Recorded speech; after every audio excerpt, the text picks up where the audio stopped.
The protagonist saw before him the incomprehensible interior of an ancient mansion. The guy seemed to be transported through time and woke up sitting on a chair in period clothing. The guy opened his eyes and fully regained consciousness. He began to look around. The protagonist couldn't understand where he was and was surprised that he was still alive. The guy remembered being in a restaurant eating expired food. He poisoned himself and couldn't be saved. Through scrappy memories, the protagonist realized that he must have gone to another world. The main character felt even more alive after smelling some interesting odor. The guy started fidgeting around but couldn't figure out what it was he was smelling.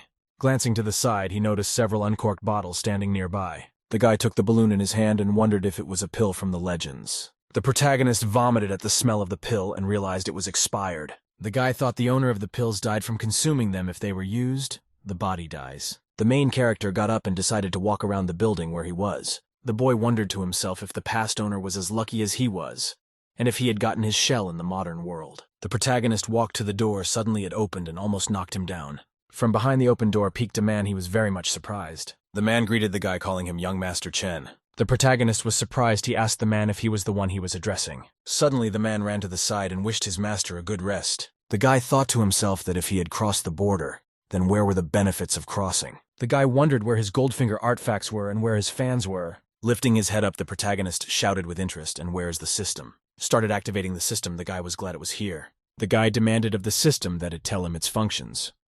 The invincible system began to launch. The hero rejoiced that the invulnerable opening had begun. The guy was excited. He decided that with the system, he could in the future endlessly enjoy food and drink with his wives and concubines. Suddenly, the system gave a message about a startup failure.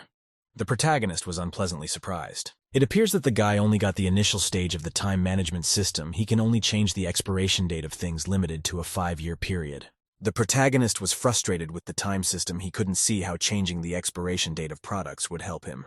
Eventually, the guy decided it would be better than nothing at all. He looked at the bottles on the table. The protagonist decided to immediately test the abilities received from the system. He approached the table. The guy thought that if he could control time, he might as well get his freshness back with pills. The protagonist ordered the system to adjust the expiration date of the pills. The guy thought to himself that 5 years ago, the pills might still have been usable. The system started to activate. The guy saw a large magical dial in front of him. The protagonist held the pills up to the dial and the transformation began. On the huge dial, the hands began the countdown. The guy saw a very bright and piercing light begin to emanate from the pill. The guy was pleased with the fresh scent of the pills. He figured there shouldn't be a problem. The protagonist paused for a moment, wondering what the pills could have been used for.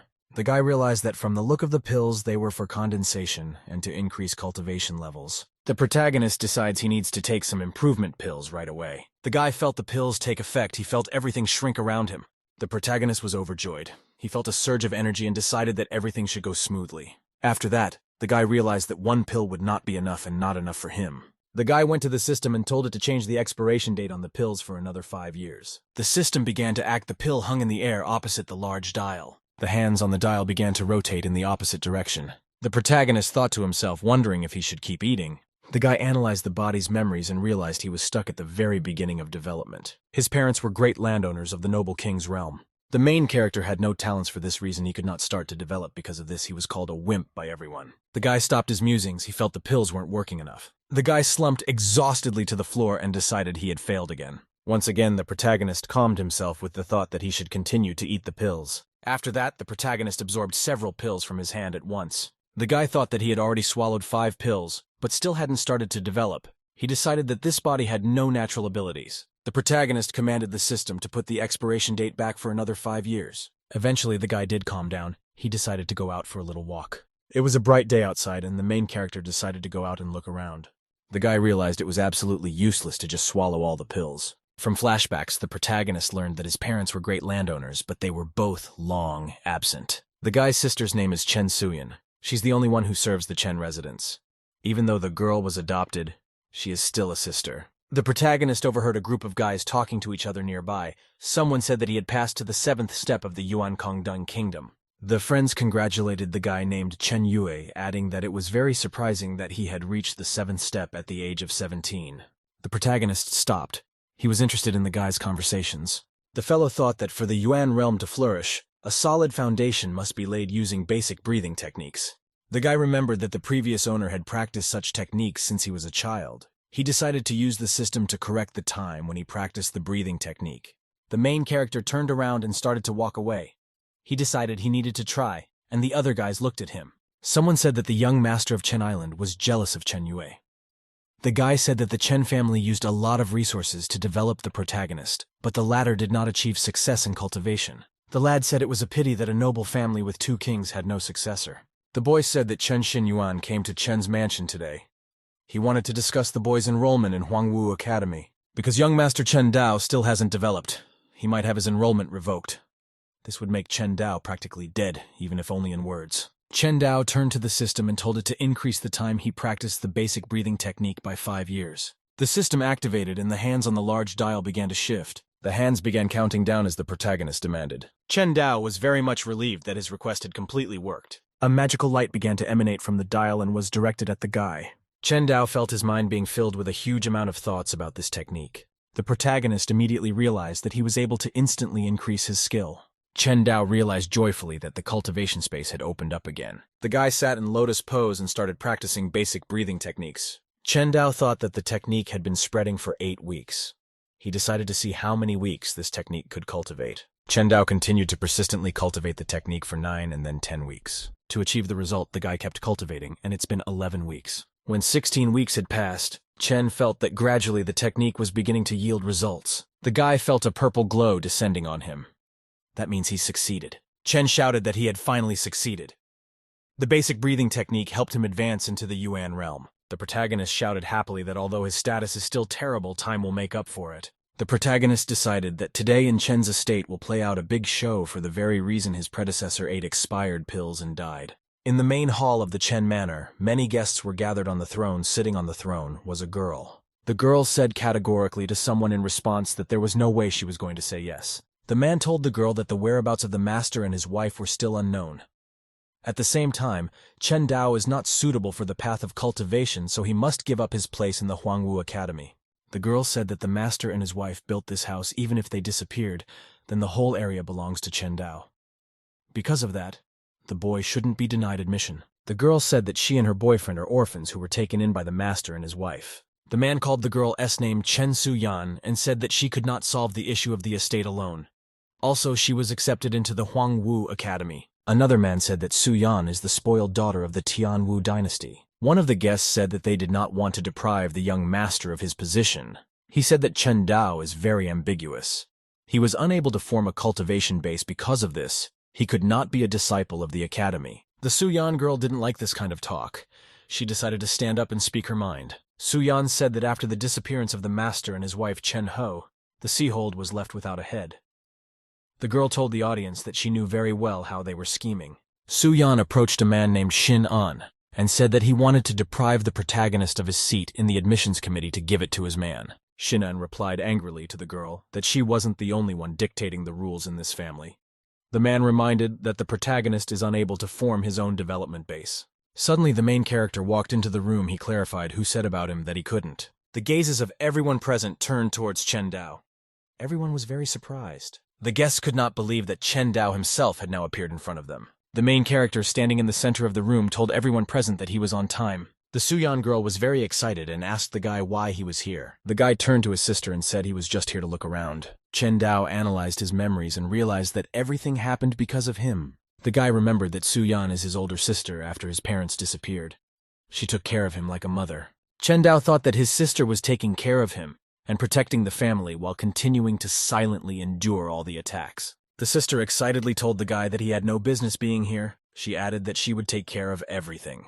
Su-yan thought that she needed to make the protagonist leave. She didn't want to allow the others to use his cultivation as leverage. Shin-an closed the door and said that if the protagonist is here, then they can talk about pressing matters. Chen Dao decided not to resist. He walked over to the chair and sat down on it. The protagonist addressed the audience and agreed to talk. Su-yan sternly turned to her brother and said that he obeyed her. The girl decided that they could no longer avoid dealing with these issues, but it was dangerous for her brother to be here. At this time, the main character grabbed the girl's hand and addressed her. Su-yan was very much surprised. She was briefly even confused and did not know what to say. The main character looked at the girl confidently and told her to relax and trust him. After that, the guy turned to Shin-an and asked the one he wanted to talk about. Shin-an wanted to address the protagonist by name. Chen Dao demanded that he address him as a young master. The man marveled. He noted that the protagonist had become too docile. Shin-an told the guy that all matters were directly related to him personally. He added that Chen Dao should be replaced at the academy by a more outstanding student of their family. The guy cheerfully asked to be shown who they wanted to give his seat to. Shin'an said a good choice would be Liu Tinger. He said that this girl is young, but has a great upbringing. Su Yan said menacingly to the man that he had nominated his fiancée. The protagonist turned to his sister and said that Shin'an simply has no conscience. Shin'an shouted angrily that Liu Tinger's girl could easily match the young master. The protagonist said that the free academy tuition is given as a reward for contributing to the dynasty. Chen Dao said that Liu Tinger's girlfriend couldn't receive the reward of training since she wasn't from a rich family. Shin'an said that Liu Tinger is part of the Chen family. If the girl enters the academy, her future contribution will be greater than someone who hasn't started cultivation yet. Someone present said that a rising star was needed for the Chen family. The guest suggested that the young master would think of his family. The man said that in the current situation, they could only delay the fall of the Chen family. He suggested that soon the master and his wife would return. Such words did not please the Suyan girl very much. A contemptuous grimace appeared on her face. The girl told those present that they were conspiring to intimidate her brother. She suggested that they all attack her. Shin'an replied to the girl that he would not argue with her on such a pointless topic. Shin'an pointed at the protagonist and said that he couldn't start his cultivation, and for that reason, he should give up his place in the academy. The protagonist turned to the audience and asked who said he couldn't cultivate. Shin'an looked at the guy incredulously and told him to try saying his last name upside down. The protagonist realized that he would have no problem fulfilling this requirement. Chen Dao activated his magical abilities around him. Waves of fire appeared around him. The surrounding people were greatly astonished. They couldn't believe that the young master was able to start his cultivation. The sister went over to her brother and congratulated him for starting his development after all. The main character told his sister that he was sorry for making her suffer all those years. Su Yan said happily to her brother that he did not need to apologize, and she was simply happy. Chen Dao replied to his sister that he would never again be a useless trash that could not cultivate. Su Yan told her brother that she believed in him. The main character asked the man if there was anything he wanted to tell him. The man was very angry. He didn't like the way the main character called him. Chen Dao said cheerfully in response to the man that he was unworthy of the name Chen. Shin'an told the guy that he had no cultivation results. At the same time, the guy learned to talk nonsense. After that, Shin'an told the audience that the young master had formed his development base. It took him 10 years to do so, and for this reason, further progress would be just as slow. Shin'an said very strictly that the protagonist should not enter the Huangwu Academy. Su Yan asked the man whether he really wanted to intimidate her brother. Shin'an said menacingly to the girl that they did not discuss official matters. He clarified with her what she dared to do. The girl then activated a spell and threw the man away with the force of lightning. Shin'an was very much surprised. He realized that the girl's cultivation had improved a lot in a short period of time. The guests were surprised that Su Yan was able to push the man away so deftly. People said that the girl's future was too bright. The girl asked timidly to the elders what they now thought about her brother's cultivation. The elders said that they supported the protagonist's enrollment in Huangwu Academy and expressed their support to the protagonist. One of the guests said that the young master's future progress in cultivation would be slow if Chen Dao could not obtain more martial abilities. Then, because of this, the Chen family would remain in decline. The man Shin'an suggested that the girl Li Tinger fight with the young master. The winner will gain admission to the Huangwu Academy. Shin'an told the protagonist that according to the rules he could not refuse to fight another disciple. The girl was very much angered that her brother was just starting to settle in, and Li Tianer already wanted to fight him. The protagonist walked up to the girl, tugged at her clothes, and addressed her. Chen Dao told everyone present that this matter should be resolved. He decided to handle everything himself.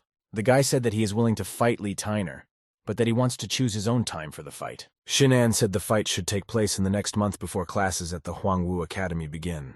The protagonist said he was fully willing to accept such terms. After a while, all the guests present headed for the exit.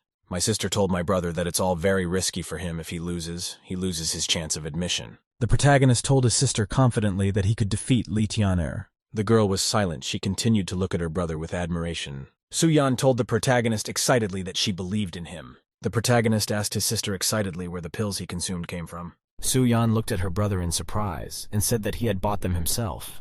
Chen Dao said that he had recently become very exhausted and for cultivating.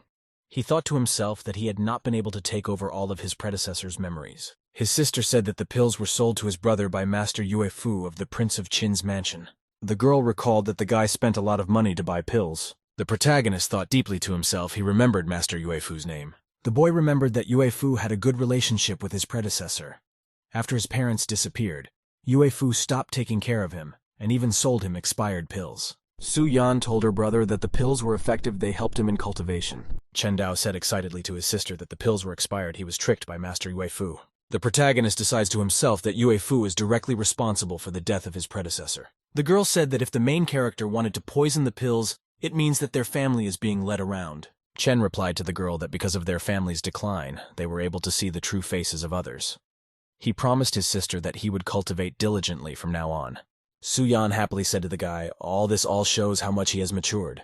Soon the protagonist, after a walk, came to a large building. Chen Dao decided that now he needed to practice his techniques and increase his strength. In full confidence, the protagonist began to climb the steps of the building toward the entrance. Inside the building, the guy was greeted by guests, and they were all surprised. The protagonist stepped inside. He looked at the others present with disbelief. The guy went to the shelf and pulled out a book that interested him. The main character pulled out a book called Fist of the Shooting Star. A guy came up and asked the guests why they were so nice to the main character. The guy said they should be more polite to the main character since he started cultivating. The guy told the guests that they all overestimate Chen Dao.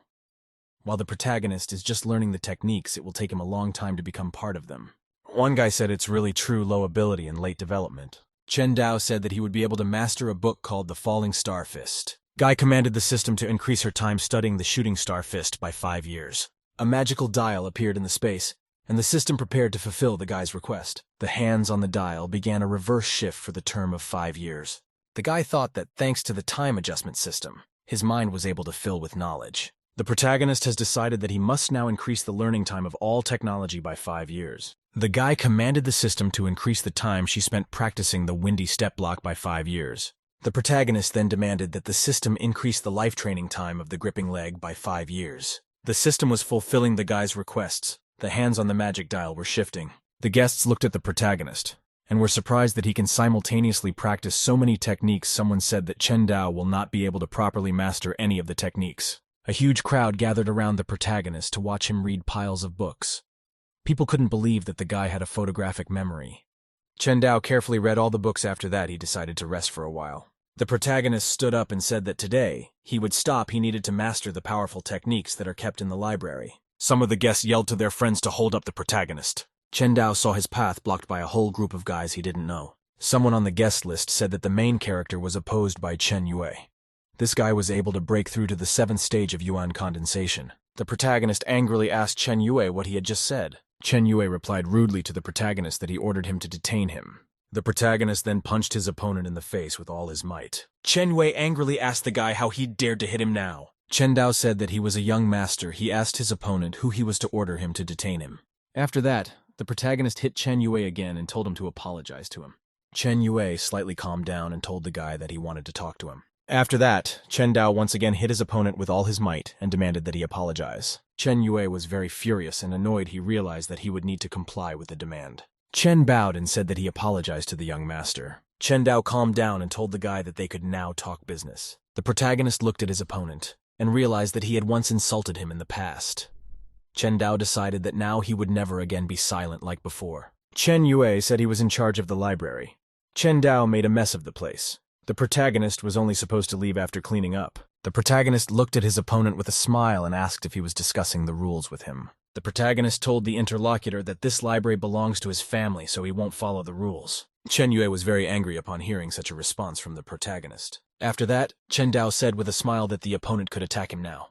Chen Yue pondered. He could not understand what the young master was talking about. Chen Dao told his opponent that he could attack him openly in broad daylight. The opponent was angry. Chen Yue asked the guy if he could really attack him. The protagonist showed his opponent with an inviting gesture that he could attack. Chen Yue asked angrily at the guy how the guy could be so arrogant after only one condensation stage. After that, Chen Yue prepared to attack the protagonist with his magic. Chen Yue shouted that he would use the new technique of the base stage Fire Cloud Fist. The protagonist was absolutely fearless and looked at his opponent without any emotion. Chen Dao launched the Fire Cloud Fist spell from himself against his opponent. Chen Yue was very much astonished. He didn't expect the protagonist to use such a technique against him. Chen Dao was able to crush his opponent with a low-stage Fire Cloud Fist skill. Those present were very surprised because the young master was able to master so quickly such a spell. People could not believe that Chen Dao could practice such a thing before. Chen Yue was astonished. He asked the master how he was able to master the technique to such an extent. The protagonist cheerfully asked his opponent if he didn't believe him. The protagonist turned to everyone present and suggested that they attack him now. One of the guys shouted back emotionally that he wanted to fight. The guy yelled for the protagonist to look at his hurricane legs that he had trained for 3 years. The protagonist accelerated and kicked his opponent Chen Yu with all his might. From the blow, Chen Yu flew aside and fell to the ground. He was surprised and frightened. The surrounding people were surprised. They noticed that the protagonist hit first, and move following it was a minor stage of hurricane feat skill. At this time, another opponent decided to attack the protagonist with the tiger spell. Chen Dao was afraid of her. All he said was that his opponent was a complete weakling. At this time, the protagonist activated the attacking tiger technique himself. Thanks to the spell, the protagonist was able to immediately fell his opponent. The guy slumped down and found himself completely exhausted after the spell. Someone in the audience shouted that this was once again a minor stage of mastery. Someone said that the young master had had an epiphany and had become the prodigal son. Someone said that not much time had passed, and Chen Dao was able to improve a lot of techniques to the small mastery stage.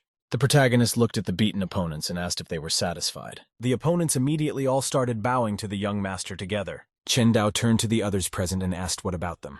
The other guests told the young master that they were completely convinced. The protagonist stood and pondered the fact that the Chen family was in crisis and at risk of decline. Chen Dao realized that it was necessary to go to extreme measures to unite the people and end the war. After a while, the ghost of a wise old man appeared in the library. The old man said silently that the young master had finally blossomed after so many years. The main character, after visiting the library, decided to head to his home. Suddenly, a servant ran up to the young master from the side and called out to him. The protagonist asked a very disgruntled-looking servant what was wrong. The servant replied excitedly that Master Yue Fu had sent pills to the protagonist. The boy was very much surprised at such news. The servant opened the box in front of him.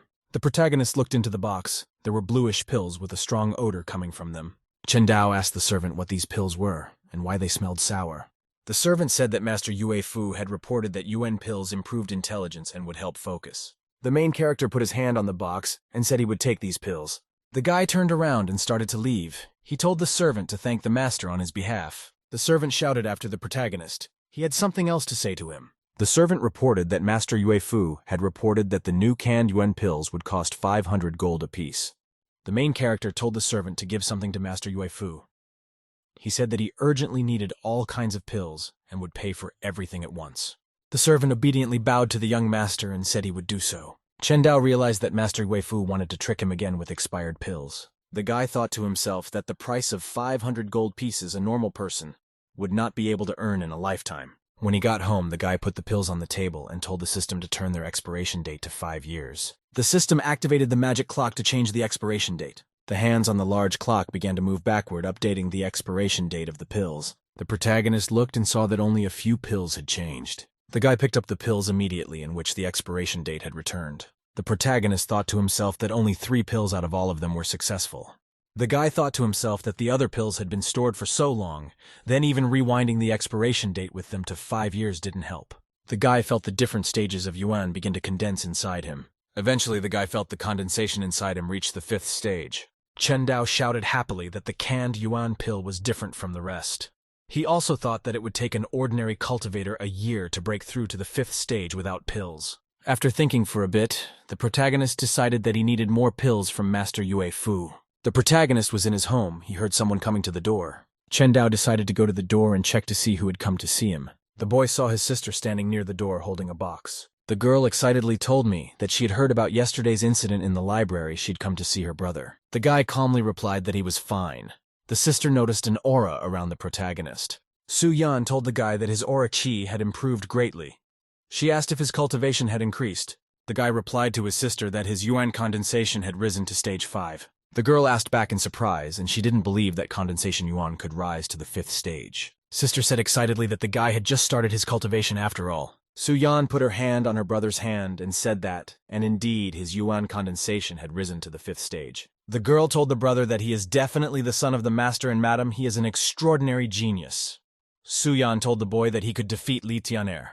The sister handed her brother a box and said that inside were some pills she had prepared for him. They were not paid for by the Chen family's finances.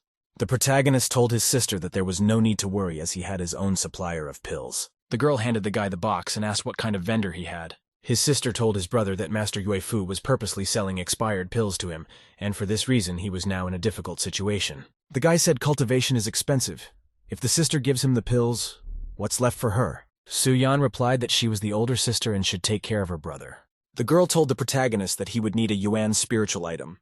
The best thing for this is a Yuan spiritual stone. Sister said she's going to Yuanlin Mountain now to find the stone. It'll help the guy get to the next level of condensation. The main character fearfully warned his sister that there are very dangerous beasts on Yuanling Mountain, and that she should not go there. The sister told her brother that it would be okay since she was not a simple cultivator. The main character was surprised and worried he watched his sister walk away from him. Su-yan told her brother to remember to take the pills she gave him. A girl came to a magical mountain. She needed to find a spiritual stone there. Su-yan swung her sword and stabbed it into the ground with all her might. At the top of Yuanlin Mountain, an altar with people on it floated in the clouds in the height. The girl looked up and wondered if she could see the other prince now. The second prince told the girl that before her now stood the fiercest beast of all the mountains. The girl saw a huge monster. The second prince said that the beast was guarding the Yuanling stone, which is the highest level stone. Su-yan called the guy the emperor's second son. She said he didn't come to her just to help her.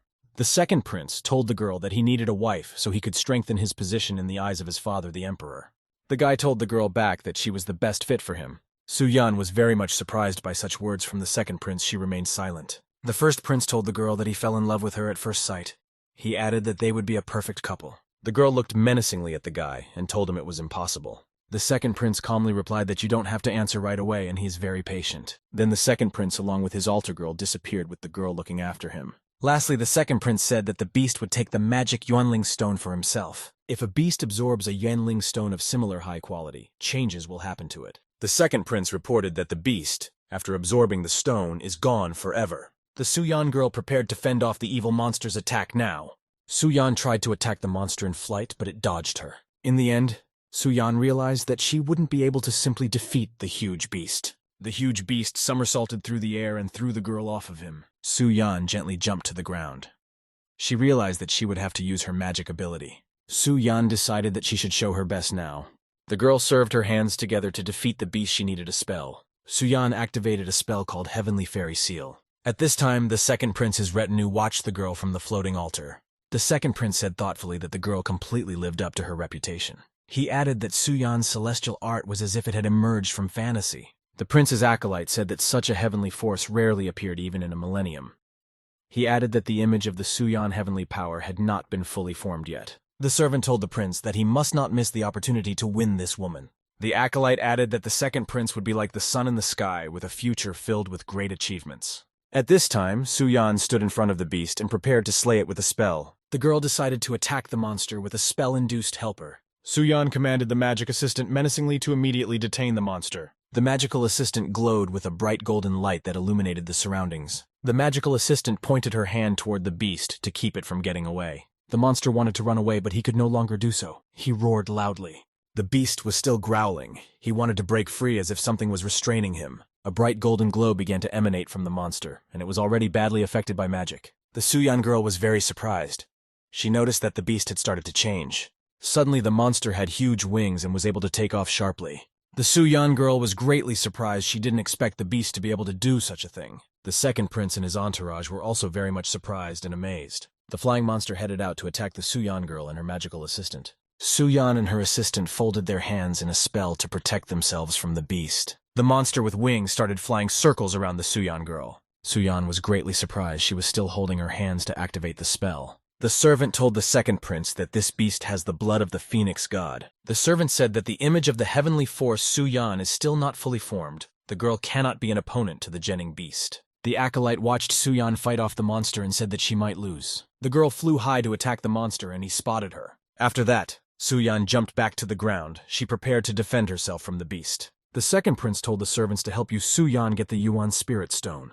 The servant reminded the prince that the girl still hadn't accepted his terms. The servant suggested waiting until the girl was in critical condition to force her to become a wife.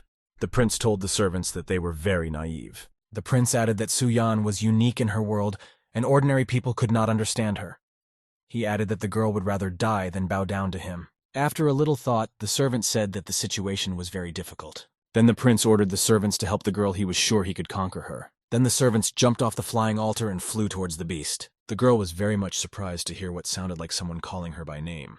The servants said that they would help Su-yan to the best of his ability. He directed a fire beam against the beast. After a while, the Wu-yan girl jumped on the monster's head and hit it with all her might. From the impact, the beast opened its large maw and a magic stone flew out of its mouth. After that, the monster closed its mouth and prepared to quickly run away.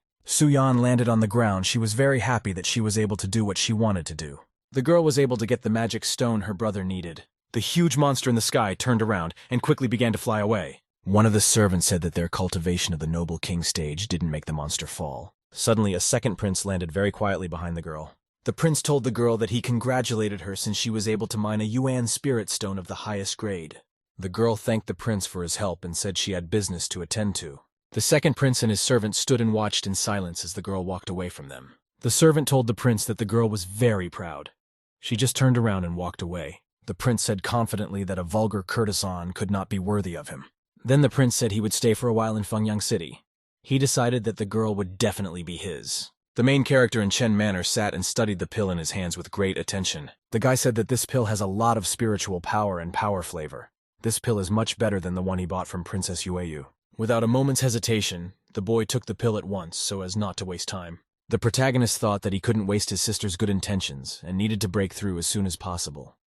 He waited for Su-yan to bring him a yuan spiritual item to make contact with him. After that, the main character went into a very deep meditation to improve cultivation. There are two halves in the breakthrough of the yuan condensation stage. Besides the breakthrough in the cultivation process, there is also the adjustment of contact with the spiritual object yuan. An original continent spirit cultivator requires a corresponding yuan spirit item at different stages of cultivation need different spirit items. For this reason, the protagonist was looking forward to what degree of spiritual yuan stone he would still obtain. The main character yelled loudly to himself that it was time for a break. The guy paused the cultivation process. There was a golden glow around him. Chen Dao exhaled with great relief. He realized that the cultivation process was over. The guy said that thanks to his sister's pill, his cultivation had reached the 9th stage of condensation. All he had to do was to attune with the yuan spiritual stone. Suddenly, the protagonist heard someone knocking on the door of the room.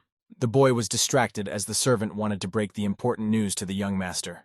The servant said that Su-yan's girlfriend had returned and asked him to come over immediately. The protagonist was very excited. He expected his sister to bring him something. The servant reported something very important to the people in the courtyard. Chen Yu asked, "Is it all true?" The servant excitedly confirmed that he had seen everything with his own eyes. He added that Su-yan had returned with a rainbow-colored yuan spiritual stone. Chen Yu said this stone has the highest degree of spirituality. Many experts hunted for it but failed. No one believed that the girl could really get it. As a result, Chen Yu became very angry. He angrily clenched his fists. Chung Yu couldn't believe that there was such a big gap between him and the Su-yan girl. A girl came over and said that the main character could use the strongest yuan spirit stone to break through the condensation stage. The girl added that Chen Dao is the weakest and has a high condensation stage. Then the girl said that she was one step away from the spiritual C stage and the protagonist couldn't be her opponent. Chen Yu called the girl by the name of Tinner and added that he had full confidence in her abilities. After thinking for a bit, Chen Yu said that there were some changes in the guy's behavior. A guy came over and said that the protagonist had really become different. Chen Dao in the library was able to learn many techniques in a short period of time. If not for the protagonist's previous weakness, he would have quickly reached the 9th yuan condensation stage. Tinder Girl said that the useless waist climbing trail can't be like that in reality. The girl then added that if it was all true, it would be a slap in her face. The girl remembered long ago her childhood years and how young Chen Dao used to invite her to go fishing. The Liner girl replied she would go look for Brother Yuan. She has a cultivation lesson with him today.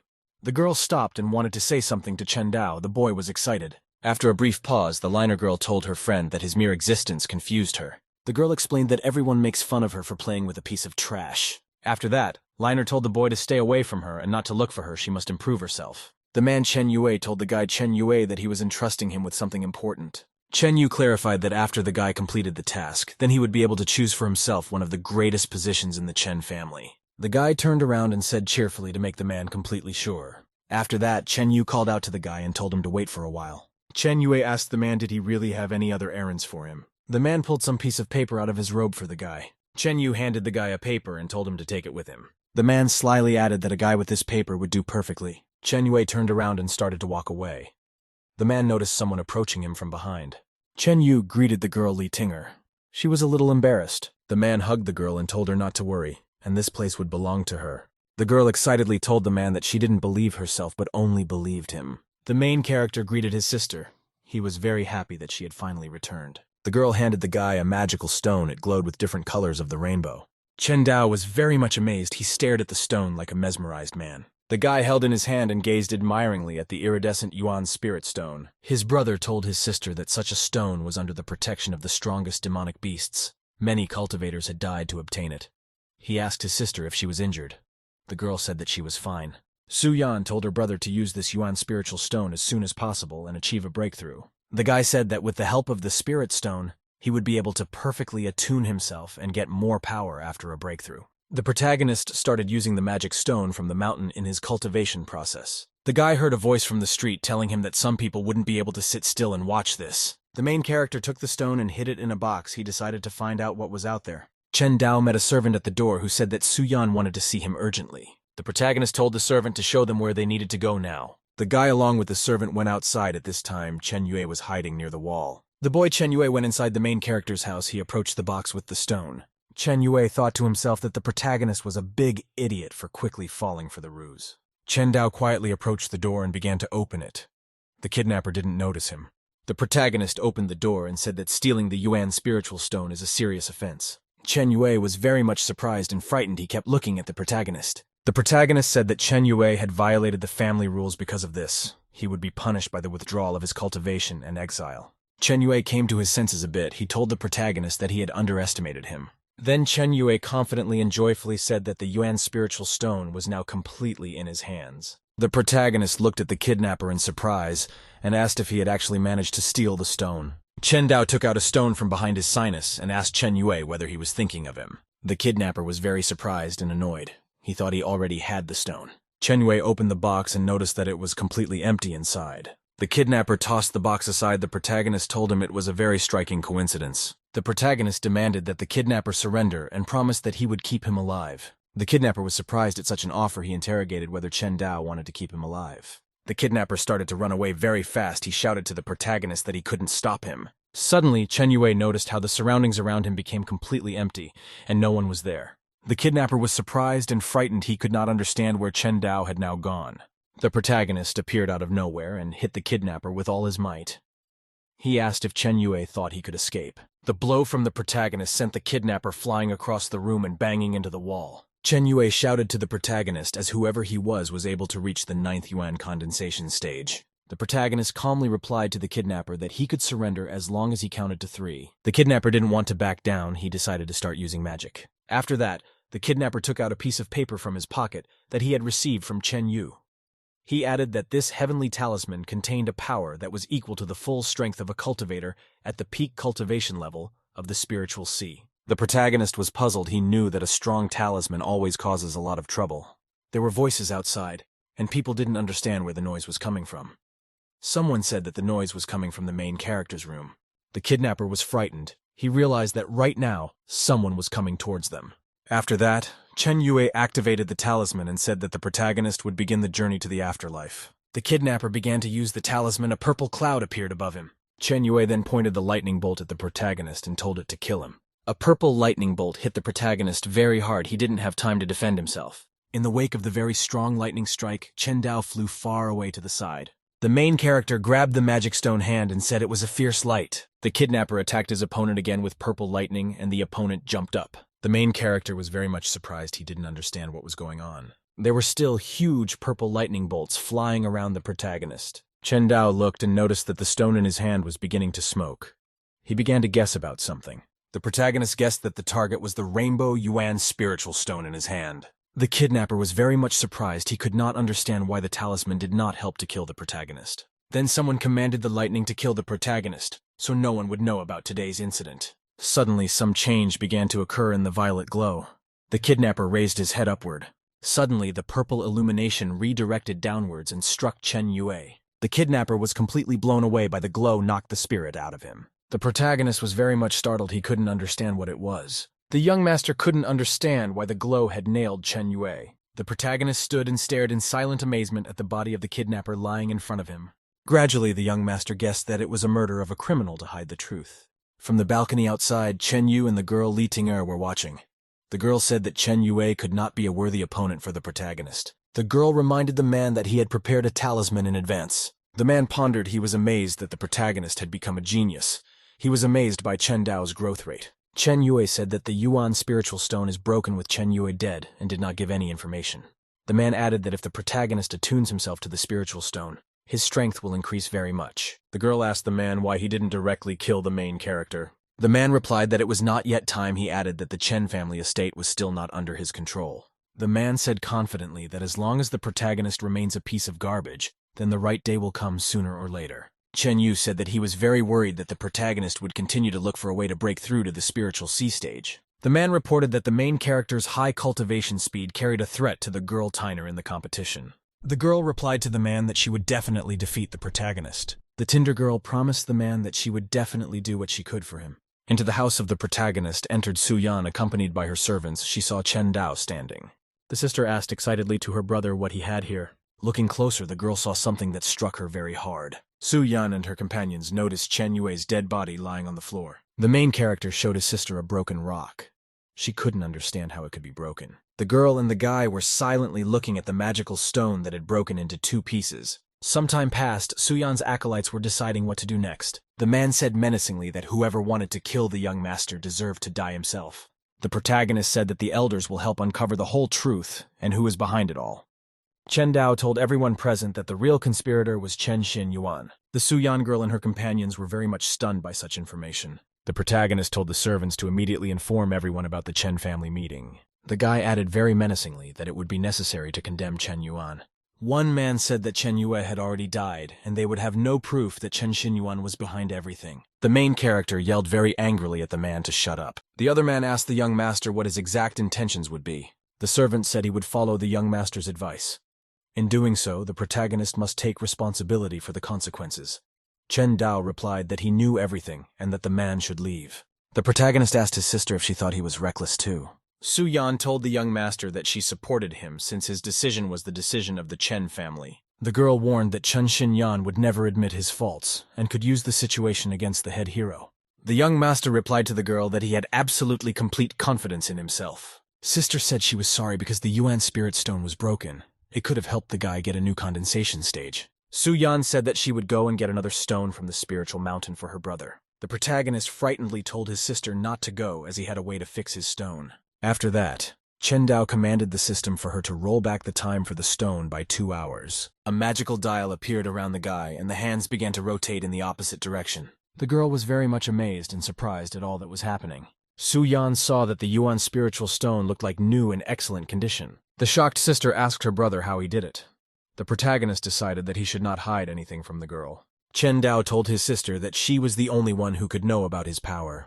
The brother told the sister that Chen Xinyuan is chasing glory. They must chase him away to bring peace back to the Chen family. The girl told her brother to do whatever he decides. She would help him in every way. The protagonist said that several elders had sided with Xinyuan. He asked that his sister stabilize the situation first. He promised to join later. In the Chen family's manor hall, a group of people had gathered. In the center near the throne stood Su Yan. Chen Yu said that the protagonist wants to accuse him of something. He added that the young master is playing with fire. The girl menacingly told the man that he himself knew best what he was guilty of. The man said he didn't know what he was talking about and added that the main character was talking nonsense and couldn't be a young master. The girl was very angry. She wanted to shout something at Chen Xinyuan. One elder said that the protagonist was overreacting because he accused Chen Yu of attempted murder. Another said that if there was no evidence, it was slander. Su Yan said that the young master was on the verge of death, and those present managed to vindicate Chen Xinyuan. One of the people present told the girl that it was very serious. If there was no proof, it would end very badly. Su Yan said that the young master must definitely have proof. The girl thought that in any case, she should help the protagonist throw Chen Xinyuan out of the Chen family. The man asked why the evidence had not been provided yet. He asked where the main character had gone and if he had hidden somewhere out of fear. Suddenly, Chen Dao's voice rang out. He called Xinyuan a jerk. The protagonist informed the crowd that he was here. The young master began to climb the steps. He was heading towards his throne. The protagonist sat on his throne and looked around at everyone present. Chen Dao turned to the man and asked why he did not observe the ceremony since he saw that the young master had entered. Chen Yu hesitated and a very long and silent pause hovered in the room. The people present were silent as they waited to see what Chen Yu would do now. The elders all stood up. Chen Yu said that they all welcomed the young master. The protagonist turned to the elders and said they could sit down. The elders began to disperse and take their seats. The protagonist shouted for Chen Xinyuan to not move and stay where he stands. The man asked the young master if there was any problem. The protagonist looked at his interlocutor and asked if he knew about his crime. The man replied that it was a slander on his name. He warned of the consequences. The protagonist commanded the man to get on his knees immediately. Chen Yu was very surprised and very angry at such an instruction from the young master. The main character once again very angrily told the man to drop to his knees. The man angrily asked the guy what he thought of himself since he ordered him to his knees. Chen Dao turned to his sister standing nearby to intervene in the situation.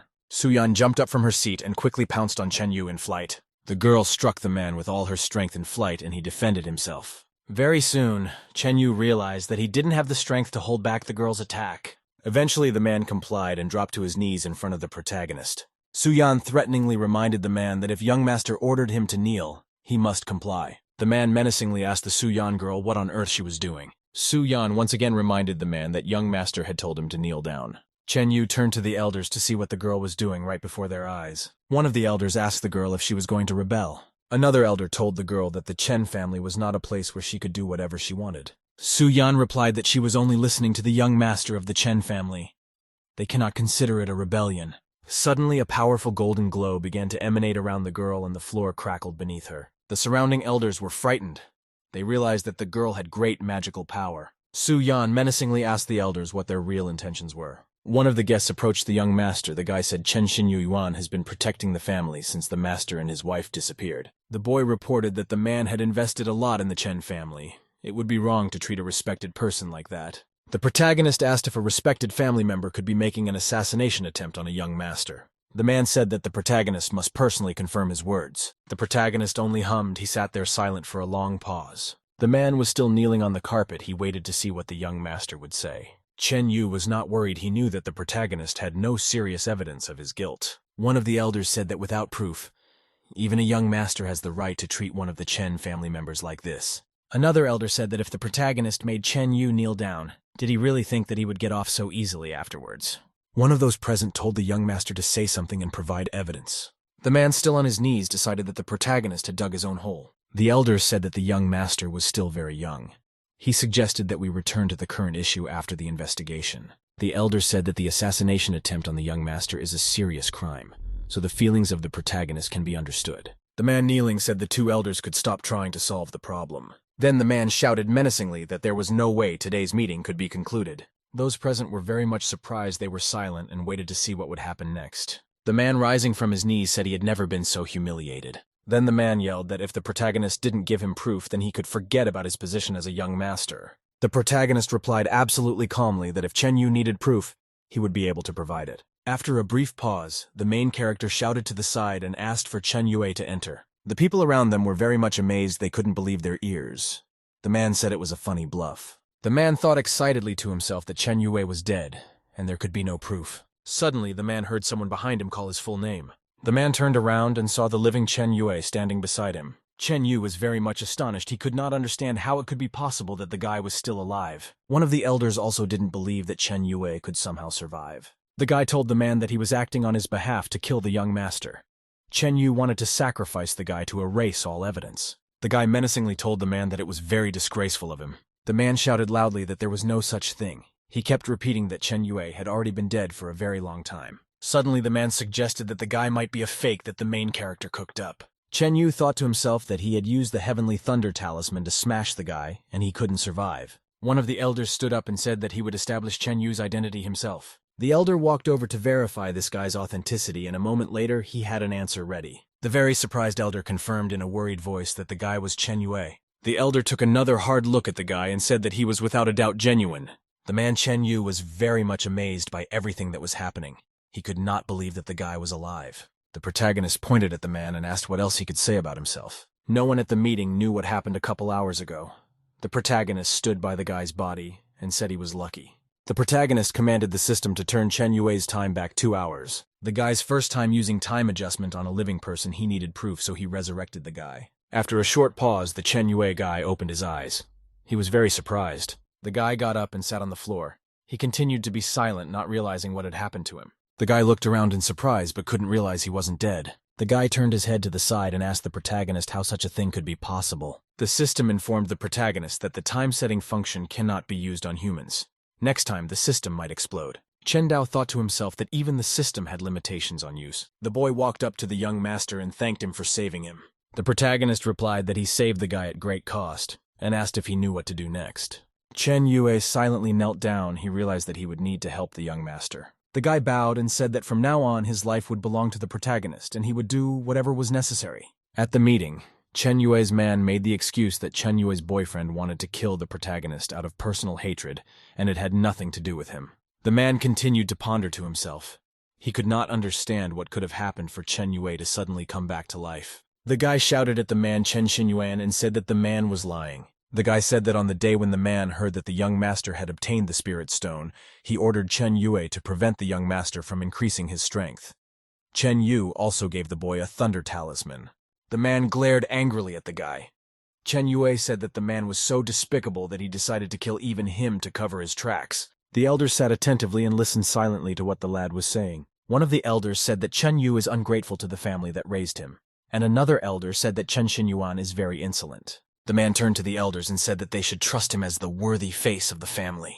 Such words made fellow Chen Yue very angry. He decided to intervene. The guy decided to remind the man of the deeds he'd done over the years. The guy told the protagonist that Chen Xinyuan had committed many crimes over the years. The man got very angry and yelled at the guy to shut up. Fellow Chen Yue wanted to tell the people present what he had gained during this time. The man attacked the guy and said he'd kill him. He decided he didn't want people to know the truth. The male Chen Yu never had time to attack the guy, and the girl Su Yan tossed him aside with a spell. A very powerful blow from the girl caused the man to fly off and hit the wall. Su Yan turned to the guy and told him to keep talking. Chen Yue was amazed at how the girl had just saved him. He decided to continue talking. The guy said that the family's decline was due to the disappearance of the two owners. At the same time, the people present did not know about Chen Xinyuan's involvement in this. The guy pointed his hand at the man and said that the man had been lining his pockets and profiting from the family's assets for all the years. He added that the man had stolen at least half of the Chen family's assets. The guy said that the man had been suppressing the young master for many years. Also, Chen Yu did his best to fix the family for himself. The guy pointed at the man and said that he was the exact opposite of the honorable representative. He also accused Chen Yu of stealing. At this time, the man had already come to his senses. He asked the boy calmly how he would prove his words. The guy pulled a notepad out of his robe and said it was confirmation of what he said. The guy said that he had entered into the book all of Chen Xinyuan's crimes over the years.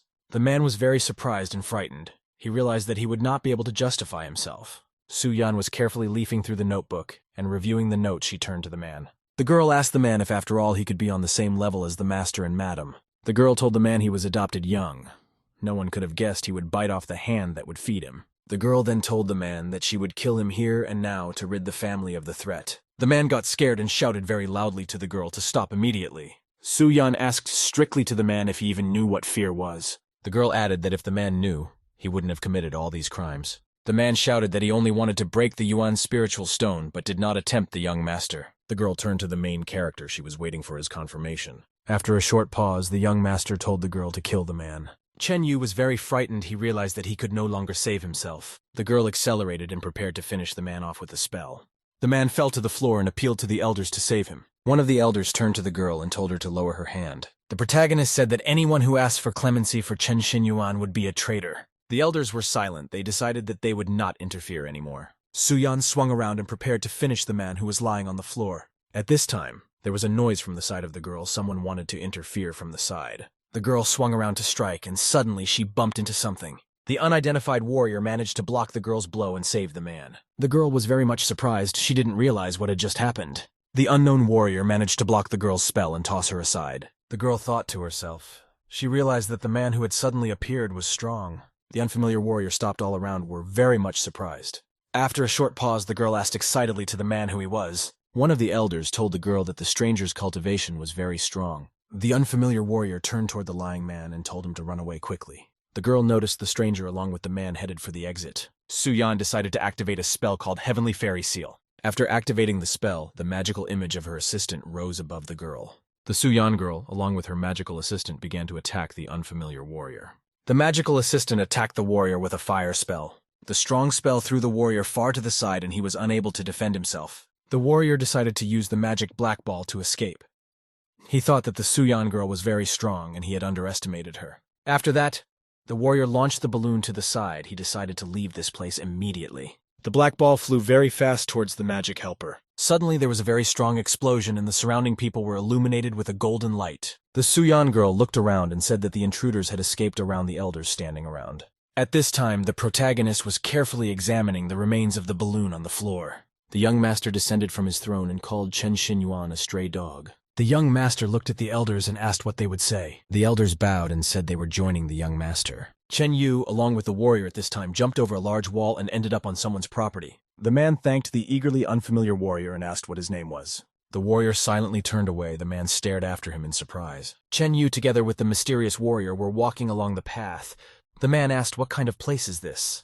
The warrior was silent. He didn't react at all to questions from the man. The man angrily said that if the benefactor wasn't going to talk, he would leave first. Suddenly, some young girl from outside called out to the man, calling him Mr. Chen. The girl looked at her guest carefully and asked where the DN was in a hurry. The man was very much surprised by the appearance of the girl. He called her Princess Yuyu. At this time, the mysterious warrior decided to remove his hood. The man looked at him intently. The warrior turned out to be a gray-haired old man with long hair and a beard. The warrior greeted the princess as if nothing had happened. Chen Yu looked at him with surprise. The warrior was pouring tea for the seated princess. Yu asked the man if he was surprised. The man confirmed that he was surprised. He added that if the princess had saved him, then he would surely repay that debt. The princess calmly drank her tea and told the man to stop idle chatter. The girl looked at the man carefully and said that today he would help her capture the Chen family. The man was very much surprised. He had no idea how he would be able to help the princess now. The princess asked the man in surprise if he didn't want to help her. Princess Yuyu reminded the man that he had ambitions. He had always wanted to take control of the Chen family. The man said things would be different if it wasn't for Suyan's girlfriend. If she leaves the Chen family, then he'll have a chance. The princess reminded the man that he was already a homeless vagrant. Girl asked the man where he got the nerve to say such a thing. The man menacingly shouted that a protagonist without Suyang was completely useless for the rest of his days. Princess Yuyu told the man sternly not to believe the lies he was telling the others. The girl said that the protagonist was growing at an astonishing rate. Chen Dao was able to surprise everyone with the speed of his development before they underestimated him. The man thought about it. He was affected by the words he had heard from the princess. The princess told the man that she wasn't interested in the Chen family and only wanted one thing. The man asked the girl if she really wanted the Chen family's noble king token. Princess Yue looked at her interlocutor and said that he had understood everything correctly. A man asked the princess what the use of the noble king's badge was. The girl told him it was none of his business. Princess Yue said that the noble king token gives you the ability to ascend to the heavens in one step. The girl looked carefully at the man and asked what his decision would be. Chen Yu hesitated. He said that he should think about it some more. Such an answer displeased the warrior very much. He tapped his foot and the ground cracked. The warrior looked at the man very sternly and moved very close to him. There was a bright multicolored glow around the warrior. He asked the man if he really needed more time. Chen Yu was very much surprised. He realized that the warrior was using frozen stage magic. The warrior said menacingly that the Suyan girl would not have defeated him so easily if there was no risk of revealing his identity and the identity of the princess. The man realized that he could not delay. He immediately bowed to the princess. The man very humbly told Princess Yueyu that he was willing to serve her faithfully. The girl was happy with this answer. She liked that the man agreed to help her. At this time, the protagonist was at his home. He decided to investigate the attack of an unknown warrior and the escape of Chen Yu. The young master commanded the system for her to return the concealed weapon time. A magical dial appeared in the space. The hands began to move in the opposite direction. The guy ended up holding a black magic ball brought by an unknown warrior. The protagonist realized that the unknown person who came to Chen Yinyuan's rescue had a connection with Princess Yueyu. Chen Dao thought that because the lousy sheep had been removed from his family, he could now easily improve all the time. Suddenly, some old man came up behind the guy and called out to him. The young master turned around. He was very surprised at the appearance of the old man. The old man told the jolly fellow not to be frightened of him. He gave his name as Chen Tai. The guy was very excited. He called the guest Grandpa Chen Tai. The protagonist analyzed the memories of his predecessor and remembered that he and this old man were very close. Young Chen Dao's parents were very busy for this reason, and the boy spent most of his time with Chen Tai. The old man told the boy that he simply didn't have the cultivation talent yet. He also pointed out that the boy was a descendant of noble cultivator kings. The boy liked these words. He asked the old man joyfully if he was really not useless. Old man Chen Tai stroked the boy's head and said that he wouldn't lie to him. The boy told the joyful old man that he would continue practicing cultivation. One day, a group of warriors attacked Chen Manor and kidnapped a young master. One servant shouted that the master and madam were now absent, and there was little they could do. The boy was very much afraid of the kidnappers. From fear, he even cried. One of the kidnappers said that two noble kings would not leave the kidnapping of a young master to chance. Suddenly, a bright light shone in the sky, and someone shouted for the kidnappers to let the young master go. The martial master old man Chen Tai descended from the heavens in front of the kidnappers. The warriors were very frightened and worried. They did not expect that they might have difficulties. One of the warriors decided to try to fight the old man Chen Tai. He shouted to his companions to leave first. The old man hit one kidnapper with such force that he flew aside. The warrior said that the old man was very strong. They did not expect Chen Tai to be able to stop them. The old man crouched down and prepared to finish off the rest of the kidnappers now. One warrior said angrily and threateningly that they would now play with the old man. The kidnapper tossed the boy aside and prepared to confront the old man. The boy, frightened and crying, turned to the old man Chen Tai. The old man gave a very frightened and excited shout and called the boy to him. The kidnapper launched several knives and shouted at the old man to try to save the child. The young master was fearfully falling down at this time. Old man Chen Tai had to help him. The old man looked fearfully at the falling boy. He knew he had to protect him. Chen Tai jumped up to catch the boy and prevent him from falling. The old man shielded the child with his body from the flying knives he was holding. The boy was very much frightened. He looked at the old man very excitedly. The old man was very badly wounded, but could not give up as there were still enemies around. One of the warriors commanded them to continue attacking the young master of the Chen family. The old man was able to fend off one of the attackers with his blue lightning magic. The other warriors continued to attack the old man and the boy from all sides. The attacker shouted menacingly at the old man to say goodbye to his life. After that, the old man Chen Tai fell to the ground together with the boy. They were very frightened. The boy fearfully reached out to the old man and called his name. The old man told the boy confidently that as long as he was here, no one would touch him. After the attack, Chen Tai was badly wounded and took a long time to recover. The protagonist recalled that when his predecessor was in danger, you always had Chen Tai by your side. The old man stood beside Chen Dao and told him that he was watching him closely. Now he could be honorably called the descendant of a noble king. The old man warned the guy not to go unprotected. There are many other threats. The young master asked the old man if he considered the Qin noble estate a threat. Chen Tai said that Fengyan City is guarded by 3 families of noble kings, and there is also an additional noble Qin manor. When the boy's parents were here, no one dared to cause trouble. The protagonist asked excitedly to the old man what he should do now. Suddenly, the old man took out of his robe a small box. The boy looked at it with surprise. The old man told the protagonist to rely on himself. Now he came to him to give him this thing. Chen Tai held out a box to the protagonist. The guy asked excitedly what was inside it. The old man said that he had received a box from his master. The young master was to receive this box after he would take control of Chen Manor. The main character decided to open the box and see what's inside. He couldn't do it. The young master asked the old man if he could open this box. The old man explained that the box had a master's seal on it. He would be able to open it when he gained a certain degree of cultivation. The boy got very excited and wanted to ask the old man something important. The protagonist asked the old man if any of his parents had ever returned about himself. The guy thought that his predecessor had a deep longing for his parents. The old man told the protagonist to breathe deeply. The old man told the guy not to worry about master and madam since they were noble cultivation kings. At this time, the Chen family members from Fengyang City came to the girl Li Tinger. They only survived thanks to the efforts of the elder brother Yuan. The people who came over told the girl in great detail about everything that had happened to Chen Yu. The Tinner girl was angry. She did not understand how the protagonist could accuse Chen Yu of something he did not commit. The girl said angrily that the young master had decided that he was indeed the heir of the Chen family. The girl made an important decision. She decided to go out and help Cheng Yu.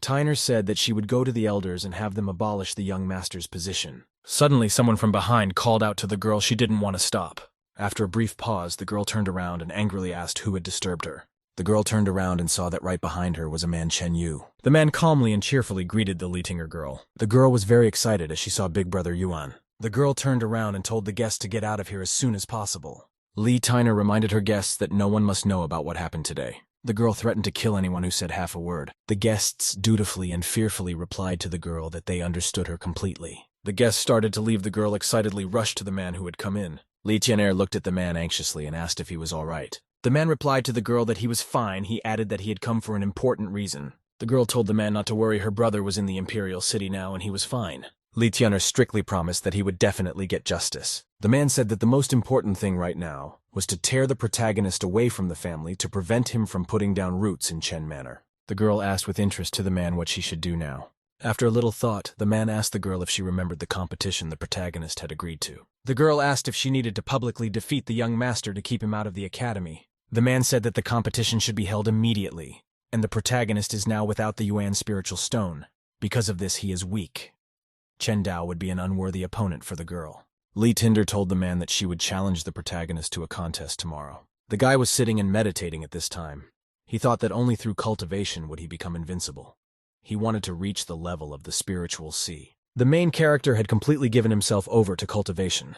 There was a bluish glow around his body. Gradually, the young master began to feel an important change. He came out of cultivation and opened his eyes. The guy yelled to himself that breakthrough had happened to him, and there was a bright glow around his body. Chen Dao thought that right now, he was a broken person.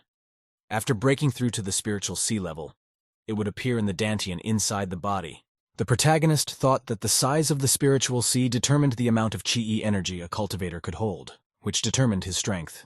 The young master thought that his spiritual sea was only a pitiful puddle. His talents are very small. The guy was holding a magic stone in his hands. He decided that he should attune himself to the Yuan spiritual item after breaking through. Chen Dao thought that as long as the attunement to the spiritual Yuan was large, then it could change a cultivator's fate. Suddenly, the guy received a message from the system, informing him that from now on, he had access to a range of time adjustments up to 50 years. The protagonist rejoiced the system would be much more useful to him. The amount of adjustment at 5 years was not enough for him. The guy thought that the magic Yuan stone was not the strongest in the world. He had heard that this stone could build up its power over time. The young master looked at the stone and commanded that the system shift his time by 50 years. A huge magical dial stone appeared in space and lifted above the guy's hand. The hands on the magic dial began to gradually reverse. The protagonist was amazed. He felt exactly what the change was. The young master looked at the stone and realized that his request had worked. The protagonist noticed various waves coming from the stone in all directions. The boy was very much surprised. He didn't understand why the stone had turned black. At this time, there was a sudden change in the weather outside and the sky got very dark. The young master immediately sensed that the stone had a very strong aura. At the same time, a violent thunderstorm started outside from dark and black clouds. The guy was surprised and realized that the spirit stone was actually able to affect the weather. The young master remembered that only items above normal levels and those who had attained immortality could summon thunder between heaven and earth. At this time, Princess Yue Yue in her palace was very much disturbed by the sudden changes in the weather. The princess went outside. She noticed how suddenly the sky turned black and a violent thunderstorm began.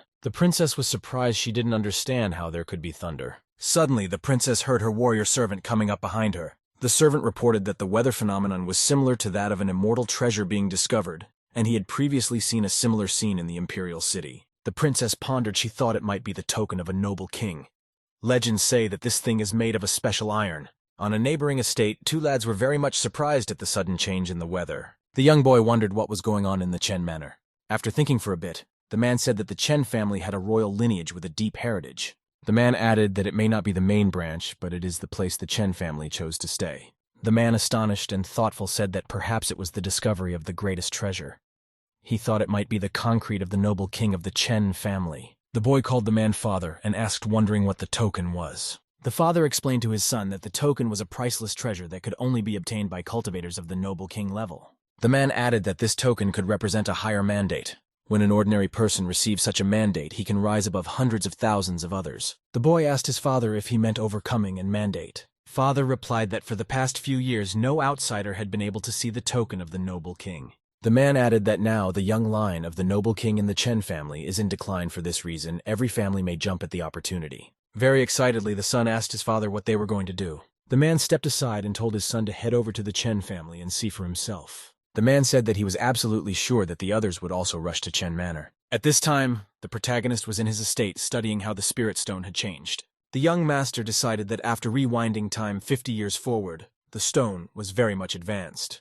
The guy said that the spirit stone itself was excellent and now it was many times better. The young master decided to tune into the magic stone right away. The protagonist decided to complete the process of breaking through to the spiritual sea level. The boy noticed a bright blue glow starting to emanate from the stone in all directions. A little while later, the protagonist closed his eyes and became completely immersed in the process. When the process of breaking through to the spiritual sea level was over, the guy opened his eyes. The young master shouted joyfully that the assimilation with the spirit stone was successful. The guy noticed that he seemed to be floating above the endless blue sea. The main character was surprised. He didn't understand what happened to him and where he was. Chen Dao said that after assimilating with the spirit stone, his puddle became a huge ocean. The main character was sitting in his house. He heard someone calling his name from the street. The young master went to the window. He realized from the voice that the girl Li Tian'er was calling him. The girl menacingly shouted to the guy that they should fight, and she officially challenges him to a duel. From behind came the elders. One of them told the girl to choose her expressions. The girl turned to the elder and said that all of this was between her and the protagonist.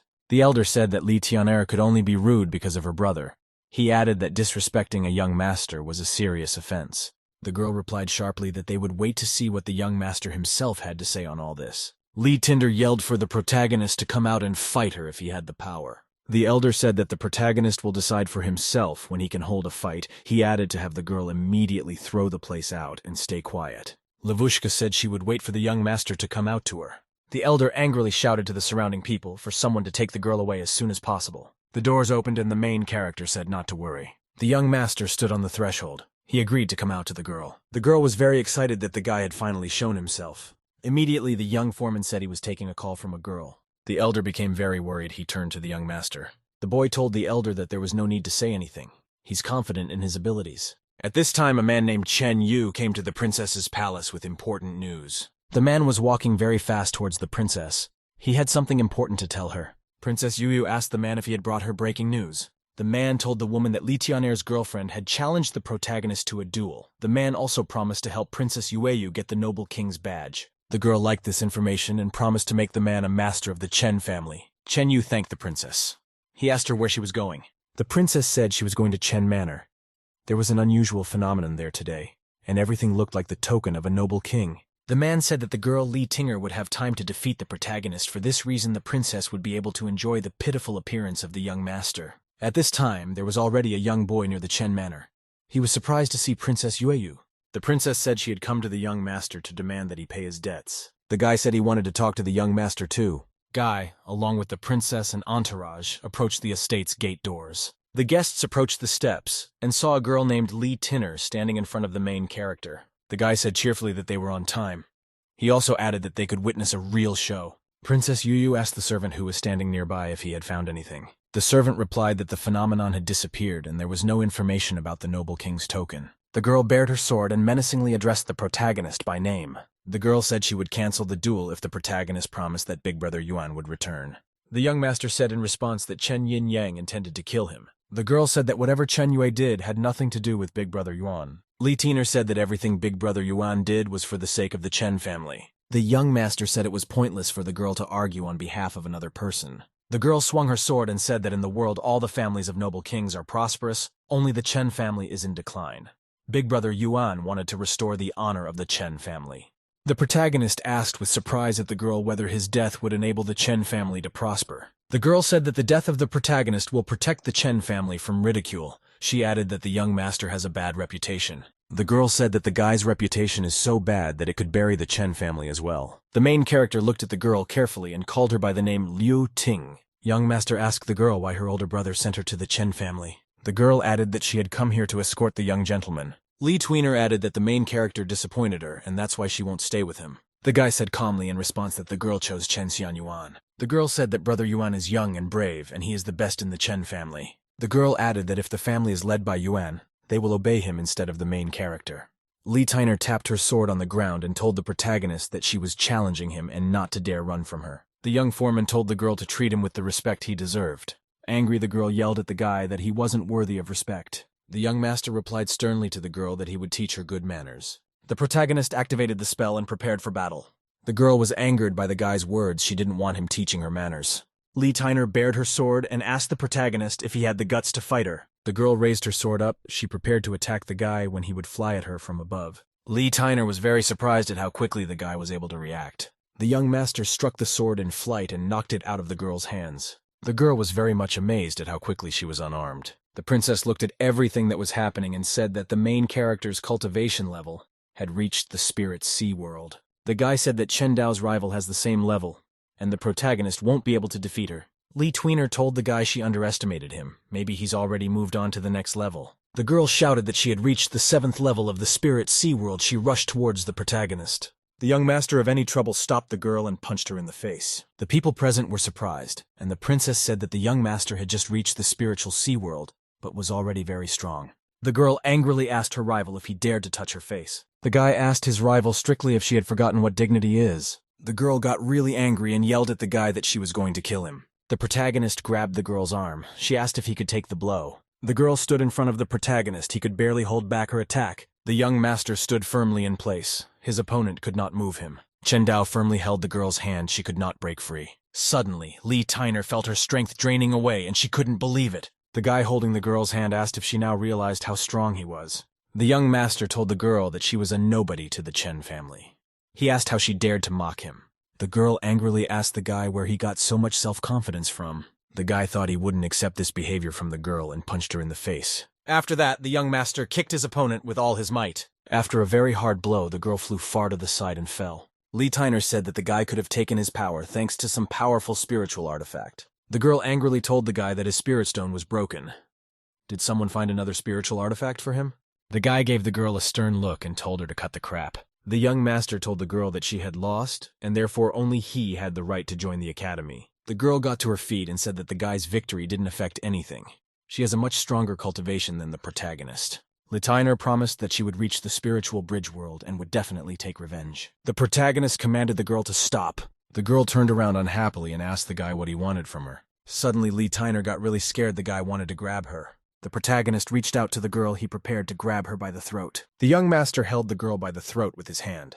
She asked strictly what he was doing. The guy told the girl strictly that he would definitely teach her good manners. In a choked voice, the girl told the guy that he wasn't going to get away with it. After that, the young master hit the girl in the stomach with all his might. The girl felt very bad after the blow. She started to fall. Lee Tyner cried out very tragically that the guy ruined her dantian.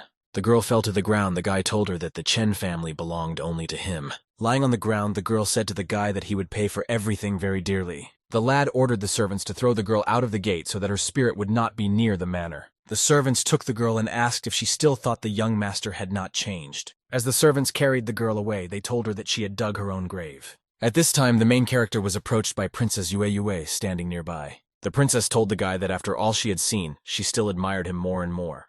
The protagonist thought to himself carefully that the princess is very beautiful while he knows how she really is. The princess asked the guy how he was able to reach such heights even though he had only recently embarked on the path of cultivation. The protagonist calmly replied that he owed his success to the pills he bought from the princess. The princess was surprised. She thought her pills didn't work at all. Suddenly, a guy came up from the side and addressed the protagonist. The guy told the young master that his brother wanted him to be the head of the Chen family. Chen Dao analyzed the memories and realized that the guy beside him was named Yu Ming, and he was from a famous ancient family of Fengyang City. Yu Ming's boyfriend tells the protagonist on the sly that he wants to talk to him about something. The protagonist replied to Yui Min that he was fully at attention. Bi Min told the young master that he wouldn't beat around the bush. The guy said that over the years, the Chen family has gotten smaller and the spirit wine no longer brings in much income as it used to. The main character listened intently to what the guy was telling him. He was interested.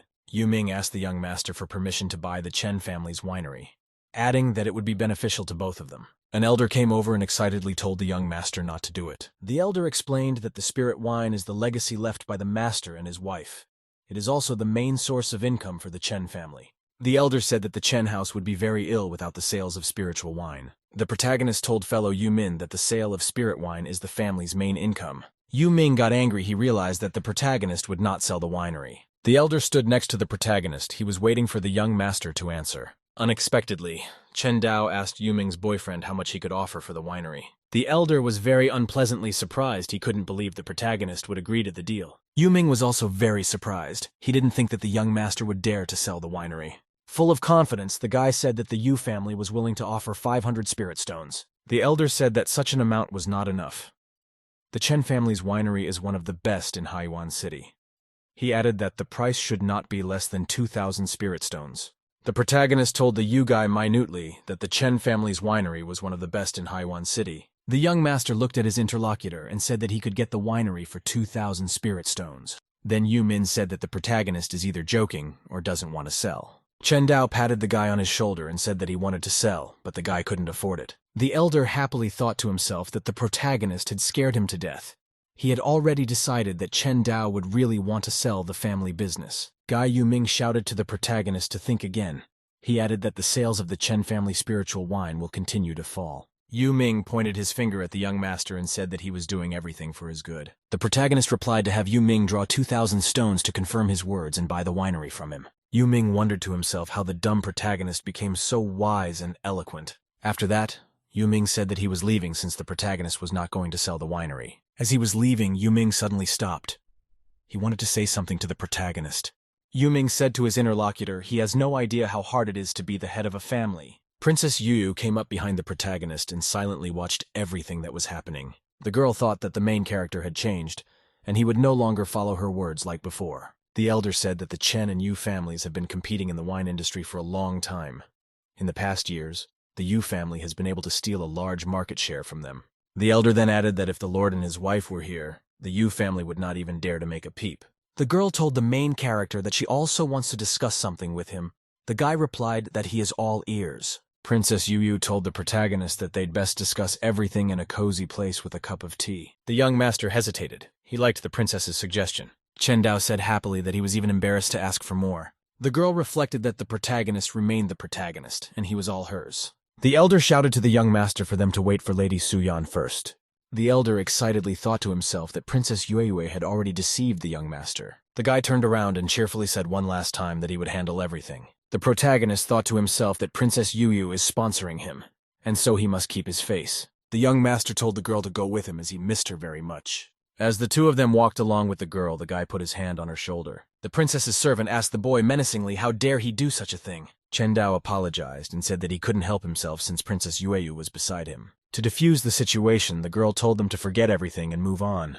The protagonist along with the princess stopped by his house to socialize. The girl told the protagonist that she was very pleased as her cultivation was growing by leaps and bounds. The protagonist replied cheerfully that if the girl was happy for him, so was he. The princess was silent.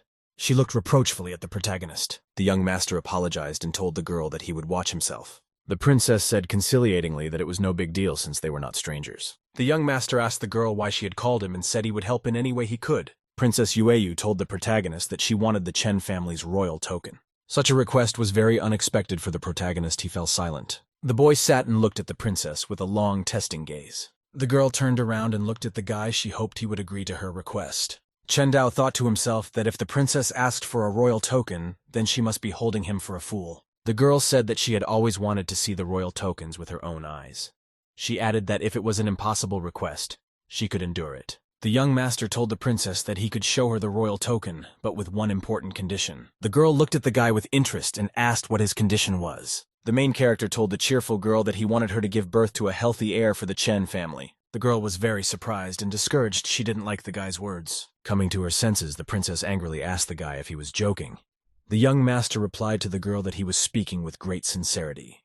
He added that if the princess gave birth to an heir, she would become part of the Chen family. Chen Dao told the girl that it wouldn't be a big deal if he gave her a royal token. The girl told the guy sternly that they are not that close, and can't talk about the heir right now. She demanded that the guy show her the royal badge right now. The servant did not like the way the protagonist behaved with the princess. He wanted to kill the guy. The main character got up from his chair and said there was only one option left. The guy offered the girl to apply sincerity in return for sincerity. The girl was surprised. She interrogated what the guy meant now.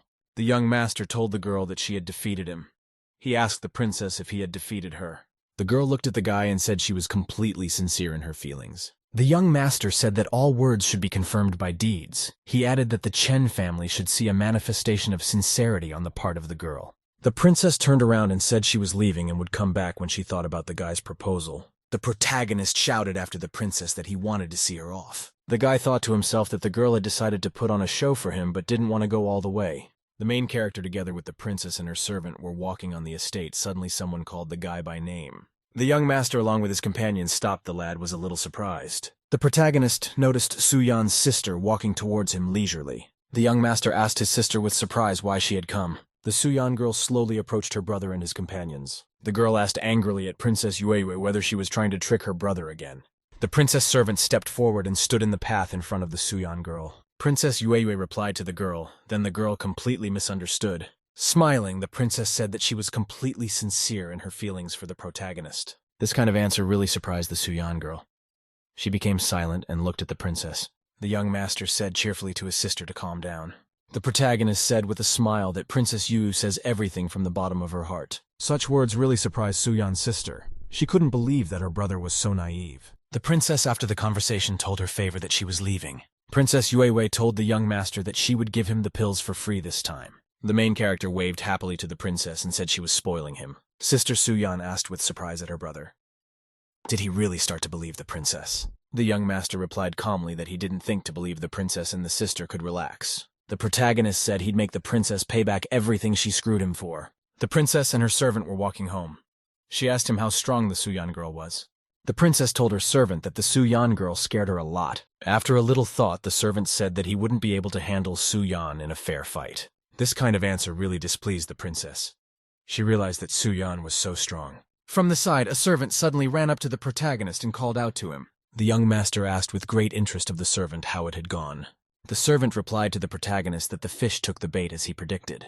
The brother told his sister that he wanted to ask her for help one more time, and this time with fishing. The Su-yan girl was very much surprised. She did not understand what kind of fishing her brother had told her about. At this time, the girl Lee Tyner was walking down the street. She wanted to find her older brother to take revenge on the protagonist. In the end, the girl met a man, Chen Yu. He was very frightened when he saw her. The man angrily asked the girl what happened and who maimed her. The girl Lee Tyner said that she underestimated the protagonist. Young master is unimaginably strong. The man was surprised. He said that the protagonist was able to hurt the girl this time. The man hugged the girl and said that the most important thing was that she was able to win. For this reason, the Chen family would belong to them. The girl Lee Tyner grabbed the man by his clothes. She had something important to say to him. The battered girl looked regretfully at the man and said she had lost. The man was very much surprised and angered by the girl's answer. Chen Yu menacingly swooped down on the girl and interrogated whether the girl had lost. The man clarified if the protagonist was able to handle the girl. He didn't understand how the young master could win at all. The man couldn't understand how this could have happened. And then there was the sound of people walking nearby. The man Chen Yu, along with the girl, turned to the side to see who it was coming. The main character and his companions approached. The young master said that the man would die today. The man was very surprised to see the protagonist. He didn't expect it. After a brief pause, the man angrily asked the protagonist if he had been following Lee's girlfriend Tyner. The girl asked the protagonist angrily if he was using her. The young master said he didn't just let the girl go, and it's the only thing she's still good for. Lee's girlfriend turned to a man and told him to show the protagonist. The man told the girl that they should fight to the end, even if it would cost them their lives. The girl told the man that she was ready to die without regret if he would be by his side. The Su-yan girl rushed forward and said that the traitors of the Chen family would be punished. Lee Tyner shouted back that she was not at all afraid of her rival Su-yan. Suddenly, the man with his hand pushed the girl Lee Tyner in the back with all his might. The girl was frightened and surprised. She didn't realize what had happened. The girl Lee Tyner turned back frightenedly. She didn't realize what the man had done. The girl noticed the man decided to make a quick escape and jumped up. The man Chen Yu was running away, and to himself, he apologized to the girl Lee Tyner. At the same moment, Su-yan struck the Lee Tyner girl's chest with her hand with all her might. After Lee Tyner was hit, she flew off and fell to the ground. Su-yan shouted for her rival to accept her death. The Chu-yan girl carefully looked after the fleeing man Chen Yu. The girl decided to activate her spell to delay the man. Su-yan shouted at the man to stand, and she directed a bright blue beam at him. The blue beam reached the man and struck him in the back. He began to fall. The man felt very weak, but he decided to himself that he would not die here. Chen Yu felt weak with smoke coming from his back after being struck by lightning. The man felt that he could no longer walk. He began to stumble. The protagonist yelled for the sister to run after the man. He added that Chen Xinyuan must die. At that time, Princess Yu was walking down the city street accompanied by her servant. The princess told the servant to gather up all the pills they had and send them to the protagonist. The servant asked with great surprise to the princess whether it was really necessary to collect all the pills. The princess replied that the pills are completely useless and they are worthless. After that, the princess added that she wouldn't lose anything at all, and bad pills wouldn't be able to help the guy in his cultivation in any way. The servant said that the princess decided to kill 2 birds with 1 stone. He also added that Prince Cao Ming might get angry. The princess replied grudgingly that the prince wouldn't dare do anything anyway. After a little thought, the servant answered the princess that she was quite right.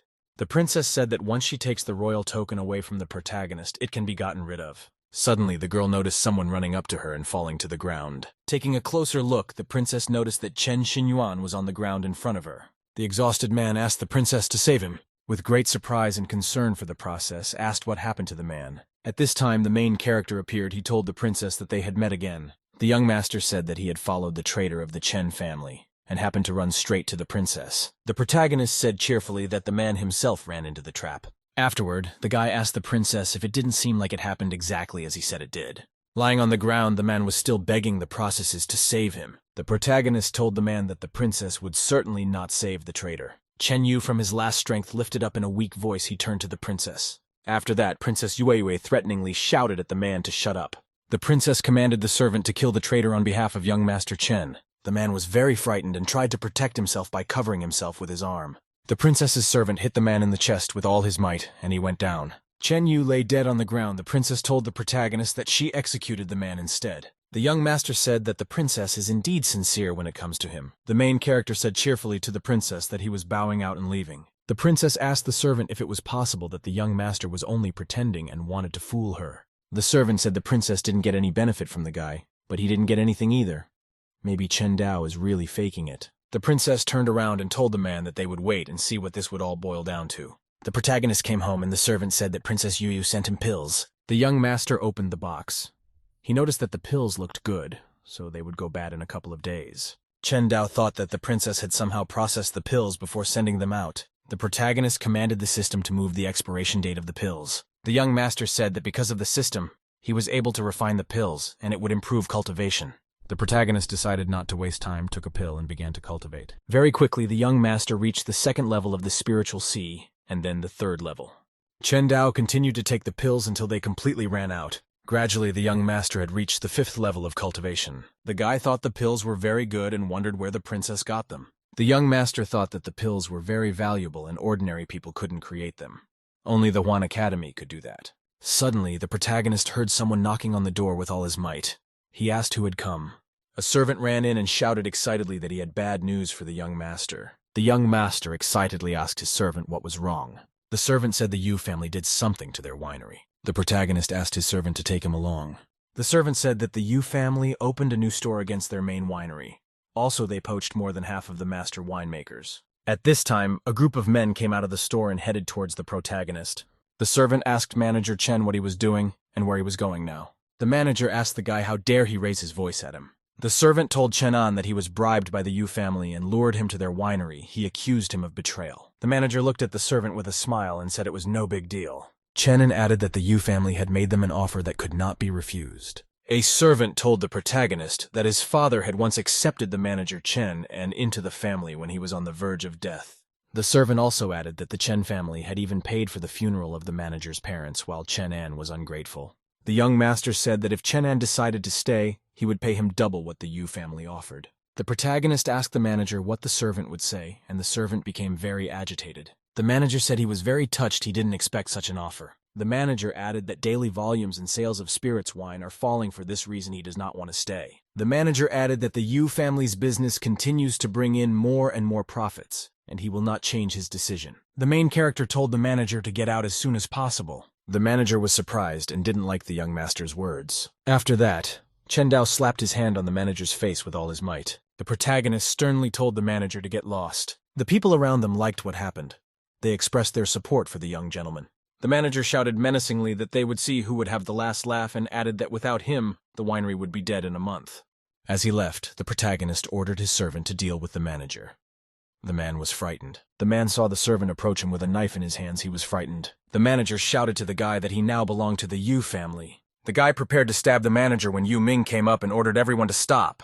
The servant was very unhappy that Yu Ming prevented him from hitting the manager. Yu Ming asked the servant sternly how dare he attack a man from his family. The manager prayed that Mr. Yu would save him from death now. Yu Ming shouted to the protagonist that the manager Chen An is a member of his family. The young master ordered his servant to cripple the steward. The servant replied that he would fulfill everything, and he stabbed the manager. Yu Ming was very angry. He decided to use spells against the servant. Yu Ming attacked the servant with lightning to protect the manager. The manager was lying on the ground. He shouted to his master that his hand was cut. Yu Ming asked angrily at the protagonist how dare he injure his man in front of him. The young master approached the doors of the building. He told Yu Ming to go inside with him. Yu Ming shouted to the protagonist that in less than a month, the Chen family's wine business would completely die. The protagonist walked into his winery. He looked at the workers sitting around. The workers started shouting excitedly that a young gentleman had arrived. The young foreman looked around and asked the workers strictly who was in charge now. Just then a guy came running up from the side. He wanted to say something to the young master. The guy said that after the manager Chen An left, he was now the boss of the place.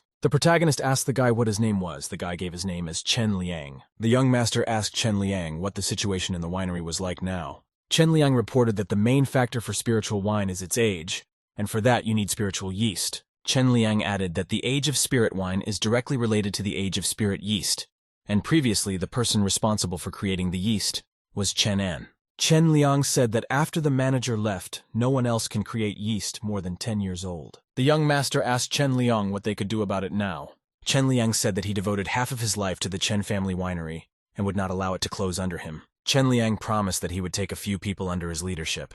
They would look for a method to produce yeast older than 10 years. Chen Liang promised that the former manager Chen An would see for himself how the Chen family winery lives without him. Such words pleased the protagonist. He put his hand on Chen Liang's shoulder. The young master said that from this day forward, Chen Liang would be in charge of the winery. The protagonist asked the new manager for some yeast to study. The new manager was worried. He wanted to say something to the young master. Chen Liang said that the Chen family had little spiritual yeast left, no more than 4 portions. Only those over 30 years old can be reproduced. The new manager said that his predecessor Chen An deliberately used up all the yeast stocks before he left. The protagonist asked that Chen Liang give him 1 batch of yeast to study. The new superintendent agreed to fulfill the young master's demands. The main character went outside and saw his sister there with a group of people. The young master was overjoyed, and he greeted his sister. Su Yan said excitedly that she had already heard about the winery situation. She asked what the result was. The young foreman replied very cheerfully that he had temporarily sorted everything out. An unfamiliar guy came up and asked the protagonist if he was young master Chen Dao. Then the protagonist got excited. He replied to the stranger that it was him. Su Yan told the protagonist that the second prince of their dynasty was standing in front of her. The young master nodded his head lightly and told the prince that he welcomed him. The prince's servants did not like the main character's behavior and demanded that he kneel before the prince. The prince soothingly put his hand up and said it was okay. The prince added that relatives of the royal family have the right not to kneel. Then the prince added that he could help the protagonist smooth out the conflict between the Chen and Yu families, so that in the end, the Yu family would not be able to take over the Chen family's spiritual wine business. The Suyan girl became silent.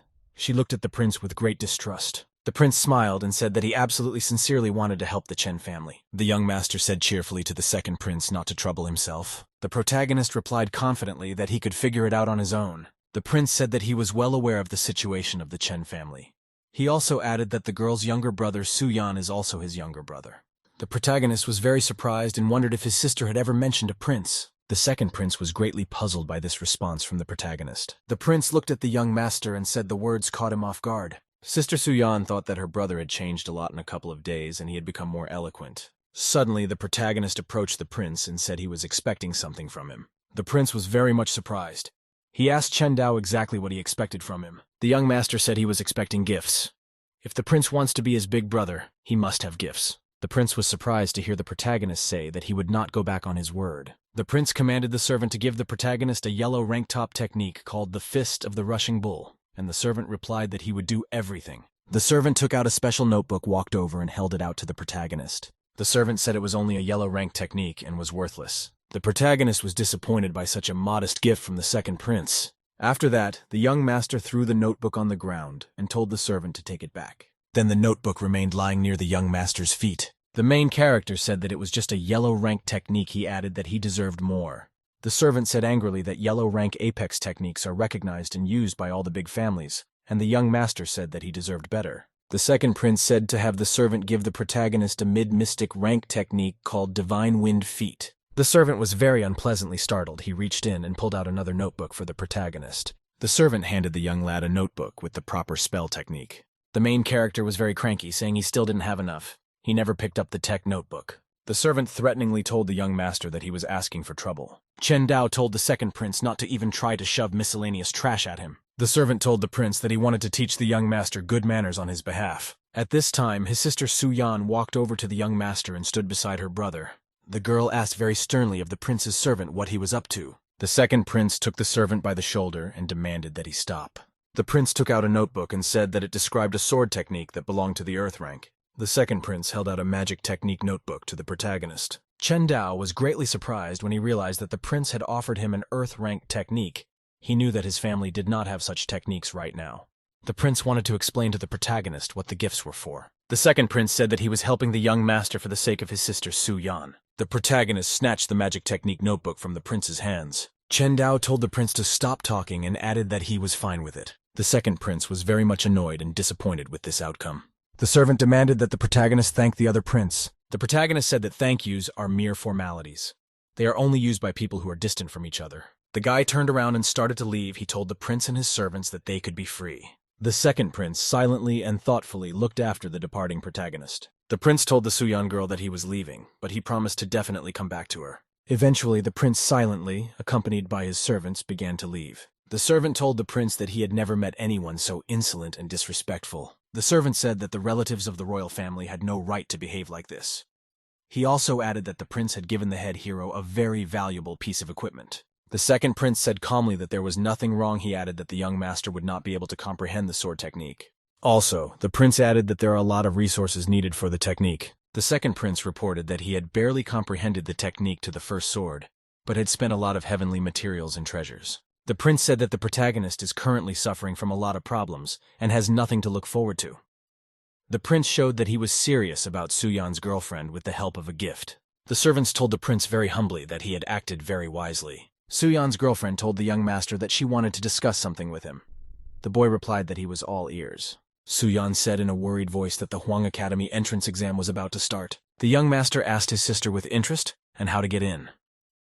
Suyan said that the academy would be recruiting geniuses from all over the world in half a month, and that princes and members of noble families could enter without an exam. His sister told his brother that the people from Hwang Academy were coming to take him away. The protagonist asked his sister about Hwang Academy. He heard that the girl was at Xuanwu Academy. Sister explained that in Huangwu Academy there are 4 schools. The lowest is considered Huangwu, and an ordinary person can only dream of going there. People who got into a more prestigious school have an unimaginably bright future. The young master told his sister that he must become strong so that the Chen family could rely on him. The sister patted the boy on the head and said he had become very masculine. The protagonist took his sister's hand away. He wanted to tell her something important. The young master said that after he entered Huangwu Academy, he would work twice as hard on his cultivation. The Suyan girl very excitedly told her brother that she would wait for him. Sitting at his home, the protagonist realized why the prince had given him the cultivation technique. It was very complicated. The young master learned that to begin comprehending, a large amount of resources would be required to prepare many thousands of bundles of spiritual herbs over 50 years old. Chen Dao thought that 5,000 bundles of herbs would cost a sum that was not affordable for an ordinary family. Only a member of the royal dynasty with access to all the world's resources can master the technique. The young master decided to go to the Yuan spiritual mountains. There should still be plenty of young grass there. The main character sitting on the couch picked up a small green vessel. The young master decided that he would deal with the problem of spirit wine a little later. He wasn't sure if the system would be able to affect the spirit yeast. Holding the vessel in his hands, the guy commanded the system to advance the time of the spirit yeast 30 years forward. The protagonist holding the green vessel in his hands noticed that something was happening. At this time, the magic dial was showing how the system was changing the timing of the yeast. The young master noticed how the spiritual yeast was maturing. Eventually, the vessel broke. The guy realized that the process of growing up was a complete success. The young master watched intently as the white substance floated in front of him. The young master realized that the age of the spirit yeast had exceeded 30 years, so it began to reproduce. Chen Dao realized that the time system could only be used once on an object, with the new spiritual yeast being another object, so one could rewind their time once more. The protagonist commanded the system to move the time of the spiritual yeast forward by 50 years. Afterward, the young master and his servant decided to go to the winery. The protagonist noticed a large bunch of people crowding outside the store. A servant told the protagonist that the Yu family sells wine 30 years old and they also underprice. This could bury the Chen family's business. At the Chen family's winery, the workers talked to the manager. They said that they could not cultivate spiritual yeast 30 years old. The manager was very upset. He thought to himself that he was worthless. The employee told the manager someone had been able to create 20-year-old yeast very quickly. He added that if they had a year and a half, they would have created 30-year-old yeast. The employee said very sadly that the Chen family's winery would not last that long. One of the workers said that the main character took home with him a bottle of yeast he could learn something from. Another worker replied that it was the first time the young master had seen the spiritual yeast. He added also that although the young master is a good man, but he has little talent. The workers became very upset and frustrated because there was no hope. At this time, the protagonist along with his servant approached the workers from the side. All the employees of the winery cheerfully greeted the young gentleman. The young foreman looked at the workers and asked why they had their noses down. The manager was very frightened. Annoyed, he dropped to his knees. In a frustrated voice, the manager said they deserved to be punished. All the winery workers fell to their knees and told the young master to punish them. The main character was very surprised. He asked the workers what had happened here. The manager said that they have created spiritual shivers of 20 years old, and the prices of Yu family intervention wine have fallen. No one wants to buy Chen family spiritual wine anymore. The manager fell down in a bow and told the protagonist that he had let him down. The young master told the manager that he could be proud as he had created a 20-year-old wine in a short time. The manager cheered up and said that in 3 months, he would be able to create a 30-year-old spirit yeast. The young foreman cheerfully replied to the manager that they wouldn't need it. The manager was very much surprised at what he heard from the young gentleman. The main character told everyone to look at him. He waved his hand over the table. The manager was surprised. He noticed a pile of vessels on the table. The manager walked over to the vessels and began to examine them. He picked up one of them. The manager then opened one vessel to check its contents. The manager was very much surprised. He couldn't believe he was seeing 50-year-old spirit yeast. Chen Liang looked at the bottles of spirit yeast and couldn't believe that the young master had succeeded. Chen Dao said that they got it right, and these bottles have 50 years of spiritual yeast in them. Chen Liang turned to the guy and asked if he had found a great master of spirit yeast production. The guy smiled and admitted that he had created all this spiritual yeast on his own. Everyone around them was shocked when they found out it was all the work of the young gentleman. Chen Liang grabbed the guy's shoulders and shouted that it was a blessing from above, and his father was also a master in yeast creation. Tears appeared in Chen Liang's eyes as he said that Chen Dao had inherited his father's talent. Chen Dao felt uneasy as the man shouted that the day when the Chen family's winery would blossom was not far off. Chen An urged people to queue up and not be shy, because there was enough wine for everyone. The man was convinced that without him, the Chen family was worthless, and their winery would be shut down. A man waved to the people in line and told them to take their time because they had enough wine. The people in line started to smell a wonderful odor. One of the guys asked what that smell was. The line began to look around, each person trying to figure out where the wonderful aroma was coming from, until one of the guys pointed to the Chen family's winery and shouted that the smell was coming from there. At this moment, Chen Dao and his subordinates came out of the building carrying jars of wine. The young gentleman shouted that they had a 50-year-old wine that didn't cost much at all. Chen An turned to shout and said that the Chen family could not have a 50-year-old wine. Yu Ming told his father that they had succeeded in completely destroying the Chen family's winery. The man was pleased and said that if the Chen family knelt down and gave them the royal token, he would spare them. They approached the winery and found a huge number of people standing outside the winery. Yu Ming pointed at them and said that their family's wine was very popular because they had poached all the opponent's top workers. The crowd was discussing that the Chen family's wine was really 50 years old, also very delicious. Yu Ming and his father turned gloomy, and the man asked why all these people were talking about the Chen family. The man said that something was wrong since the line was at the Chen family's winery, and not theirs. Yu Ming was angry and started to go to the workers of their winery to find out what had happened here. The guy asked why. In the few minutes he was gone, all the customers had gone to the Chen family. Chen An said that the Chen family was able to create a 50-year-old wine and sell it cheaper than the 30-year-old wine. Yu Ming asked how this was possible if Chen An was the headmaster of their winery. Chen Dao heard them talking, so he told Yu Ming that nothing was impossible in this life. The guy asked if Yu Ming wanted to taste the fresh wine made by the Chen family. Chen Dao walked closer and threw Yu Ming a bottle of 50-year-old wine. Yu Ming opened the Chen family's wine bottle and smelled what it smelled like. The guy realized from the smell that he was holding indeed a 50-year-old wine. Yu Ming told Chen Dao not to dare, to beat around the bush and tell him how he did it. Chen Dao smiled at the guy and admitted that it was all thanks to one person, and that person turned out to be Chen An. The man was very surprised when the young master said his name. Chen An started shouting to Chen Dao not to slander his name because he had done nothing of the sort. Chen Dao said that he was very happy that the man left the method of producing 50-year-old yeast. The guy said that he was willing to forgive Chen An for leaving his family because of this. Chen Dao was leaving and wished the man a good career with the Yu family, and added that he was counting on his help. Yu Ming was angry. He turned to the man and asked if he knew how to make 50-year-old spiritual yeast. Chen An was worried and asked Yu Ming not to listen to the guy because it wasn't true. However, Yu Ming didn't believe him and said that Chen Dao would never have found a way to create 50-year-old yeast. Yu Ming didn't let the man make excuses and said that he was giving him 3 days to make 50 years of spiritual yeast. The guys started asking Chen An what they should do, but the man himself didn't know how they could make it in 3 days. Chen An exhaled heavily and said that they were now meaningless to the Yu family and would be disposed of in 3 days. The workers blamed the man for taking them away from the Chen family, and now they were in this situation. Yu Ming approached his father and asked what he thought about all this. The man said that because of this, they would now be unable to destroy the Chen family's business and take their place. Yu Ming said that they should switch to more reliable means then, since out of the entire family, only Suyan was capable of doing so. But father said they couldn't do that since the Chen family was being looked after. The man said that in a few days, Huangwu Academy would open its doors and Chen Dao would get in. Father said that Yu Ming also met all the requirements to get into Huangwu Academy. Yu Ming got nervous and asked if his father really wanted him to deal with Chen Dao in the academy. The man said that this was exactly what he wanted, and within the academy competition, Yu Ming would have a better chance of dealing with it. The man told his son to wait for the right opportunity and grab the bull by the horns. Yu Ming listened to his father and nodded to him confidently. The boy said that he understood everything and would definitely do it. In the Yuan spiritual mountains, a boar-like beast was defeated with a precise strike to the neck. Chen Dao raised his sword after the strike, and the beast's body began to fall to the floor. The guy stooped down to the UN spiritual grass that the beast was guarding and plucked it.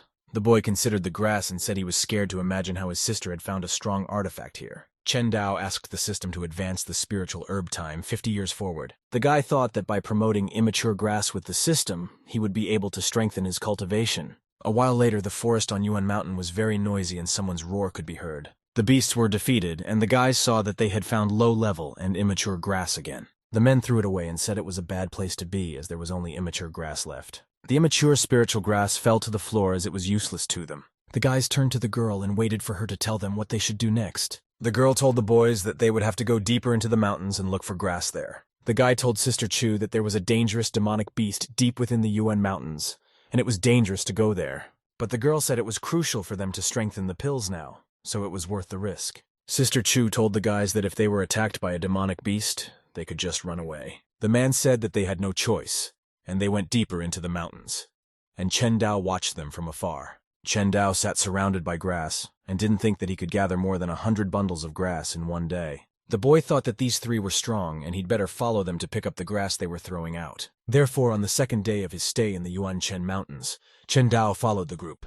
A man held up a spiritual herb and said only one bundle out of hundreds found, 50 years old. Chen Dao watched the man carefully as he threw out the spiritual herb. Chen Dao held many bundles of grass, and believed that at this rate, he would gather 100,000 bundles very quickly. Chen Dao was walking forward when someone behind him asked who he was and what family he was from. The guy turned around at the sound of the voice and wondered who was following him. In Chen Dao's field of vision, the two guys and a girl he had been following these 2 days appeared. The guy said they were lucky the girl spotted the stalker, or he would have followed them further. The man frowned and ordered the guy that he answered immediately why he was following them. Chen Dao said that he didn't wish them harm, and was just picking up the spiritual herbs they were throwing away. The guy realized that he had underestimated their cultivation level since he had been discovered, even though he was being cautious. Sister Chu looked at the guy carefully and asked why he needed such a spiritual herb. Chen Dao said that he needed it for a special technique. Oh, he didn't have the strength to find a grass of a decent age. The girl accepted that explanation, so she turned away and told the guys they were leaving. Chen Dao decided to ask if he could continue to go along with them. The girl didn't even turn around and said the guy could do what he wanted. The man approached the girl and asked why she believed him so easily, since he could have fooled them. Sister Chu said that the guy only has a spiritual sea world and can't do anything with it. The guy agreed with the girl and said the rookie just follows them around because he feels safer that way. After this conversation, Chen Dao continued to follow the group, and so 2 days passed. Chen Dao meditated and thought about the fact that in these 2 days, almost all the grass had gone to him. The boy looked at the group and realized he needed 200 more bundles to comprehend the first sword. The man told the girl that the core of the spiritual mountains was further away, and if they didn't find grass there, the hike would be pointless. At this moment, a beam of light appeared not far away from the group, directed into the sky and attracted their attention.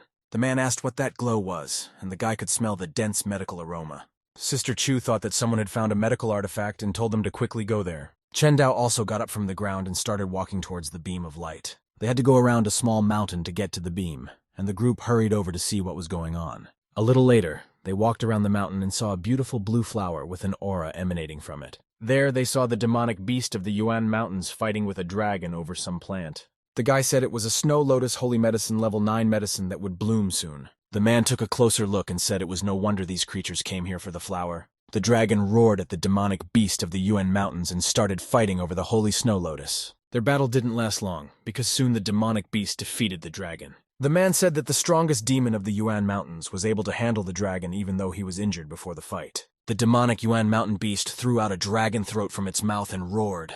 After that, the Yuan Mountain demonic beast fell to the ground and was greatly weakened. The man rejoiced that the beast was on its last breath, and they could easily get a snow lotus. Sister Chu agreed to take the snow lotus, but asked the guys to be careful not to get hit by the beast's death attack.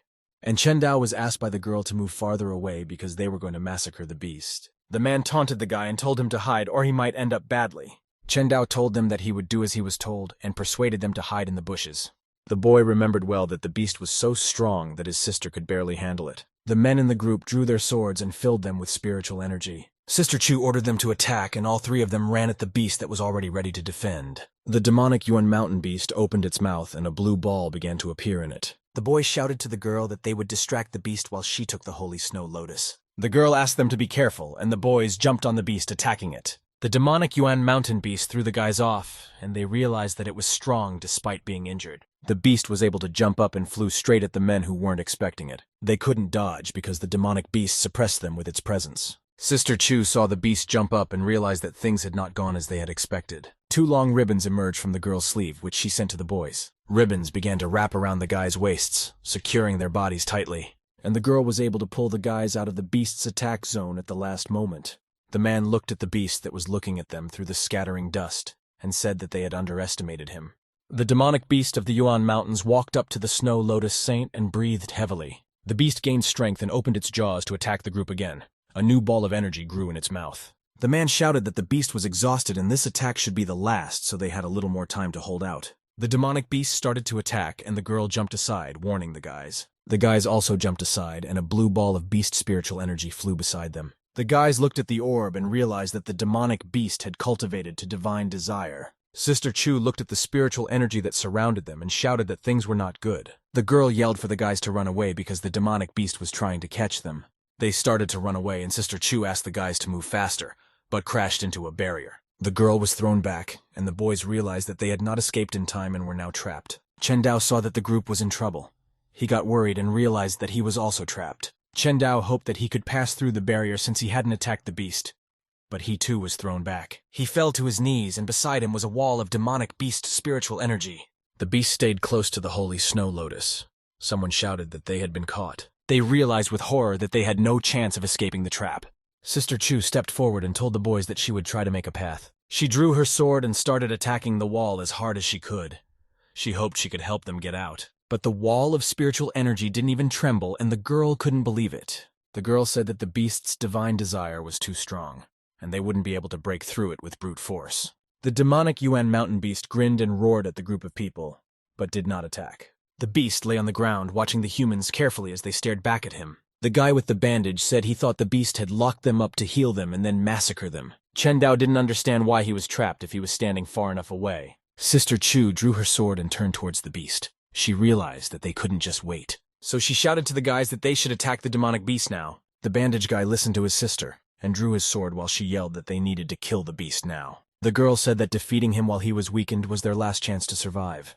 The man attacked as well. Lightning bolts from the group's swords surrounded the beast and appeared in various places. The guys and the girl attacked the demonic beast from different directions until it could only growl back. The man shouted that they couldn't even wound the beast, and the guys said that they would just exhaust their spiritual reserves. The demonic Yuan mountain beast was able to recover some strength and grinned. He howled and began to release his spiritual energy, attacking the people. The boys were thrown aside, and the girl was able to hold off the beast's attack and stay put. The guys fell to the floor from a great height and swords flew out of their hands, and the guys themselves got hit badly. Sister Chu was exhausted and wondered if their lives would be cut short here today. Chen Dao appeared next to the girl and said that he would try it now, which greatly surprised Sister Chu. She looked at the guy, but he was calm. There was a small smile on Chen Dao's face. The girl didn't believe that a guy with a level lower than hers would be able to handle a demonic beast. Chen Dao said that he would need all the spiritual herbs they had gathered. The guys who were with the girl were outraged and yelled that he was only interested in weed in such a situation. Chen Dao turned to them and said that he was trying to comprehend a special technique for which he needed a spiritual herb. The demonic Yuan mountain beast rose to its paws, and Sister Chu turned towards the guys. Blood was flowing from her mouth, and she ordered the guys to give all the spiritual herb to Chen Dao. The man frowned and began to say that they had been gathering this herb for more than a day. The girl listened to his indignation, and afterward asked why they would need her if they became dead. The man was disappointed, and said he couldn't believe that a person with the spirit sea world was capable of anything. The girl looked at the man and asked what options they had other than that. The man finally relented and realized that Sister Chu was right, so he handed over the herb. Chen Dao was surprised, but he caught the spiritual herb that the man threw to him. The man turned to the guy and said that if it turned out he had lied to them, he would personally kill him. Chen Dao opened his palm and looked at the spiritual herb that had the appearance of a small ring, after which the guy clenched his fist again and said that he now had enough herb to comprehend the first sword. He bowed to the group and said that he now needed time and asked them to give it to him. The guys didn't argue with Chen Dao and gave him time to absorb the spiritual herb. Chen Dao sat on the floor in the lotus posture and meditated, absorbing the power of the spiritual herb. The man said the boy keeps consuming weed in huge quantities. Chen Dao then explained that he had absorbed the spiritual stone earlier and could now gather a huge amount of energy and not explode. He drew his sword and wondered how the prince had managed to do such a thing, and assumed it was because of the unusual Dantian. His sword was completely surrounded by spiritual energy when the guy said that his sword had formed. The demonic Yuan mountain beast was ready to fight and roared as loudly as it could. The bandage guy said chagrined that the demon had healed some of its wounds and was about to pounce. The demonic beast didn't make them wait long and jumped to attack again. Chen Dao touched his sword, closed his eyes, and said that he had comprehended the first sword. After that, he made his first strike and commanded the sword to destroy. The wall of beast spiritual energy turned into water and parted to the sides.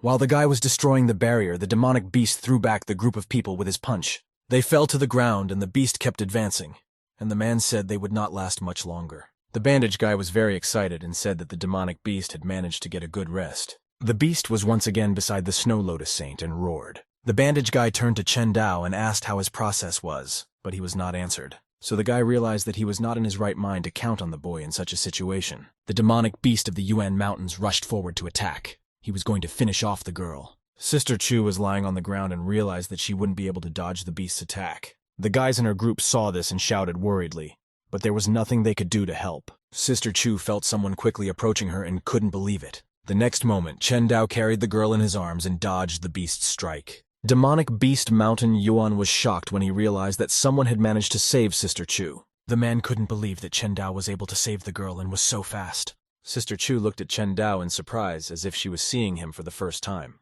When the guy landed on the ground, the girl asked if he was okay. But Chen Dao did not answer the question. Instead, he set the girl down and asked her to give him a sword. Sister Chu was willing to entrust her sword to her savior and handed it to the guy. Chen Dao turned to the beast and told the girl to rely on him and he would deal with the demon. The girl watched Chen Dao leave and asked him to be careful. The demonic Yuan mountain beast roared even louder than before, and the guy asked if he was angry. Chen Dao closed his eyes and focused on his new abilities, preparing for battle, after which he gripped the hilt of his sword tighter and shouted to the beast to attack. The man watched in shock and asked the others if this boy could handle it. The demonic beast didn't need to be asked twice, so it immediately rushed to attack. The bandage guy couldn't understand how a guy could fight such an opponent with such confidence. A blue glow appeared around Chen Dao, and he shouted for the demon to taste his blade. The guy shouted to the sword to chop and directed a huge wave of spiritual energy at the beast. The bandage guy couldn't understand where such strong sword energy came from, and decided that the guy was capable after all. A wave of Chen Dao's spiritual energy flew straight between the demonic beast's eyes. The man watched as the demon came close and watched the boy's actions in shock. The blow hit the demonic beast, and everything around it lit up with a blue explosion. Sister Chu looked at Chen Dao and couldn't believe that he was able to defeat the beast with a single strike. The guys couldn't believe that someone from the Spirit Sea World level could be so strong. Chen Dao smiled as he listened to other people's astonishment, and was glad that he had mastered this technique. The petals of the Snow Lotus Saint were lying on the ground, which, like the beast, had not survived the impact. The bandage guy was very upset when he saw that the Snow Lotus Saint had been hit, rendering it useless. The girl approached the guy and said that her name was Chu Yun, and she would like to know the name of her savior. Chen Dao looked at the girl and decided that he could tell her his name, so he introduced himself. Chu Yu thanked the guy for what he had done for them, and said that she dreaded to think how things would have ended without him. Chen Dao said that he shouldn't be thanked because he was able to comprehend the sword technique thanks to their help. The girl bowed and said that they were students of Huangwu Academy and that she hoped to meet again. Chu Yun left, and the man had to drag the bandage guy who was upset about the lotus behind him. Chen Dao decided that since he had saved the group, he could take the Snow Lotus Saint for himself. The guy stood over the flower, pointed his palm at it, and asked the system to roll the time back an hour. The holy snow lotus began to gather its petals into a bud and was becoming whole again. When the system finished rolling back time, the holy snow lotus began to emit a medical aura once again. The spiritual energy of the flower was simply unbelievable, and Chen Dao extended his hand towards it. It was the first time the guy had seen a 9th-level plant, and he was amazed by the spiritual energy of the flower. Chen Dao held the holy snow lotus in his hands and decided that it was time to return home. Night had fallen and the month was illuminating the Chen family's manor. The weather was pleasant and tree leaves were flying everywhere. A group of men in black cloaks landed on the roof of a house, and one of them said they had made it. One of the men said they had tried to take the royal token 6 years ago and now came to try again. The man looked down and said that the Chen family was quickly fading away as there was no one on the property. Suddenly they heard Chen Tai's voice behind them, inquiring about their family's extinction.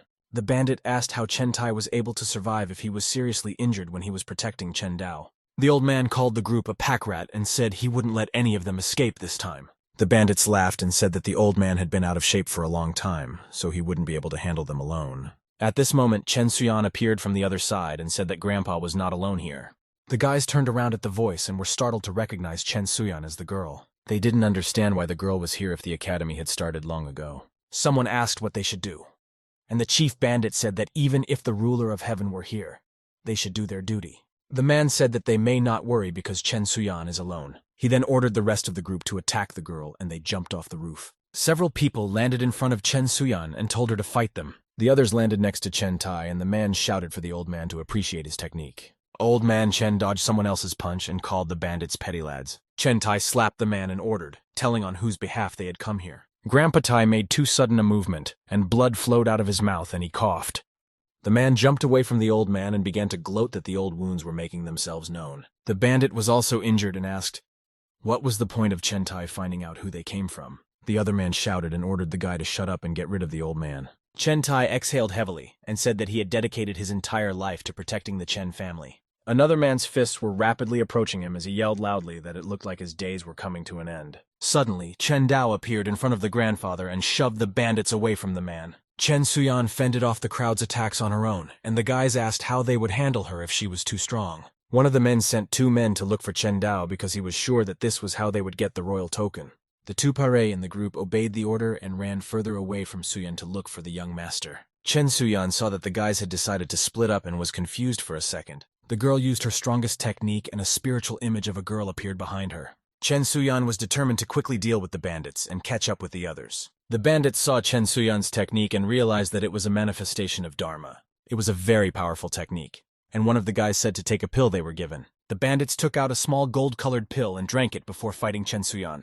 Red energy surrounded them, and the guys felt their bodies fill with power and rushed to attack. The men ran to Chen Suyan to finish her off once and for all. Chen Suyan folded the seal and gave the Dharma orders to urgently grab the approaching guys. Dharma obeyed the order and seized the criminals. The boys shouted that it was impossible. The perpetrator was clutched tightly, screaming that he didn't believe that they didn't have the strength to do anything at all. His partner was also tightly clutched by the huge girl's hand and they couldn't get out. Chen Chuyan brought the seal closer to her face, and a golden glow appeared behind her as she ordered the guys to submit. The fists of the Dharma manifestation clenched, and the criminals within them scattered apart. Chen Suyan was approached by Grandpa Tai and told her that they needed to rescue the young master. The 2 criminals approached another building on the Chen family's property. Inside sat Chen Dao. He was meditating, and there was a dense layer of spiritual energy around him. The criminals immediately opened the door to the building, and it hit the wall hard. The boys walked in and were glad they had finally found the young gentleman. Chen Suyan and Grandpa Tai quickly ran to Chen Dao's aid, and the old man was pushing the girl along. When they were near the right building, they noticed the door was open. Suyan shouted that they had found him. Chen Tai said that things were bad because young master, with his current cultivation level, was no match for the criminals. On one of the rooftops near the Chen family's territory stood the prince and his entourage, who saw that the Chen family was under attack. The prince folded his arms across his chest and said that someone went nuts trying to get the royal badge. The prince ordered his men to follow him because he wanted to see what was going on there. Therefore, the boy and the 2 adult men flew towards the Chen family's territory. Meanwhile, the fight in Chen Manor continued as the criminals found the young master.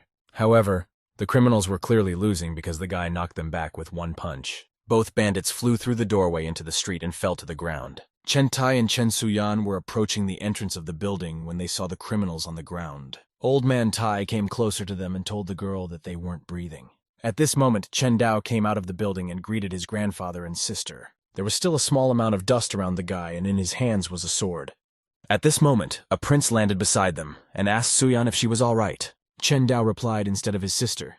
He said that he had already dealt with the assassins, so Suyan was fine. Chen Tai started to move closer to the guy and asked if the young master had handled the criminals. Chen Dao touched the blade of his sword and said that the assassins didn't even survive 1 swing of his sword. Grandpa laughed and said that the boy had really grown up since he had dealt with them with a single swing of his sword. The prince couldn't believe that the guy had successfully comprehended sword techniques since he was able to deal with a single blow. He looked closely at the bodies and realized that they were killed by the sword ki that the technique he had given the guy had. The prince turned to Chen Dao and asked if he was able to comprehend that sword technique. The young lord nodded and told the prince that it turned out to be very easy for him.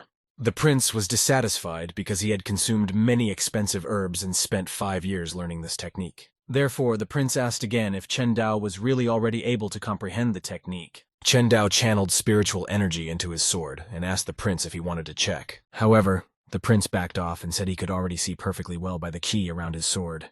Since the prince's help wasn't needed and he felt humiliated, He said goodbye to Suyan and left. A man from the prince's entourage cautiously asked the guy if he was okay. The prince said that he was offended because this time he felt disappointed because of Chen Dao's talent. The men started shouting. Then the Chen family's family master conceded to him all, and Chen Dao was just lucky. Prinu turned to the men and told them to calm down because he wasn't that spineless. The prince wasn't going to be discouraged because of one failure and said that he was determined to get Chen Suyan. The prince left, and only family members remained in the Chen family's estate. Chen Suyan said that the second prince had always been proud, and this was the first time she had seen him so upset. The girl moved closer to Chen Dao and said that her younger brother was very naughty. Chen Tai laughed and said that young master was simply a true dragon among humans. Grandpa Tai was sure that if Mr. and Mrs. found out about it, they would be happy. 7 days had passed since that incident, and Chen Dao had been meditating and raising his level.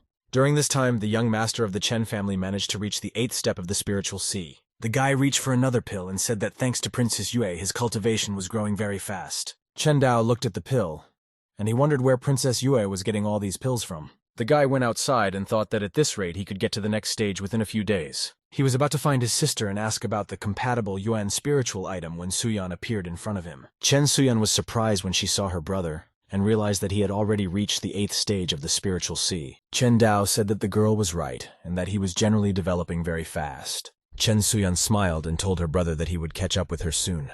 The guy felt awkward and thought that Suyan really deserved the title of genius unlike him. Chen Dao asked his sister what was the most suitable spiritual item to break through the spiritual sea level. The girl explained to the guy that after the spiritual sea level comes the spiritual bridge level, and the sacred snow lotus will come up.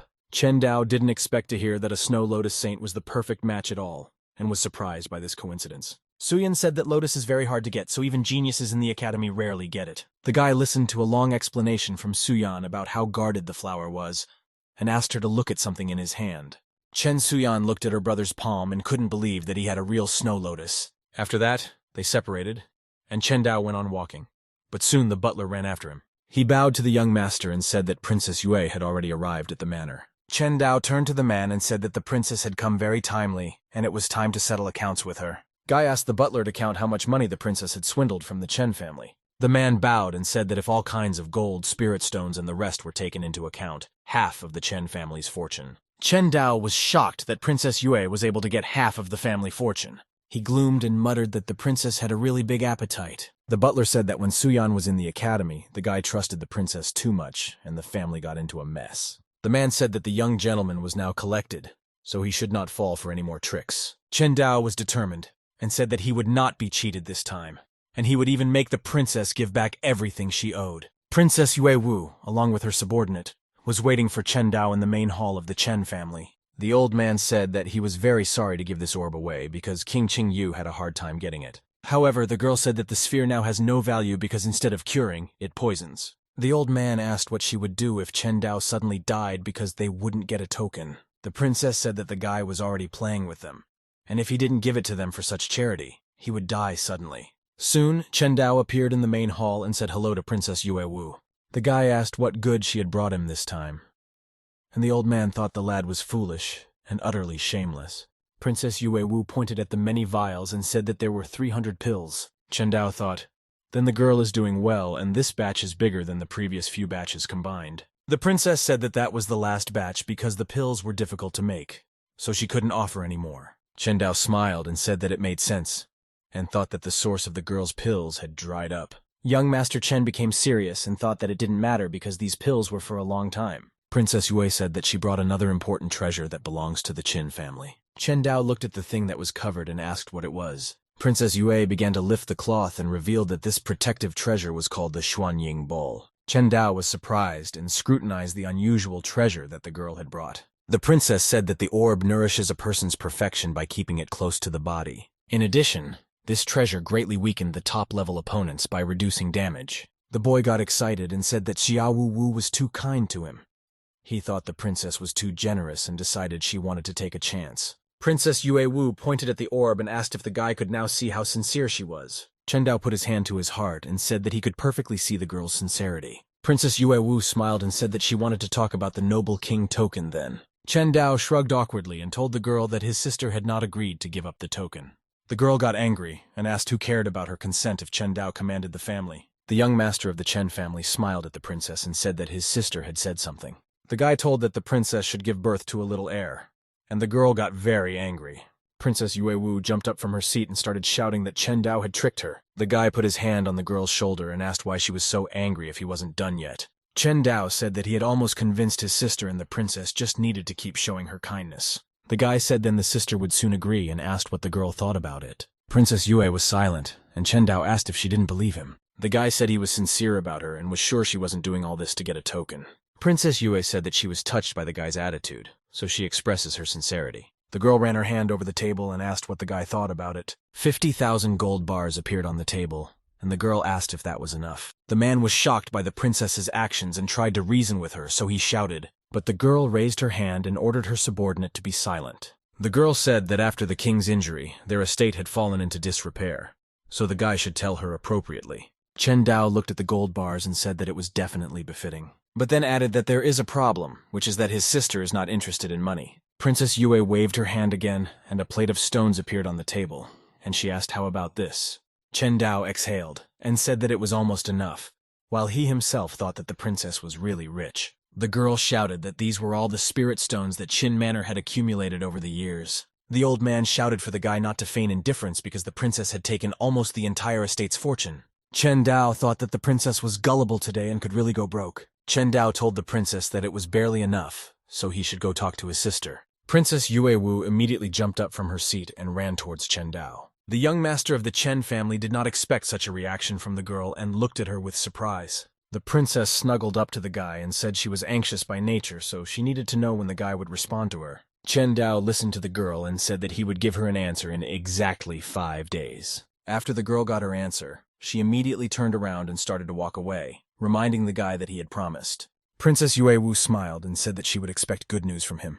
A man's loud cough could be heard behind the locked wooden doors. The man tried to meditate, but blood was coming out of his mouth, and he said he couldn't hold on any longer. He raised his hand and began to use his powers to create a small portal. When he succeeded in creating a portal, the man stuck his hand into it. He tried to find something on the other side and shouted Princess Yue's name. The man was very angry and shouted to be told where the princess was. A huge hand appeared in the sky above Princess Yue, and the girl recognized her father. The girl was very worried and shouted to her father that she was here and looked anxiously at her hand. The man shouted for the girl to come here immediately and began to reach for his daughter's hand. The man took the girl in his hand and carried her through the portal to his room. Her father told the princess that they had not much time left, so he wanted to know how things were progressing. The princess said that Chen Dao promised to give the noble king token in 5 days. The man coughed up blood again and said that for many years the Chen family had safely hidden the token. The man shouted that when they got the token, they could break through to the next level and increase their life expectancy. The man said that Yue had searched everywhere and managed Qin Manor all these years, so she had done a glorious job.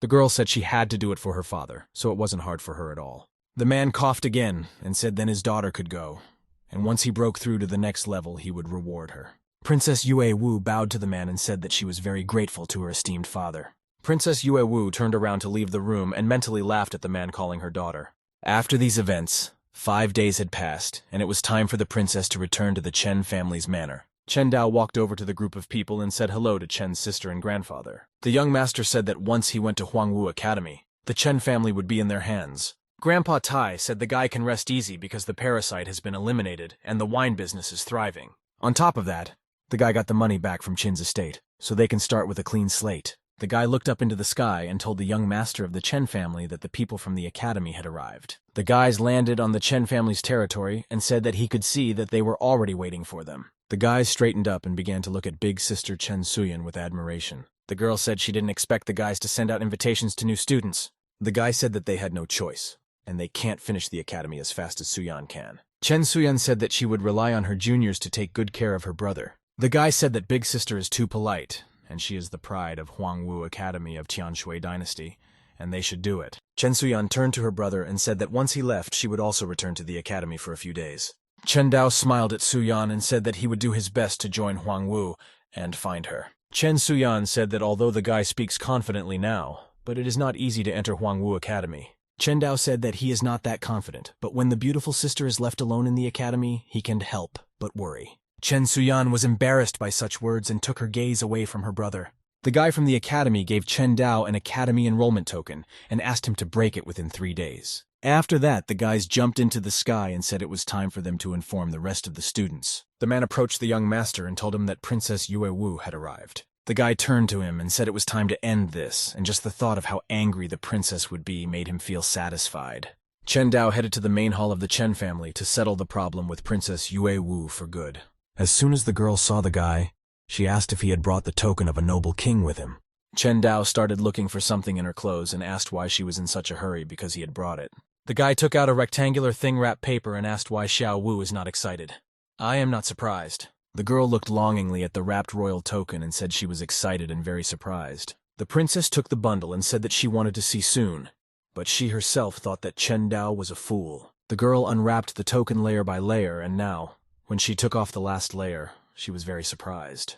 There was an ordinary brick in the princess's hands, and she asked if it was definitely the token of a noble king. Chen Dao sat down not far from the girl and asked if this thing didn't look like a token. The princess was angry and asked if the guy thought it could be like the token of a noble king. The girl was furious. She moved closer to the guy and started yelling that he had fooled her. The man rushed to the attack, shouting how the guy had the nerve to trick the princess with a lump of clay. At this moment, Chen Suyan appeared in the room and shouted that if there was anyone here, only a man was brazen. In the next moment, the old man was already thrown to the opposite sides of the room, and Chen Suyan was standing near the entrance of the building, ready to teach the Qin family a lesson. Chen Dao said that the princess tricked him with pills, so why can't he trick her with a piece of clay? Princess Yue Yu's subordinate couldn't take it anymore and shouted that he had had enough and attacked again. However, the girl stopped him, ordering him to leave the situation. The man couldn't believe his ears. Princess Yue Wu told the old man that they were leaving, and Chen Dao told her that he would not see her off. Suyan looked after the princess and said that this woman was deeply hiding her true thoughts and would never let it go so easily.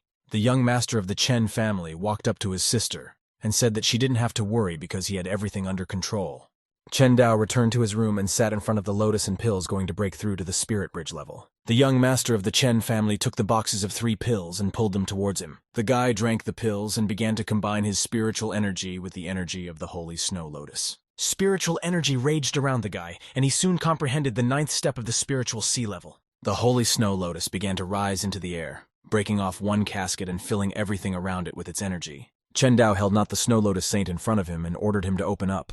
The flower obeyed and flew up into the sky, becoming just a huge size, greatly surprising the guy. Chen Dao noted its enormous size, and was pleased that the sacred snow lotus had entered his spiritual sea. Since the holy snow lotus was in the Chen Dao spiritual sea, which meant that the process was going well. Soon, the young master of the Chen family saw the silhouette of the bridge and shouted that the crossing process had begun.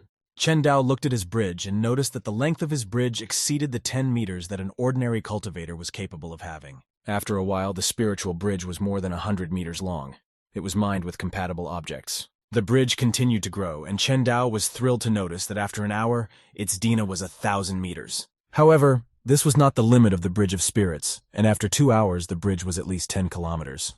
When 4 hours had passed since the bridge had started, Chen Dao doubted that it would ever stop. The Bridge of Spirits continued to grow, but the guy, too tired to watch, decided to lie down for a while. And since there was no way he could control the growth of the bridge, all he had to do was wait for it to be over. After a while, the guy finally felt like he had taken it to the next level. The young master of the Chen family stood up and shouted that the spirit bridge had stopped expanding, so it had completely changed to a new level. The guy looked at the endless long road ahead and couldn't believe it was his bridge. Chen Dao didn't know how to feel about the fact that his bridge appeared to be very long to the point where he couldn't even see the end of it. He supposed that probably no one would believe him if he told how long his spiritual bridge was. However, the guy became very curious about what was at the end of the spirit bridge, so he went ahead. As expected, the guy had to walk for a very, very long time, but the end of the bridge was still out of sight. Chen Dao walked for hours on end and began to despair because he didn't believe that he would ever reach the end.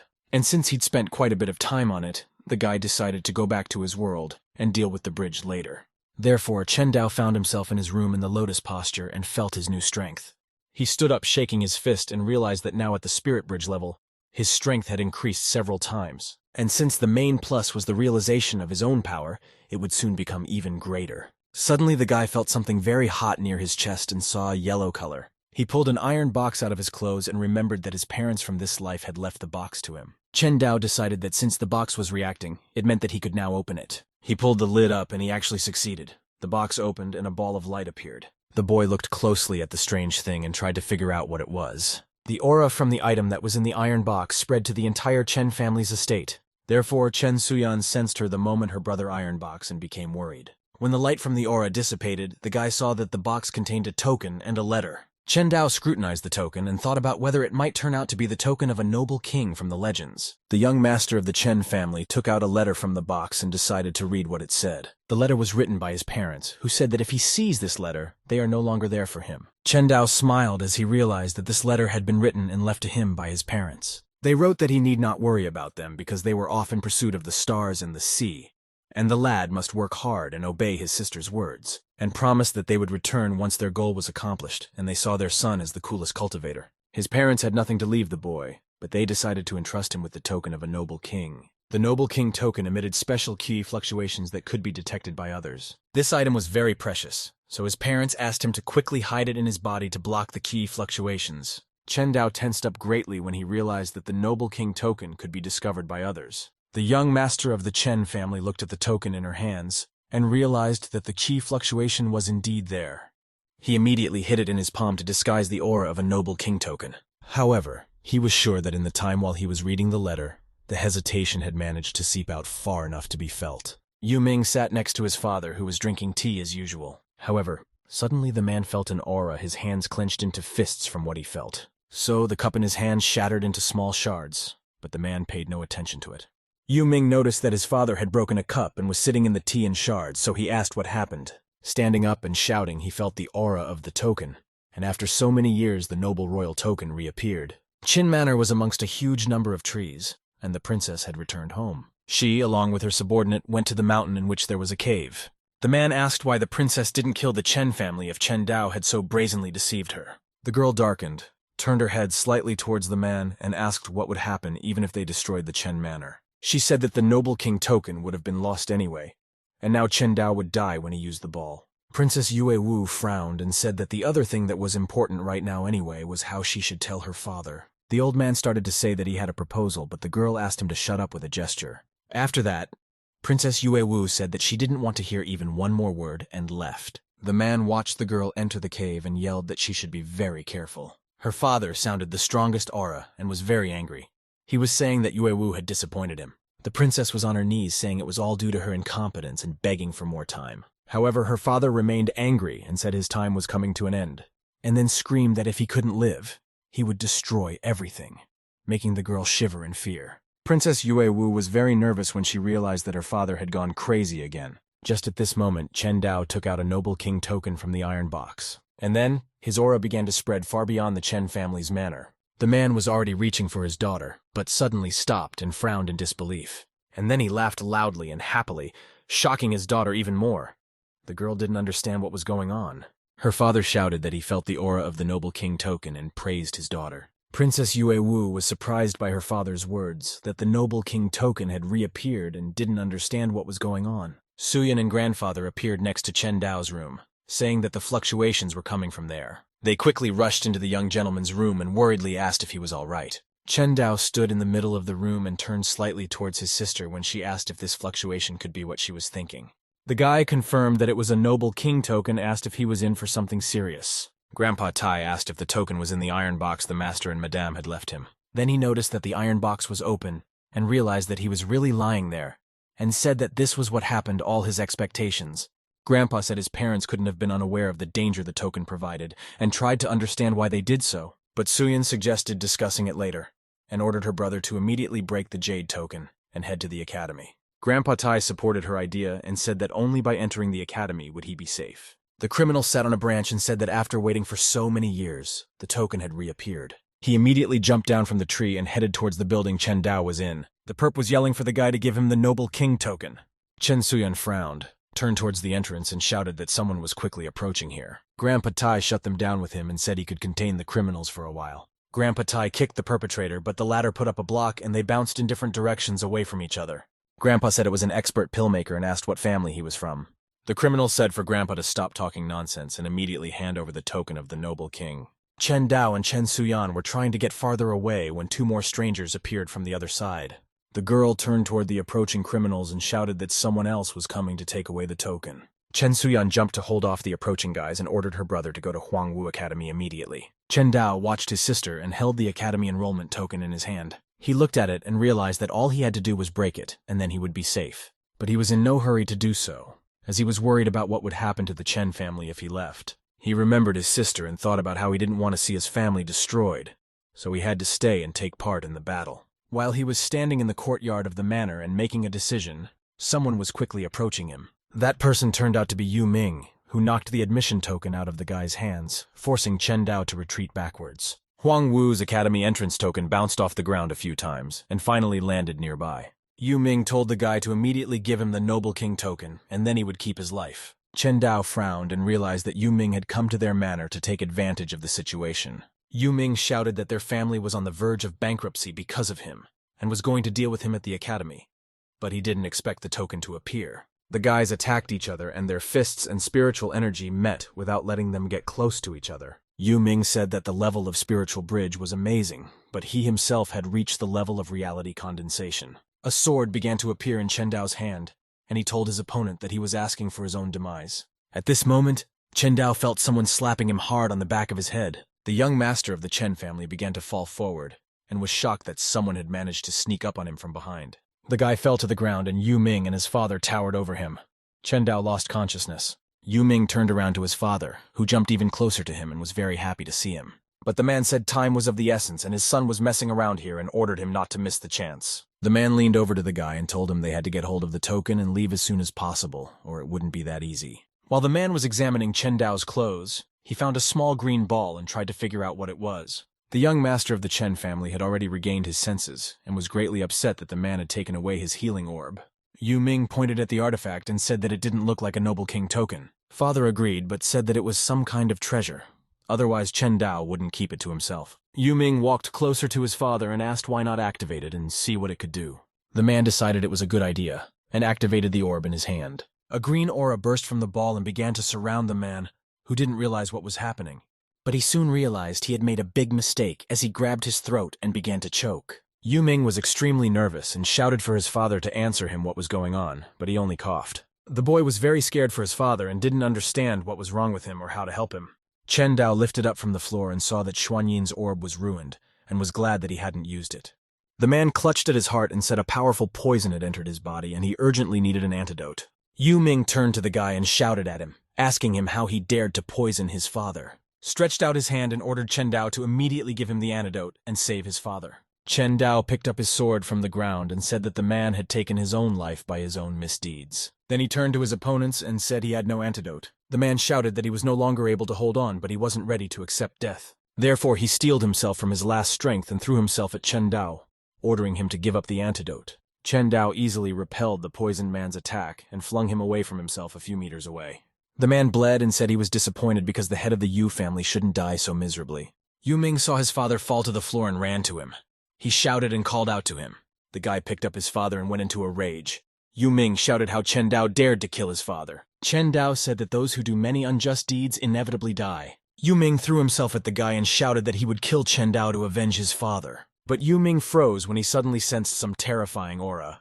Behind them was Chen Suyan, who used her Dharma invocation technique and shouted that they dare not defile the family. Yu Ming turned around and got worried because they had come for the wool and came back shaved. Yu Ming saw that in such a short time, she had managed to beat the guys to a terrible state. The guy frowned and thought that Chen Suyan's strength was simply terrifying, and continued running towards Chen Dao. The young master of the Chen family prepared for a fight, and shouted for Yu Ming to attack. But to Chen Dao's surprise, the guy didn't attack him. The young master turned around and followed Yu Ming. Instead of joining the fight, Yu Ming turned at the last moment and ran away from the manor grounds. The boy yelled that revenge for his father couldn't be decided right now, but he promised to come back. Chen Dao was unimpressed and shouted that the guy was an unworthy son since he didn't even return his father's corpse. The guy picked up the orb and said he had no idea it contained such a strong poison. Chen Dao thought that this orb was really special, which meant that one should take out the poison and it would become a treasure. Chen Dao turned to the system and asked it to rewind the time of the Xuanyin sphere 30 years forward. The system rewound time, and the guy noticed that the poison had lost its potency considerably. Chen Dao reeled off some more time and the Xuanyin sphere began to have more color. It worked and most of the poison in the sphere was neutralized. The boy brought the sphere closer to his face. Chen Dao asked the system to rewind the time of the Xuanyan sphere another 30 years forward. Xuanyan's sphere changed again and cleared a bit of poison and took on a greener appearance. Thanks to the system rolling back the time for the sphere by 60 years, its poison was neutralized. If Princess Yueyu's words are to be believed, this orb is a valuable protective treasure. Chen Dao was quickly approached by his sister and Grandpa Tai, and the girl asked why he was still here. Grandpa Tai asked the guy to leave soon because there were strong auras attached to their family that could appear at any moment. The guy asked what would happen to them if he left because these people won't rest until they get a token. Grandpa Tai asked Chen Dao not to worry about them because the young master is the hope of the manor. But Chen Dao said that he had already decided to stay and would only run away when there was no other choice. Grandpa Tai was greatly worried, but he did not argue with the young master of the Chen family. Grandfather said the young gentleman values honor and kinship, and if you add charisma to that, he's impressed. Chen Suyan put her hand to her heart and said that her brother was a real man, in every sense of the word. Grandpa Tai pulled the pair back and they all stared up at the sky in shock. Right above them flew a horse that was pulling a cart behind it, and Grandpa recognized it as the divine horse cart. The man said that it was Chi Laomo from Mount Fukong, and that he didn't expect to see it here. There were a huge number of people beside the divine horse carriage, and they were asking where the token was. One of the guys yelled out that there was definitely an aura fluctuation in that spot and asked why it disappeared. A huge number of people appeared beside Chen Dao, and their main task was to protect the Chen family. Chen Yue and his men surrounded Chen Dao, and the guy shouted for them to definitely protect the young master. The divine horse carriage stopped in front of Chen Dao, and they heard the people inside admiring the view. There were two brothers sitting in the wagon, and the younger one told the older one that he loved it when there was so much noise around. Grandpa Tai said that the two were guards of the Shengxin sect, and he didn't expect them to come. Chen Suyan frowned and said that they were lucky that some token aura had leaked out. After the brothers, another person appeared nearby and called out to Suyan, and the girl looked in the direction of the sound. She was called out by the second prince, who said that if they failed today's test, the consequences would be unthinkable. Chen Dao heard the prince's words and asked the guy to directly say whatever he wanted. The second prince said he could offer his help in exchange for Suyan becoming his consort. Chen Suyan lowered her head and seriously thought about the prince's suggestion since this was their chance. But she didn't have time to say anything, because Chen Dao blocked her with him and refused the prince. The second prince tried to explain to Chen Dao that the Chen family's estate was now on the verge of disaster. The guy got angry and said it was none of the prince's business and he wouldn't allow his sister's happiness to be sacrificed to help. The second prince exhaled heavily and said that he just wanted Chen Suyan to see his sincerity. Meanwhile, the Qin family's estate also felt the aura of the noble king token. UAWU's father said that he had already sensed several aura sources rushing towards the Chen manor. The man was very angry as he said that he wasn't the only one eager to receive the token of a noble king after all these years. The man started to get up and told Yue Wu to follow him to deal with the scum and pick up the token afterward. The princess reminded the man that he was badly wounded and suggested waiting for the others to kill each other before attacking. The man listened to his daughter and said that the token of a noble king was already in his hands, and there was no need to hurry. The girl said that she would go to Chung Manor right now and spy and relay information. The man nodded to Yue Wu and said that she could go and he would wait for her report. Princess Yue Wu darkened, smiled slightly at her father, and said that she would obey his order. The people demanded that Chen Dao immediately hand over the token and threatened to wipe out Chen Manor if they didn't obey. The prince's aide asked Dao not to overestimate himself and accept help as long as his estate was intact. Chen Dao was not convinced by these words, so he took out his sword and said that everyone could come up and try to destroy the manor. At that time, a bunch of people rushed out and shouted for everyone to try to capture Chen Dao and take away his token. Grandpa Tai asked how dare these people behave like this, and he and Suyan joined the fight. The guards of the Shengxin sect jumped out of their wagon and shouted that they also wanted to join in the fun. Big Brother quickly approached Chen Dao and shouted out, taking this brat on himself. Junior tried to catch up to his brother and asked him to slow down and send Chen Dao to him. Chen Suyan was distracted from her fight and shouted for her brother to leave and hide because it was reckless to fight them. But the young master of the Chen family was not going to listen to his sister this time, and shouted that he would hit. After that, the guy swung his sword and sent a wave of spiritual energy straight at the senior guard. So soon, the blow had reached its target and the man began coughing up blood, not realizing what was happening. After that, Chen Dao struck again and threw back all the enemies in the air despite being on the ground. The prince's aides couldn't understand how a sword swing could be so powerful, even though he had a powerful spiritual bridge. The second prince was very surprised and thought about the fact that Chen Dao's one sword was stronger than his by many times, and he wondered how this happened. The younger guard tearfully ran up to his older brother and lifted his body. The guy's eyes turned red, and as he continued to cry, he shouted that Chen Dao had killed his brother. The young master of the Chen family said that his brother deserved it and asked for it himself. The junior guard rapidly increased in size and shouted in rage that Chen Dao's act was unforgivable. The younger guard lifted his brother's body off the ground and shouted for his brother to act. He brought it to his mouth and said that they would become one, and they would never be separated again. The huge guard ate his older brother's body as he continued to flood with tears. After that, he raised his hands and shouted to Chen Dao that he would make him pay with his life. The prince's aides blocked him and said that his strength had increased several times after the merger. Chen Suyan turned at the screams and saw a huge guard approaching her brother and realized that he was in trouble. The girl used the Dharma emergence technique and decided that she had to save Chen Dao at all costs. A divine horse carriage appeared in front of the girl, and someone said that her family was now doomed. Chen Suyan turned toward the cart, shouted for it to get away, and pointed her hands in its direction. Suddenly a man came out of the carriage and stopped the huge Dharma arm and ordered it not to move. Chi Laomo was telling the girl that she was just a helpless child in a fight against him. Chen Suyan shouted, and asked how the man dared to obstruct her, and promised to destroy his mountain to the ground. Chi Laomo told the girl that all of this would happen in the future, and right now, he would get a token. The huge guard ran at Chen Dao in a rage and shouted for his big brother to be returned to him. Chen Yue shouted to everyone to protect the young master of the Chen family at all costs. Chen Yue and the other guys tried to hold the huge guy back, but he easily scattered them to the sides. Chen Dao ordered the system to improve his swordsmanship 50 years ahead. The guy wanted to find out if he could further increase his strength from this sword technique. The system fulfilled Chen Dao's requirement, and he managed to unlock many technique secrets and doubled his strength. Just at that moment, a giant straddle arm appeared right above him, and the guy punched it. Chen Yue was lying on the ground when he saw that the young master was attacked after all and shouted. Chen Suyan was also distracted from her fight with Chi Laomo and called out to her brother in dismay. The huge guard's hand was pressed against the ground and a wave of spiritual energy passed through it. The guard didn't understand what was going on or how anyone was able to survive such a blow. In the next moment, the spiritual energy became explosive, and the giant was thrown backwards. And then Chen Dao stood in the same place with his sword raised upwards and surrounded by spiritual energy. He ordered everyone to listen. The young master of the Chen family was serious and declared that anyone who encroached on the Chen family today would be killed. A lot of people were shocked by such a powerful impact and were trying to figure out what the technique was. The second prince was even more shocked and shouted that it was impossible for Chen Dao's sword to become even more powerful. The prince didn't understand how such a mediocre person could become better than him. Suddenly, a small portal appeared in the sky and someone's voice continuously called out to Gigi. Soon, a coffin appeared out of the portal, and people recognized the old demon Yinshan in it with fear. Grandpa Tai told him that Yinshan was half human and half demon, and it was surprising that even he had come. A voice from the coffin shouted for the Jin family to hand over the noble king token to him, or else they would be the end of them. Chen Dao listened to the old demon's demands and jumped up to approach him. Soon he was next to the demon's coffin, and said that it was very arrogant to make such a statement. Chen Suyan was very worried about her brother and shouted at Chen Dao not to get into a fight. Old demon Yinshan asked if the guy thought he was on his level because he killed the Shengtian guards. The demon yelled that the guy was overestimating himself, and Chen Dao punched him and said that he wasn't afraid to see the demon's strength. The coffin exploded and the guy was thrown aside. Then he said he really couldn't resist it. The coffin lid opened and flew aside at high speed. Chen Dao concentratedly frowned and watched the old demon, realizing that he was very strong.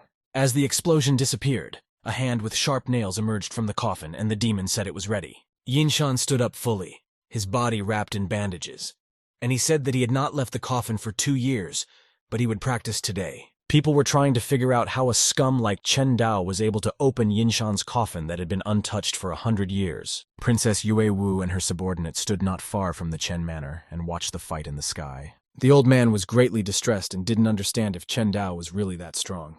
The man said that the guy hid the power so carefully and deeply that even the princess was deceived. Old demon Yinshan smiled with his sharp teeth and enjoyed his position. He jumped to attack Chen Dao and shouted for the guy to give him the noble king token. But the demon couldn't get close to the guy as Dharma Suyan appeared in front of him. Soon his sister appeared beside Chen Dao and began to form seals against the old demon. Yinshan said that if they met in 10 years, even he wouldn't be able to resist her, but not now. The old demon drew his sword, and its blade was surrounded by a dark spiritual aura. The old demon was right in front of the Dharma and swung around to strike from above. The girl's seal shattered, and the Dharma missed a serious blow from the strongest demon. This blow also affected Chen Suyan because blood immediately flowed out of her mouth. The girl stopped controlling her strength and flew down. Chen Dao was very worried about her. The second prince immediately rushed to catch the girl, shouting her name when he saw her falling. The prince managed to save Suyan at the last moment and asked her how she was feeling. The girl said that this demon's ki was so powerful that even the heavenly fairy was scattered. While Chen Dao was looking at his sister, The demon began to attack him, shouting that he had honed this skill for over 100 years. Chen Dao was at a huge disadvantage and thought that the Chen family would indeed lose today. This time, Chen Dao was covered by Grandpa Tai, who ordered the guy to run away from here as soon as possible. Yinshan stabbed Grandpa Tai in the chest, and he, bleeding, began to fall to the ground. Young Master Chen watched his grandfather's fall and felt terribly helpless. It made him angry, and he figured he wasn't going to give up in front of this gang of scumbags. Yinshan looked at the guy again and shouted that now they would find out how strong Chen Dao's sword was. The people who watched this battle were 100% sure that Chen Dao had overestimated his strength. They were all sure that the guy was finished and the old demon Yinshan would just chop him in two.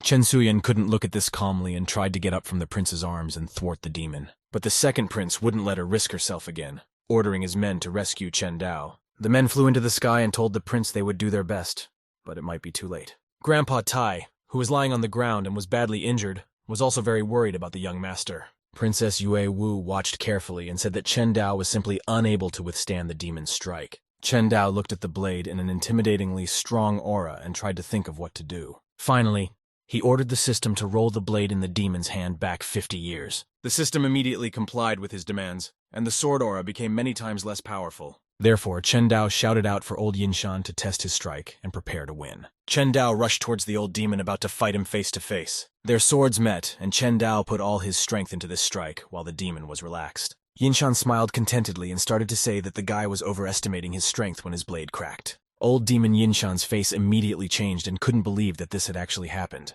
Chen Dao took advantage of his weakness and shattered Yinshan's sword blade into small pieces, sending the demon to the ground. Old demon Yinshan landed, and the ground beneath him scattered in different directions. The prince's aides, who were rushing to help, stopped and looked at Chen Dao in shock. The men couldn't believe their eyes and didn't know if they should interfere now. The old demon looked at his broken blade and couldn't believe it had broken. Chen Suyan was already on her feet beside the prince and was happy that her brother was actually able to win. People were shocked and tried to understand how he had done this with a simple sword and the simplest level of cultivation. Princess Yue Wu was also shocked and said that Chen Dao had amazed her with his strength. Old demon Yinshan threw himself into the attack, shouting that the brat had angered him, and now Chen Dao would have his neck snapped. Chen Dao also stepped in and told the old demon to stop bluffing and accept defeat. Old demon Yinshan's hand met Chen Dao's blade, and they began to measure their strength. Chen Dao conceded to the demon in this, and with a small explosion, the guy was thrown backwards. But he had a Xuanyin refined sphere in his clothes, which instantly healed all of his wounds. Therefore, Chen Dao was completely healthy, and the demon couldn't believe that he was able to withstand his attack. The duel spectators began to ask if Chen Dao was really fighting the old Yinshan demon as an equal. The guy touched his chest and thought that Xuanyin's orb was incredible and helped block some of the demon's power. Princess Yue Wu felt a familiar aura fluctuation and asked if it was Xuanyin's sphere. The old man beside her said he found that all the poison from the sphere had been completely drained out. Princess Yue Wu realized that Chen Dao was hiding something and said that today the guy truly surprised her. Old demon Yinshan smiled and suggested that the people join hands to take away the Noble King token, and asked the people around them if they were going to wait for more people to arrive. The people decided that the demon was right and rushed to the rescue to take away Chen Dao's token. Grandpa Tai shouted for all the members of the Chen family to listen and obey and protect the young master. Chen Yue ran to Chen Dao and also shouted for everyone to protect the young master. Chen Suyan recovered a bit and folded the seal to join the battle as well. Absolutely all the members of the Chen family united and ran to stand up for the young master. Princess Yue Wu couldn't believe that a family that had always been a mess could act so cohesively. She said that the guy had really changed, but the old man said that despite that, against such opponents, they couldn't stand up to them. Chen Dao was attacked from all sides and shouted for him to give them the Noble King token. Guy fended off one man's attack, throwing him away from himself, when suddenly he felt a sharp pain from behind and realized he had missed a punch. A guy snuck up on him and yelled for the guy to get and punched him in the lower back. And after that strike, Chen Dao flew into the wall of one of the buildings of the Chen Manor. His family was worried about him when a huge cloud of dust formed where he fell. Many were hurt, and Grandpa Tai said they should let the young master retreat. Old demon Yinshan shouted to give him the Noble King token, and they would kill them at once. Chen Dao was covered in abrasions, but he still stood up, leaning on his sword, not intending to give up.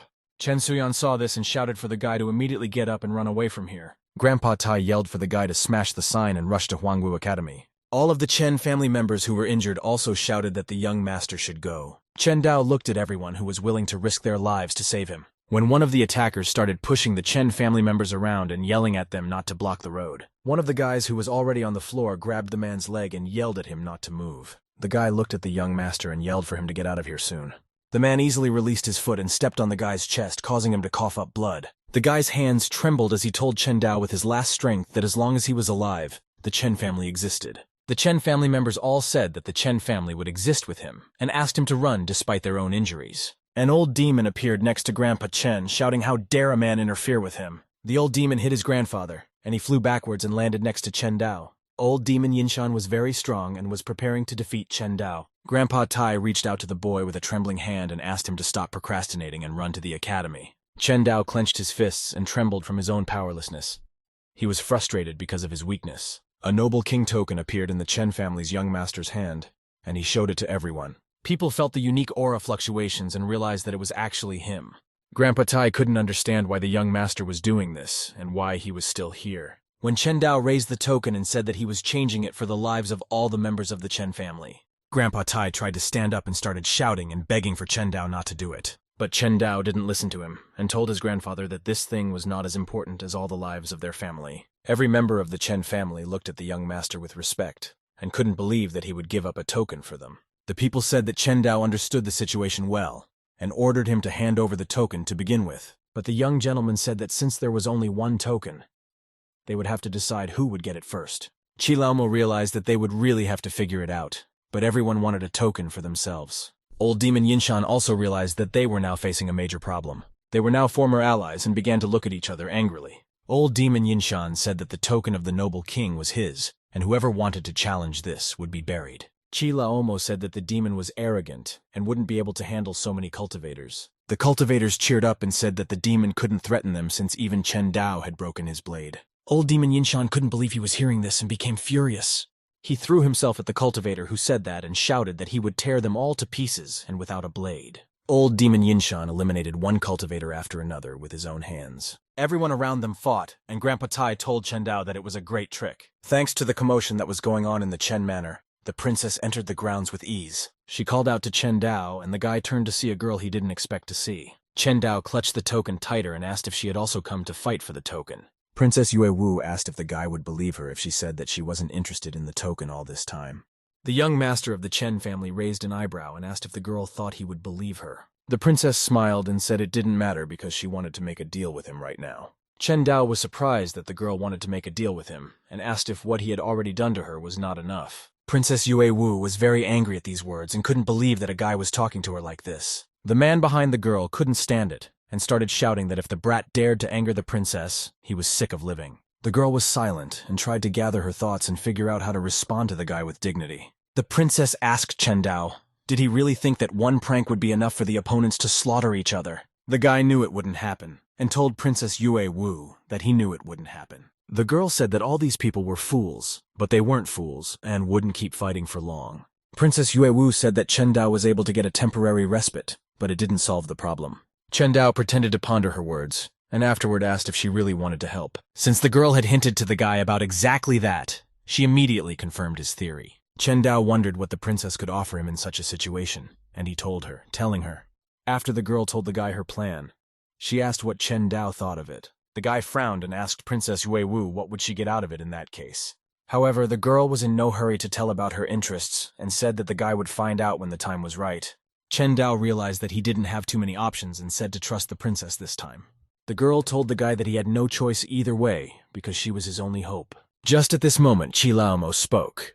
He shouted for everyone to stop and listen attentively. The man said they would accomplish nothing if they kept killing each other. Qi Laomo suggested to first obtain the noble king token before deciding who would get it. One of the cultivators shouted for everyone to listen to the old demon Qi and stop fighting. The commotion stopped, and Qi Laomo extended his hand to Chen Dao and asked him to hand over the token. But Chen Dao wasn't going to give up the token, and said that they were all unworthy to receive the token of a noble king.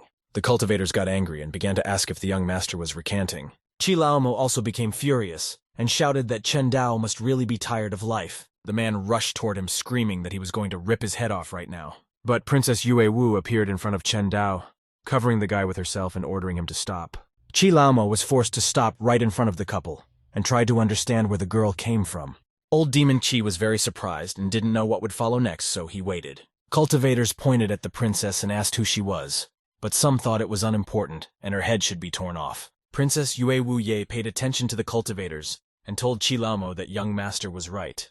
The girl kept a serious expression on her face as she said that none of them were worthy of a token. Chilaomo heard the words that made him angry again and couldn't believe that they were said by this girl. The man asked how dare such a little girl provoke them like that. Chilaomo shouted that it didn't matter what bloodline she was from because she was finished and jumped towards the princess. Princess Yuewu expected something like this, so she smirked and asked Chilaomo if it was true. Then the girl quickly raised her hand and pointed to the sky. No one realized why she was doing that. But then the girl called out to her father. She shouted that now was the time, and a portal appeared in the sky. Chilaomo looked at the portal and tried to figure out what was going on and what he should do. A man's huge hand appeared from the portal in the sky and reached out to Chilaomo. Soon, a second hand appeared and Chilaomo was grabbed. The man tried to break free, but he was unable to do so. Chilaomo was still fighting back even though he realized that he had no chance when he heard a loud laughter. A man with red eyes appeared from the portal, shouting that the king had arrived.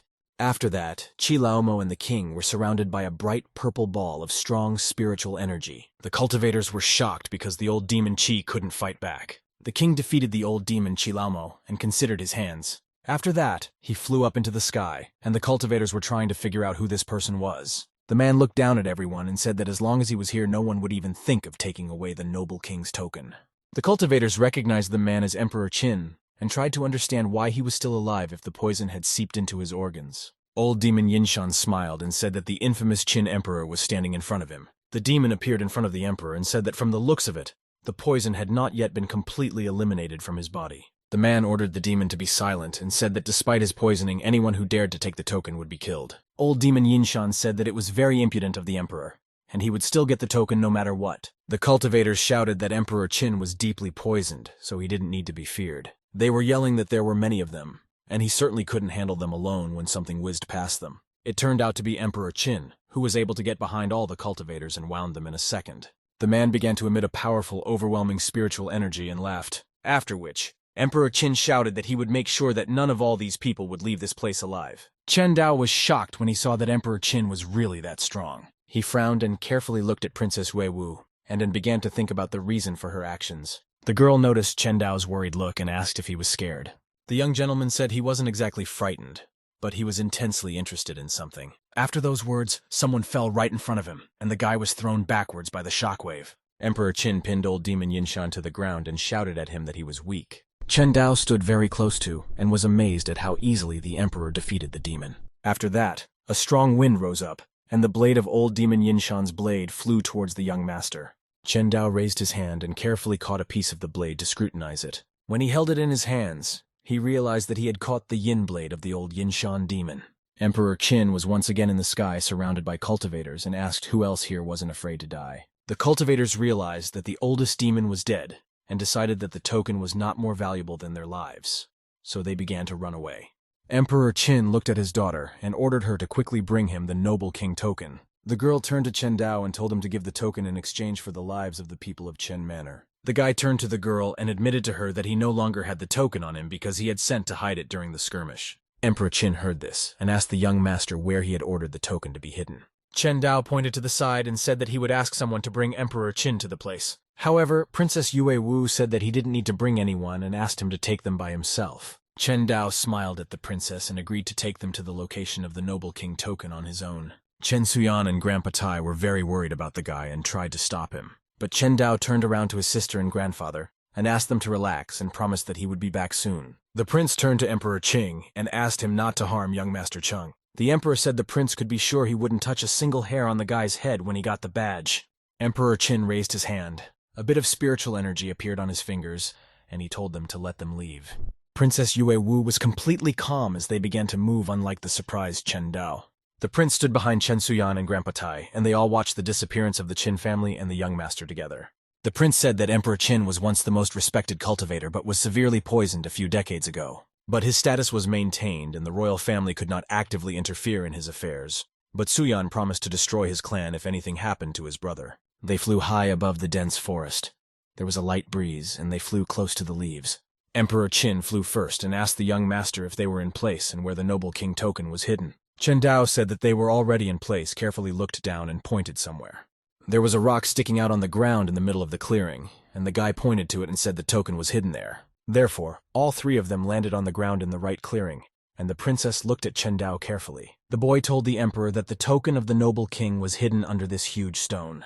Emperor Qin asked his daughter to watch over Chen Dao while he got the noble king token. But the girl called her father and told him that the young gentleman was very cunning and asked him to get the token herself. Emperor Qin looked at Chen Dao carefully and made the decision to allow the girl to go after the token. Princess Yue Wu walked over to the huge stone and carefully looked at the grass beside it. Soon she picked up a small box and shouted joyfully that she had found the token of a noble king. Her father immediately ran up to her and snatched the box out of his daughter's hands with a crazy smile on his face. Emperor Qin was in full confidence that after all this time, he had finally gotten what he wanted. When the lid was opened completely, rays of light poured from there directly into Emperor Qing's face. The man fell to the floor and screamed as the bright light from the box flared ever stronger. The box fell out of his hands, the emperor grabbed his face, trying to cover himself, and screamed that louder. The man's eyes turned red, and he looked at Chen Dao in fury and asked how he and her were plotting something against the emperor. Emperor Qin shouted that he would tear the guy's body into thousands of pieces and ran towards him.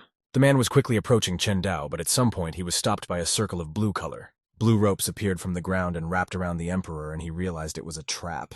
The man was furious and questioned how Chen Dao had thought of preparing a trap. Emperor Qin broke the shackles and asked if he thought it could stop him. The man thought it was too naive and started telling the guy that he would make him. But he couldn't finish his sentence because his daughter stabbed him in the back. Emperor Qin fell to his knees and looked after Princess Yue Wu, who was approaching the guy. Chen Dao thought about the fact that the girl had calculated every move and had always deeply hidden her thoughts. Emperor Qin asked why, and the angry Yue Wu asked if the man really didn't understand. Emperor Qin shouted that she was his daughter and had no right to betray him. The girl smiled wickedly and said that for the third year he had never once treated her like a daughter, or at least like a human being. The girl screamed that she was just a tool, and now she had had enough of this treatment. Emperor Qin said that the trap he was in was complicated and couldn't be created in a short time, which meant that the girl had been planning to betray him for a long time. Princess Yue Wu said that father is right. I covered the Chen family's wealth to improve this trap. Chen Dao was a little angry about the girl framing his innocent Chen family. The emperor tried to stand up and said that the girl was born from his dress and blood, so he had the right to treat her as he pleased. The man's eyes flashed red again as he said that betraying the girl would be the best mistake of her life. These threats had no effect on Princess Yue Wu, and she simply said that the man was not worthy of being a father. Whereupon she told him that her father died when he abandoned her mother for his own life, and she wanted to kill him. Chen Dao listened to the princess's story carefully and thought that she had a very tragic childhood. The girl said that Emperor Qin was now subordinate, and as a sign of respect, she would leave his body untouched. The man laughed because of these words and told her that she was a very obedient daughter. After that, a dark energy appeared around the man. He screamed to be allowed to watch the girl try to kill him. Princess Yue Wu pointed her hand at her father without ordering the trap to bind him. The trap immediately repaired itself, and a multitude of blue ropes began to bind the emperor's legs and body. Blue energy enveloped the man's entire body, but some of it began to tear as the man screamed. But soon the ropes broke, and the man shouted that he was a cultivator of a noble king, and now they would see smog if the princess could go for the father of murder. The princess drew her sword and was ready to fight her father. Their spiritual energies met when the princess screamed to kill the emperor. The girl hit the ball and it hit the arm he was defending himself with. Emperor Qin told the girl to approach him because he wondered if she could kill him first. Princess Yue Wu was furious and shouted for the man to not even think of running away because such a person didn't deserve to live. The girl used her spiritual powers again, struck another blow, and ordered her father to be killed. Emperor Qin was tied up and shouted that the girl wouldn't succeed because he had already broken free from those charms once. Looked at his daughter and said that he would now send her to meet her mother. The girl saw that the ropes were starting to come off again and couldn't believe her father was saying such words. The man was breaking free of the trap, and the princess made the decision to try to escape. She thought about how noble kings were very powerful indeed, even at the threshold of death. The princess suggested that Chen Dao should fight together because they wouldn't be able to survive otherwise. Chen Dao told the girl that it seemed to be that this was the only option and drew his sword. The guy yelled for them to attack together, and the pair quickly ran towards the trap. Chen Dao and the princess took advantage of the moment and struck their swords directly into the man's stomach. Emperor Qin immediately coughed up blood, and his strength weakened slightly. Princess Yue Wu shouted to the guy that their tactics were working and was overjoyed. She looked at the serious Chen Dao and thought that she never imagined that a guy could become so strong. Emperor Qin shouted that noble kings were not beings they could humiliate. The man began to break free of the trap again and shouted that he would skin the traitors. The girl saw this and yelled that it was not good I asked to restrain the man, or else they would get in trouble. However, at that moment, the man broke free completely and hit his own daughter with tremendous force. The girl flew off to the side and fell to the ground and was driven around for several meters. Princess Yue Wu was able to open one eye and told Chen Dao that they were now finished. But the guy wasn't going to give up so easily and stood in front of Emperor Qin about to fight. Emperor Qin looked at the guy and shouted that a snot like him should be scared to death. The man threw himself into the attack with shouts that he would blow Chen Dao's head off his shoulders. But suddenly, Emperor Qin saw a purple wave that consisted of several faces. The man froze for a second and was greatly surprised when he saw that a similar attack had been used by Chen Dao. Emperor Qin was hit by this dark energy and flew backwards. The man was able to land on his feet, but he still had to drive on the ground.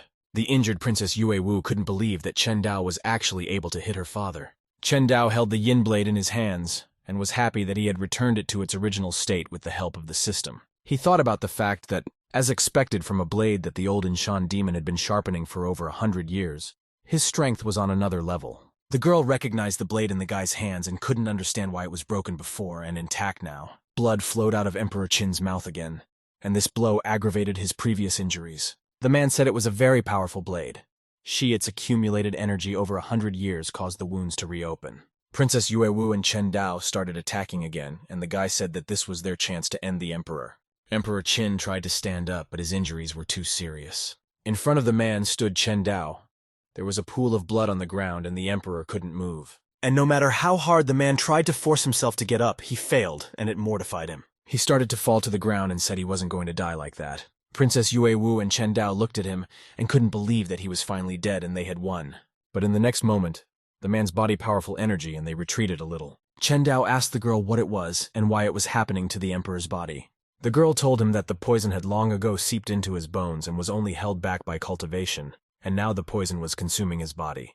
A few seconds later, instead of Emperor Qin's body, there was only a roll of paper on the ground. Chen Dao said that the poison hadn't touched some scroll and asked what kind of treasure it was. The princess picked it up off the ground and said it was something akin to a map that was poorly preserved. The girl said she could give it to him if the guy was interested, and thanked him for his help. Chen Dao didn't immediately accept her offering, and he was very curious as to why she was so generous. The young master took the scroll in his hands and said he would take the map after all. After that, the princess asked why the yin blade that had been broken had become whole again. Chen Dao smiled widely at the girl and told her that it was a secret. He turned around, waved goodbye to her, and told her it was time for him to leave. The princess called out who to tell him, and the guy stopped. He turned to Princess Yue Wu and asked her if she wanted anything more from him. But the girl held out her hand to him, smiled, and told him that she had enjoyed working alongside him. And afterward, the same trap that had previously held Princess Yue Wu's father back appeared around the guy. Chen Dao turned out to be the kind of blue ropes did not realize that he was also trapped. Princess Yue Wu was standing right in front of him. Not a guy asked why she decided to attack him too. The girl said that the young gentleman had changed a lot lately, and if he told her his secret, she would let him die quickly. The guy said she's too mean and changes her choices faster than she flips through a book. Princess Yue Wu pulled out her sword, spiritual ropes lifted the guy above the ground. The girl said that everything in this world belongs to her. She pointed the tip of the blade at the guy and said that anyone who disagrees with her plans will be destroyed. Chen Dao smiled and said that she was too confident that she could kill him. The princess said that he was her father, and not a cultivator of a noble king, and the strength of this trap would be more than enough. She screamed, giving him one last chance to speak or she would finish him off immediately. The spirit ropes began to squeeze the guy's body tighter, and he felt intense pain. Chen Dao opened his eyes and thought to himself that his level of development right now was not enough to escape from the trap. The princess said she thought he really wasn't going to tell his secret. She pulled out her sword and said she wouldn't waste any more time on him then. After that, she threw herself at him in an attack to finish him off for good. However, the guy used the time system while he was there, bound by the princess's spiritual powers. Because of this, he was able to escape from the trap, and the girl shouted that Chen Dao had come to an end. Princess Yue Wu shouted for the system to change the time by 50 years and rushed to attack. The guy also rushed to attack the princess, but he was greatly surprised by her words. Chen Dao attacked the girl using the yin blade and struck straight into the princess's body. The black energy that had been accumulating in the blade for 100 years was very strong. Princess Yue Wu, who was flying to the ground again, shouted that this was simply impossible. Lying on the ground, the girl opened her eyes and thought about how she didn't realize what was going on. Chen Dao smiled wickedly and said that it was very curious. He started to approach the girl again and said that if she let him chop herself up, he would tell everything. The princess managed to jump back at the last moment and dodged Chen Dao's strike. She landed a little further away and called out to young Master Chen. The girl said that since he didn't die, it was safe to assume that no harm had been done. Chen Dao told the princess that next time he wouldn't believe a word she said and would kill her when he saw her. The girl asked if they really had to do that, since it was better to have an ally rather than an enemy. Attempted to attack her again, and Princess Yue Wu at the very last moment. She was a little nervous, and said that Chen Dao was acting like the ultimate brute. The girl jumped up and said she was in a great mood today, so she wouldn't fight with him. After a while, Chen Dao was able to return to his manor to the people who were waiting for him. All the family members were very anxious and happy that the young master had finally returned. Grandpa Tai smiled and said that thanks to young master, the whole family had taken the upper hand today. Chen Suyan told her brother that the noble king token had been discovered, so he couldn't stay in the manor for long. At this moment, storm clouds abruptly appeared in the sky, with light shining through them. Soon a huge golden hand appeared in the place of this light, reaching down. The entire Chen family looked at her intently, and Chen Suyan recognized that hand. Grandpa Tai shouted that it was a noble king cultivator and added that a real noble king cultivator had attacked them. Now the Chen family members were once again yelling at the young master and shouting for him to flee immediately. The golden palm was approaching the ground very quickly and carried a destructive power behind it. The lower the hand went, the more chaos was created on the ground and pieces were flying around. Huge cracks began to form on the floor due to the very intense pressure. The Chen family members also felt the pressure on themselves. They were pinned to the floor and were bleeding from their mouths. Chen Suyan pushed her brother away and asked him to run while everything around her was rapidly collapsing.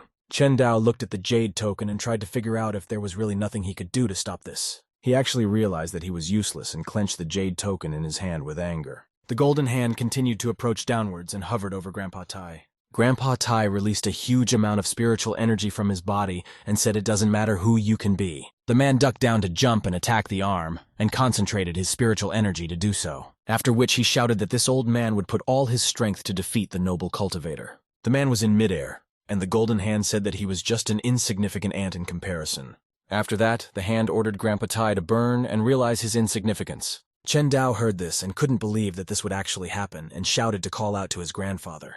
Too late, his sister standing behind him begged her brother to leave. She ran forward to hold up the golden hand and shouted to her brother to not let their sacrifices be in vain. Chen Dao shouted and tried to stop his sister because he was very worried about her. But the girl didn't stop, and the hand said she was vastly overestimating her strength and threw her to the floor. Chen Suyan found herself pinned to the floor, and the pressure from above pressed her deeper and deeper into the ground. The golden hand said that the girl was just a little doll that was able to survive the blow from the noble king. The prince looked at Suyan, who frowned and thought that she should buy enough time for her younger brother to escape. The second prince video by the girl's face that she was not going to stop and would fight until her last breath. Chen Dao turned around to look at his sister and saw that the prince and his subordinates were beside her. He turned around and shouted for the other prince to save her sister, said him a favor. The guy said that made him deal with the cultivator of the noble king, he must rate it very high. But Chen Dao told the prince that if he couldn't handle this cultivator, he wouldn't have stayed here. The prince crossed his arms over his chest and told the guy to forget it, because he would accept the request, and he was going to protect the girl anyway. The prince frowned and said that if judged because of what the young lord had recently done, his services would be worth a lot in the future. The second prince wanted to inquire about the identity of the esteemed king elder, asked him to show his face. The golden hand told the other prince to mind his own business and struck the ground again. There were many injured Chen family members, and the golden hand told the prince to leave immediately. The guy got angry and asked how dare he disregard his identity. The prince created a golden bell in his hands and sent a barrier of golden ray upwards. A small golden dome covered the second prince, his subordinates, and Chen Suyan. A golden hand struck the ground next to the second prince's dome, and everything around it was destroyed. Chen Dao made sure his sister would be safe and protected by the prince, and realized it was time for him to leave. He broke the jade pendant he held in his hand and headed to the academy. After that, his body slowly started to become invisible and was transported to Huang Academy. The golden hand sensed that the young master had disappeared the territory and shouted that he had escaped. The noble king shouted that at home the master would not be allowed to leave the grounds of the estate. Chen Suyan was able to get up from the ground.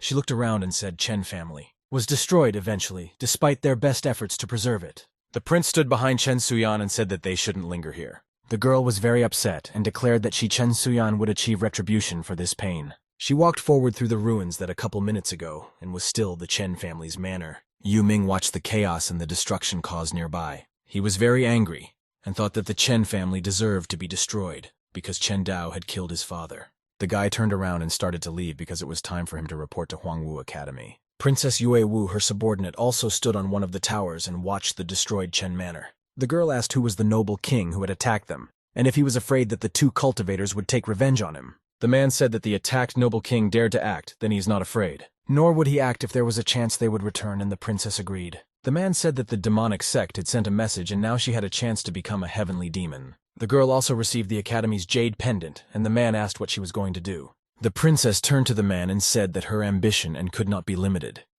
so she would become a heavenly demon. Since Chen Dao had broken his jade pendant, he soon found himself on the grounds of Huangwu Academy. He landed on the floor, but he felt no joy at all. The boy thought about the fact that Grandpa Tai and the rest of the family had died. A group of guys appeared next to the guy, pointing at him and saying that another one had shown up. Chen Dao was walking down the stairs in a group of guys. He was very angry and upset. He mumbled to himself that it didn't matter who the man was who destroyed his family because he would destroy him. Chen Dao walked close to the guys and didn't even see them because he was immersed in his thoughts. The man called Scar shouted for the guy to stand still. Chen Dao stopped and finally turned his attention to the group of guys and asked what they wanted. The guy said he must be new to the academy, and newbies have to learn the rules. Chen Dao asked what rules he should know when entering Huangwu Academy. Scar pointed to himself and said that the boy must obey all his orders. The rest of the guys noticed that Scar was starting to bully the newbies again, and were trying to figure out what to do. Chen Dao was not impressed and asked the guy how he should obey. The guy who was standing next to Scar shouted that he had to give up his most prized possession right now. Chen Dao was in no mood to deal with such a thing, so he simply continued walking forward, ignoring the pair. This behavior really pissed off Scar's assistant, and he yelled that the guy didn't dare do that. He put his hand on the young gentleman's shoulder and said that he would get it now. But instead, Chen Dao tricked his opponent and the latter screamed. After the guy was released, he shouted that Chen Dao had broken his arm and ordered him to kill him. Scar began to approach the young lord and said that in so many years he was the second person who had dared to stand up to him. The guy threw himself into the fight, shouting that today he would teach him the rules of Huangwu Academy. Chen Dao remained silent because he didn't think it was necessary to waste unnecessary energy on such a person. And when the Scar came close enough, he easily pushed it away with his foot. The guy flew so far away that when he landed on the ground, a big puff of dust rose up. Everyone who saw this scene was shocked and shouted that the rookie was very strong. Scar pulled out his blade and yelled for his deputies to follow me and stab the guy. However, they were not so lucky, and all three of them were beaten and told Chen Dao that they had made a mistake and asked for mercy. Those around him couldn't believe the rookie was so strong, and says this is the first time Scar has been beaten so brutally. The boy smiled and asked how Scar dared to attack being so weak. The guy said it wasn't that they were weak, but that the young master was too strong.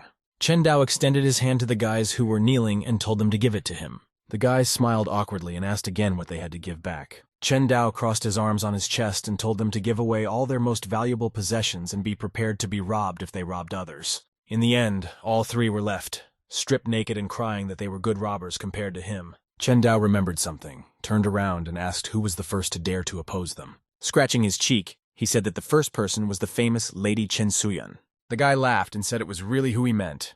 He thought that now that the Chen family had been destroyed, he didn't have a penny behind him, and he should find an opportunity to strengthen himself to take revenge. Soon another guy showed up and said that all newcomers should go to the plaza to get an identification tag. One of the naked guys asked Scar if they were going to let it go, and the guy said no way because they were humiliated and now they're going to find their sister. In the main square, there was a huge number of people who were entering Huangwu Academy this year. Suddenly, someone behind the guy put their hand on his shoulder. Chen Dao turned around, saw my boyfriend asking if they would help him carry the sack. Chen Dao looked at the guy carefully and asked why he needed help carrying the sack. The guy pulled in 3 emerald stones and said he'd pay him for it. Chen Dao looked at the middle-class spiritual stones in surprise and thought that this guy must be rich.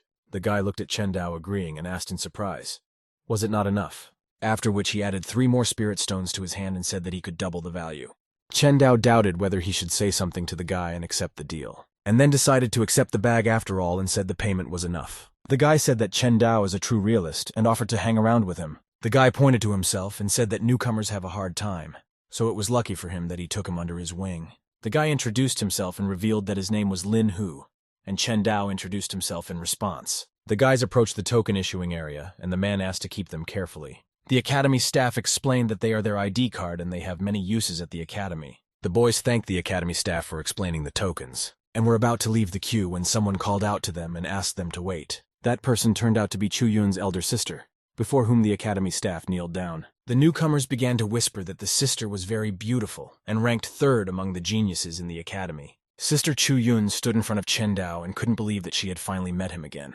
Lin Hu whispered that the sister celebrity in the academy was not only beautiful, but also strong. She smiled and said that she never thought he would also go to Huangwu Academy. Lin Hu was surprised that his new friend knew such a popular girl. Chen Dao did not reply anything and said to Sister Chu, really long time no see. Chu Yun turned to the employees and asked them to replace little brother Chen's identification tag with a gold one. The guys were surprised and said that only those whose strength was among the top 100 disciples had the right to possess it. But Chu's sister told the guys to relax because he's qualified, she's willing to vouch for him. That was enough for the guys to overrule their objections and give him a gold token. The girl said that a gold token has more authority than a silver token, and they can even get a discount when buying items.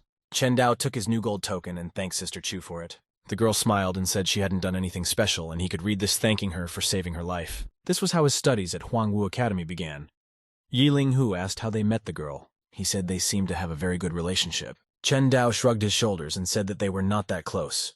It was just that he had helped her by coincidence. Huang Li was surprised that the guy was able to help Chu Yun and was upset that he was so unlucky. Scar's aides went around the square and tried to find with his sister, who was nowhere to be found. Scar was very angry and said that if his sister was here, he would have dealt with the brat long ago. His aide said that Sister Liu is ranked 3rd in the sect, and she is also famous like Chu Yun. The trio turned around and saw Chen Dao and his new friend walking in their direction. Scar became nervous as his sister still wasn't around, and last time this man had humiliated him. Huang Li continued to say something until he noticed the trio and suddenly stopped. He grabbed his new friend by the shoulder and slowed down, the guy to stop too.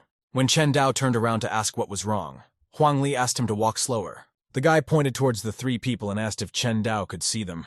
After that, he told them that they are the main bullies of the academy, and he is afraid that they will be easily targeted by them. But also Huang Li asked the guy not to be afraid because he was sure he could settle things peacefully. Huang Li greeted Scar, introduced himself, and said he hoped they would be treated well in the future. Scar looked at Chen Dao and smiled widely at him, and said that he was glad to meet him again. Huang Li was shocked when he found out that the biggest bully calls his new friend his big brother. Chen Dao replied to Scar that he didn't even want to see these guys and asked them to back off. The trio of bullies immediately obeyed, nodded awkwardly, and said they were on their way out. Huang Li turned to Chen Dao with a gleam in his eyes, began to examine the embarrassed fellow. The young master asked why Huang Li was staring at him like that out of the blue. The kid asked why the scarred bully called him Big Brother. Chen Dao said that he had already managed to meet him and beat him and his friends. Huang Li was completely shocked when he found out that his new friend was able to defeat the academy's chief bully. He walked over to Chen Dao, took him by the shoulder and told him he could carry the bag too, and the guy asked what was wrong with him. Huang Li said that with such connections, the real boss among them is him, and he can't ask Chen Dao to carry anything. Huang Li smiled widely and said that from now on, the young master would be his big brother. Chen Dao felt a little awkward, but he wasn't going to object to the guy. Chen Dao found himself alone and entered the spacious hallway through the large doors to one of the academy's rooms. He sat down and said that the outside area of the academy wasn't so bad, there was time to do cultivation and peace. The guy reflected that when he broke through the spiritual sea, the interval of the system increased to 50 years, but nothing changed in the next stage. Guy thought that these levels might have been on one in ancient times, and remembered that they were divided into 2 realms for convenience. The guy opened his eyes and realized that if one tore into the next spirit fusion realm, the time interval would increase. Chen Dao took out a piece of shabby paper that was a map from his clothes. He thought that this scroll was definitely unusual, and wanted to see if he could return it to its original state. The guy closed his eyes and asked the system to change the scroll time to 50 years. The system began to honor his request and rolled back the time of the card in his hands 50 years. Chen Dao looked at the scroll and said that it was newer but still partially destroyed and must be very old. And now he could only return it and back to its original state when the next realm broke through. Suddenly he heard a thump. Huang Li walked into his room. Huang Li invited his new friend to the tower library to pick out techniques. Chen Dao Salo said that the techniques he was learning were at a low level, even with a lot of experience. So he definitely needed to go to choose a high-end technique.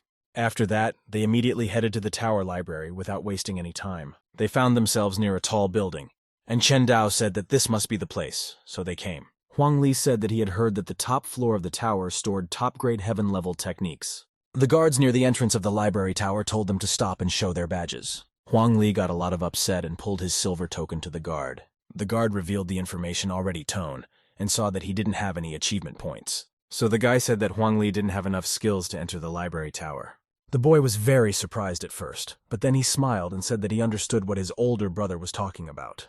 After that, Huang Li held out 5 spirit stones to the guard and asked him to accept them. Huang Li said that Big Brother had worked hard and deserved to receive the award. The guard squeezed the guy's hand and told him he knew how the world worked, and added that he could pick 1 scroll from the 2nd floor. Huang Li was very frustrated that he could only choose 1 technique on the 2nd floor. The guy reached into his pocket again and asked if he could give him some more techniques, but the guard refused. He told Huang Li that if he wanted to learn more books, then I wouldn't be enough. Huang Li resignedly turned to Chen Dao and said that they could come in. However, the guard of the library towers blocked his path and asked him where his share was. The guard held out his hand for Chen Dao to also pay for the opportunity to enter the library tower and get the technique.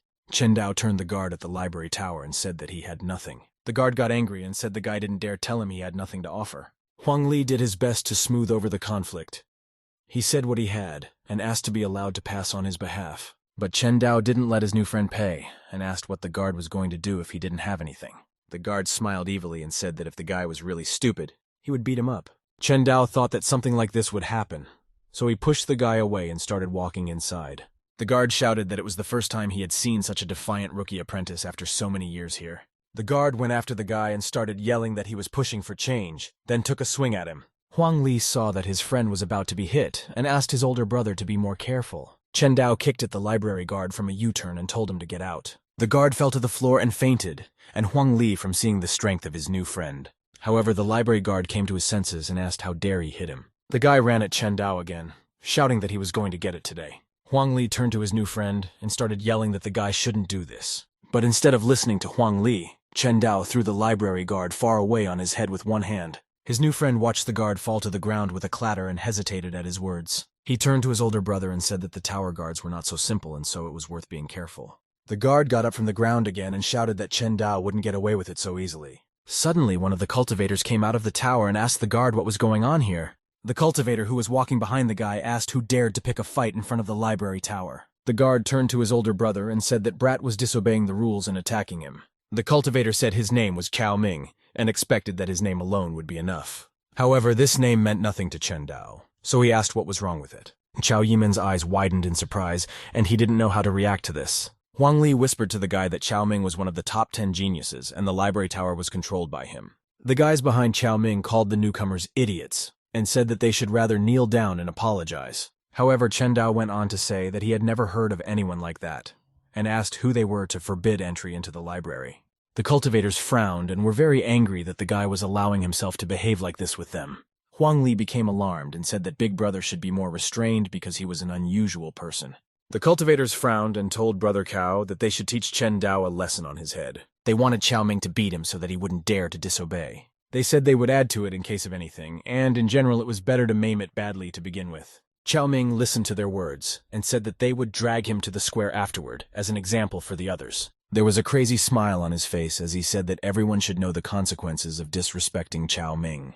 Huang Li stepped forward and said that they could get along with everything, and there was no need to escalate the situation. But instead of listening to the guy, Cao Ming slapped him hard on the face and Huang Li fell down. Cao Ming shouted and asked who the guy thought he was if he thought he could ask him not to wind up. Cao Ming frowned even more and shouted for the guy to move aside and stay out of the way. Chen Dao lifted his new friend off the ground while he lost his bruised cheek and asked if he was all right. Huang Li turned to the guy and said that while he had a chance he should leave. Huang Li said that Cao Ming was on another level, but Chen Dao asked the guy to relax. Chen Dao said that if one dared to hit Huang Li in front of him, who was overconfident. This behavior of Chen Dao only made Cao Ming more angry, and he asked how dare he say this to him. He pointed at the guy and shouted that it was tactless, and then ordered him to break his legs and tear his mouth open. The cultivators immediately stepped forward and told Brother Cao not to worry because they would easily deal with him. The cultivators threw themselves at Chen Dao from all sides and shouted for him not to resist. They threatened that it would only get worse then, but Chen Dao wasn't going to listen to them. Chen Dao punched one of the cultivators and said that they would still see who was worse off. Cao Ming's henchman flew backwards from such a blow and ended up at Cao Ming's feet. The genius got angry and screamed that all his minions were a bunch of scum who could do nothing without him. Suddenly, a girl appeared in the sky and flew in when she heard that there was a conflict near the library tower. When she was near the scene of the fight, who ordered them to stop immediately and began to descend. The girl landed. The other cultivators recognized her as Elder Miao. The cultivators couldn't take their eyes off her and talked about how beautiful she was, as expected from an elder. Cao Ming bowed to the elder and said that he welcomed her. The guy explained that they were in charge of the library tower, and this newcomer had broken the rules and earlier students guarding it. Elder Miao turned to Chen Dao and asked if Cao Ming was telling the truth. And then Chen Dao shouted that it was all nonsense and the guards were bullying others and taking away their money. Cao Ming explained that it was a deposit for the scrolls, and once the disciples returned the scrolls, they would return the deposit. The cultivators shouted that all the rookies owned gray tokens, had to bail them out, and this rookie was too arrogant. Cao Ming shouted to the elder that the rookies were painfully undisciplined, they should teach them the rules. Chen Dao was furious at what these cultivators were saying and said that they were wrong. Cao Ming started to approach the guy and said that he would personally detain him and put him in the academy prison. But when he got too close to Chen Dao, who received a well-deserved slap, Cao Ming grabbed his cheek and asked how the guy dared to hit him. All the cultivators were shocked and thought that he was crazy for daring to hit Big Brother Cow. Chao Ming gloomed and said that if the guy didn't explain himself now, he would become a corpse. Chen Dao stretched out his hand and a golden flame began to appear on it. After that, a gold token appeared in his hand, which he showed to the cultivator and asked if it would be enough. Every cultivator who was watching this scene was shocked when they saw the golden token in the newcomer's hands. Chao Ming asked how he, a novice disciple, could have a gold token. Huang Li appeared next to him and said that the gold token was given by senior sister Chu as an exception. Chao Ming immediately tensed up when he heard that the token was given to him by Chu Yun. Chao Ming thought that it was no wonder that the newcomer dared to oppose him since he had Chu Yun's support. Elder Miao said that since he has a gold token, it means the case is closed, and the deposit requirements are against the school's rules, so they should stop it. Chao Ming nervously bowed to the elder and said that he would immediately cancel this rule. After the elders dealt with the conflict, she asked to be let through and went to the library tower. One of the cultivators told Brother Cow that this brat had robbed them of their source of income, and they should not let him in. Chao Ming told Chen Dao, heed his words, promised that his being in the academy would be hell. However, Chen Dao wasn't scared, but confidently walked past and told the guy that they would look at it some more. After such an incident, Huang Li and Chen Dao finally made their way into the tower to the library. Huang Li told his friend that every stone here represents a technique. An elder appeared behind them and said that the library tower had a total of 5 floors and was getting stronger with each technique.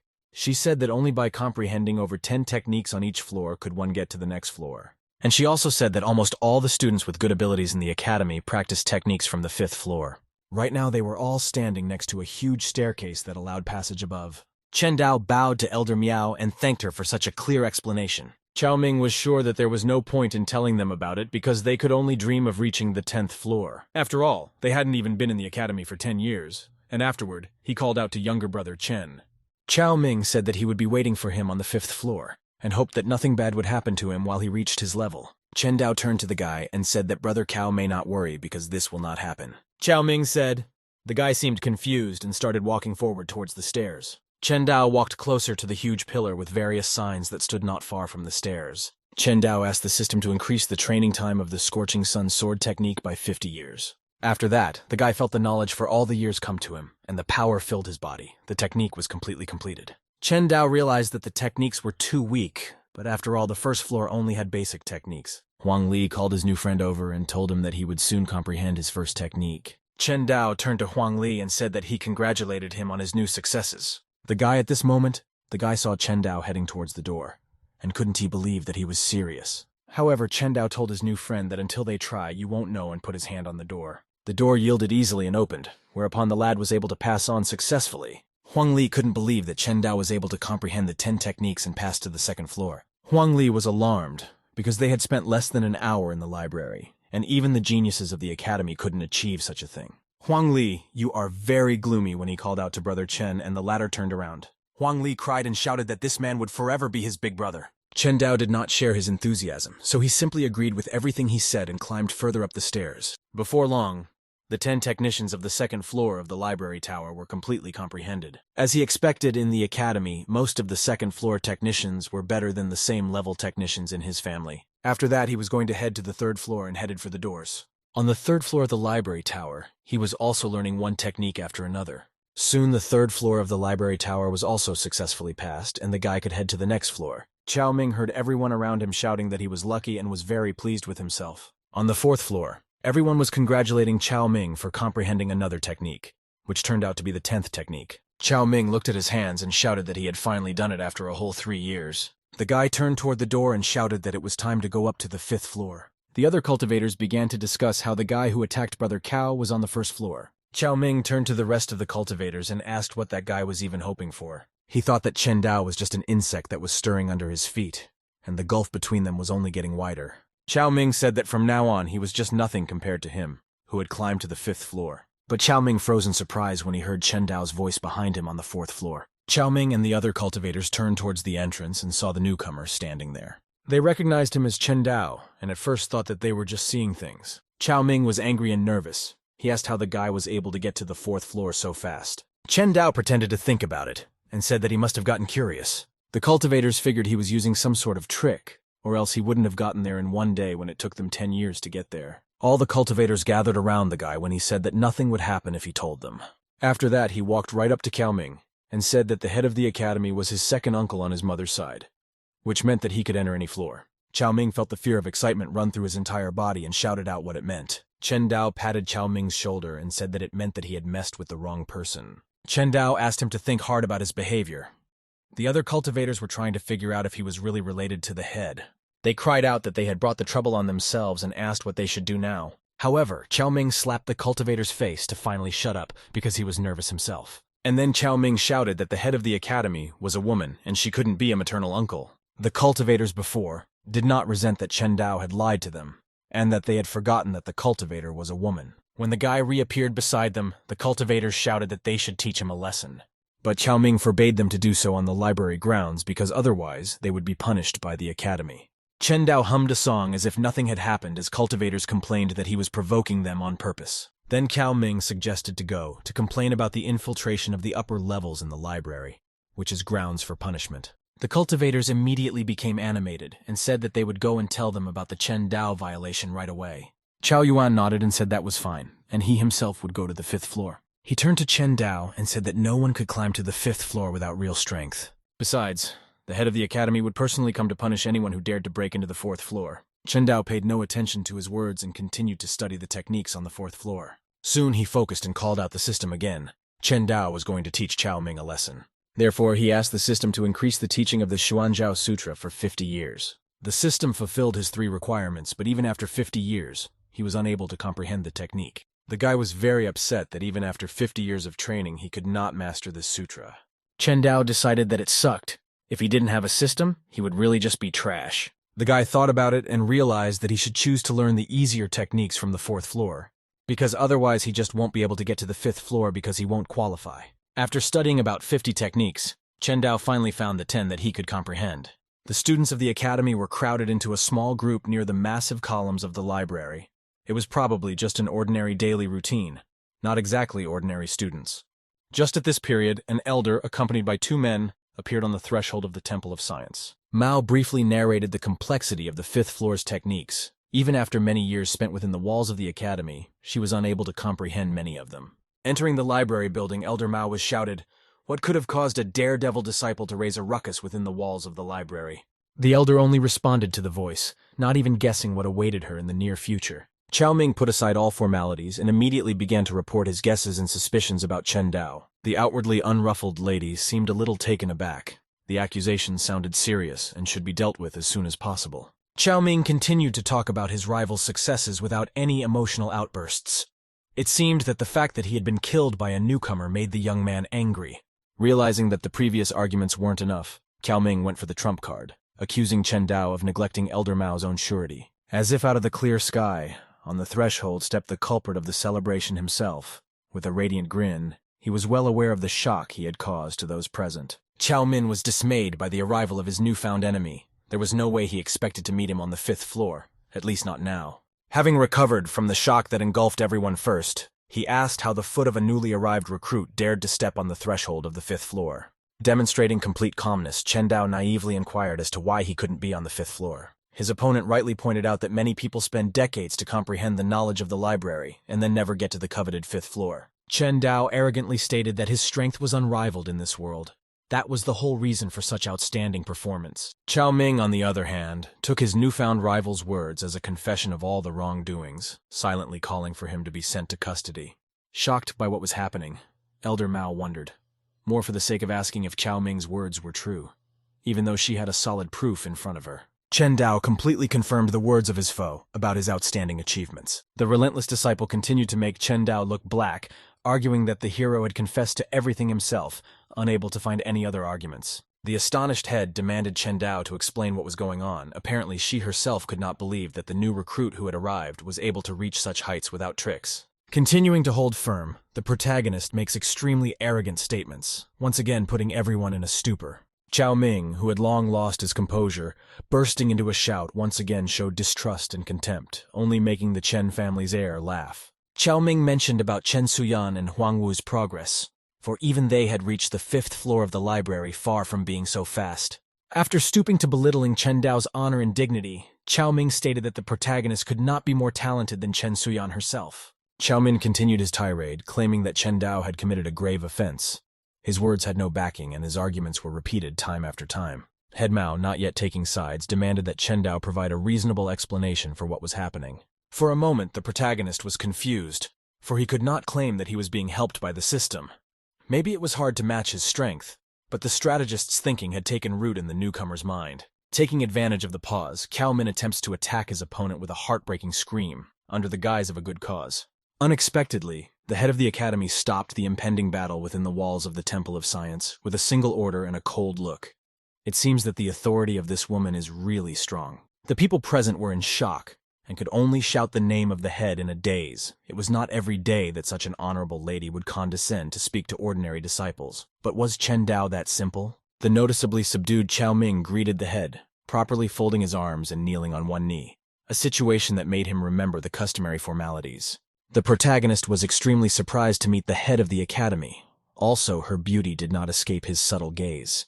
Every make of Huang Wu's image emphasized her status. The head only calmly greeted the protagonist, not paying attention to the cries of a couple of gawkers. She was much more interested in the mysterious newcomer who made so much noise. Chen Dao, who did not neglect the formalities, greeted the head in front of such an esteemed lady. It was not unreasonable to show oneself as a cultured individual. Cao Min, who had suddenly occupied the space between Chen Dao and the head, tried to restart a speech filled with accusations and speculations. It only took one stern look and a firmly spoken rejoinder for the head to subdue the insolent man. Continuing to ignore the tension around him, the head addressed the hero directly, asking him to tell the secret of his success. Chen Dao still maintained the same unchanging line of defense built on his superiority over others. The head was surprised for a split second at such confidence and steadfastness from the newcomer, asking if he knew of an equally brave individual. Without a moment's hesitation, the protagonist calls his own sister's name. Huang Wu mentioned Chen Suyan's greatness again. This girl indeed has great authority, but who said that she couldn't be surpassed? Probing the ground, the head inquired about the young man's confidence, probably suspecting that he would not give up on his majesty so easily. It didn't take long for the hero to respond, and it was quite expected.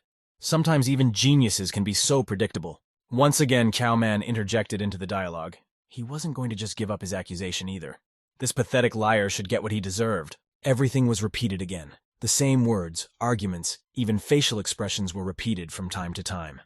The society was beginning to get tired of the students' pestering. The young man's resentment was understandable, as he had been surpassed in less than a couple of hours by an ordinary rookie, but he didn't see it personally, so all he had to do was rant about the unknown trick. The lady on whom the whole academy was based did not want to listen to the useless ramblings of a tactless student who thought too much of himself. Chen Dao was praised by the head of the tower, because in the speed of climbing the tower, he surpassed even the generally accepted genius. As might be expected, such a solemn moment was interrupted by the indignation of a restless student. It's not easy to accept defeat, especially as an arrogant jerk. Once again, the aggressor made himself look bad by shamelessly attacking the honor of a man gifted with the affection of Huang Wu herself.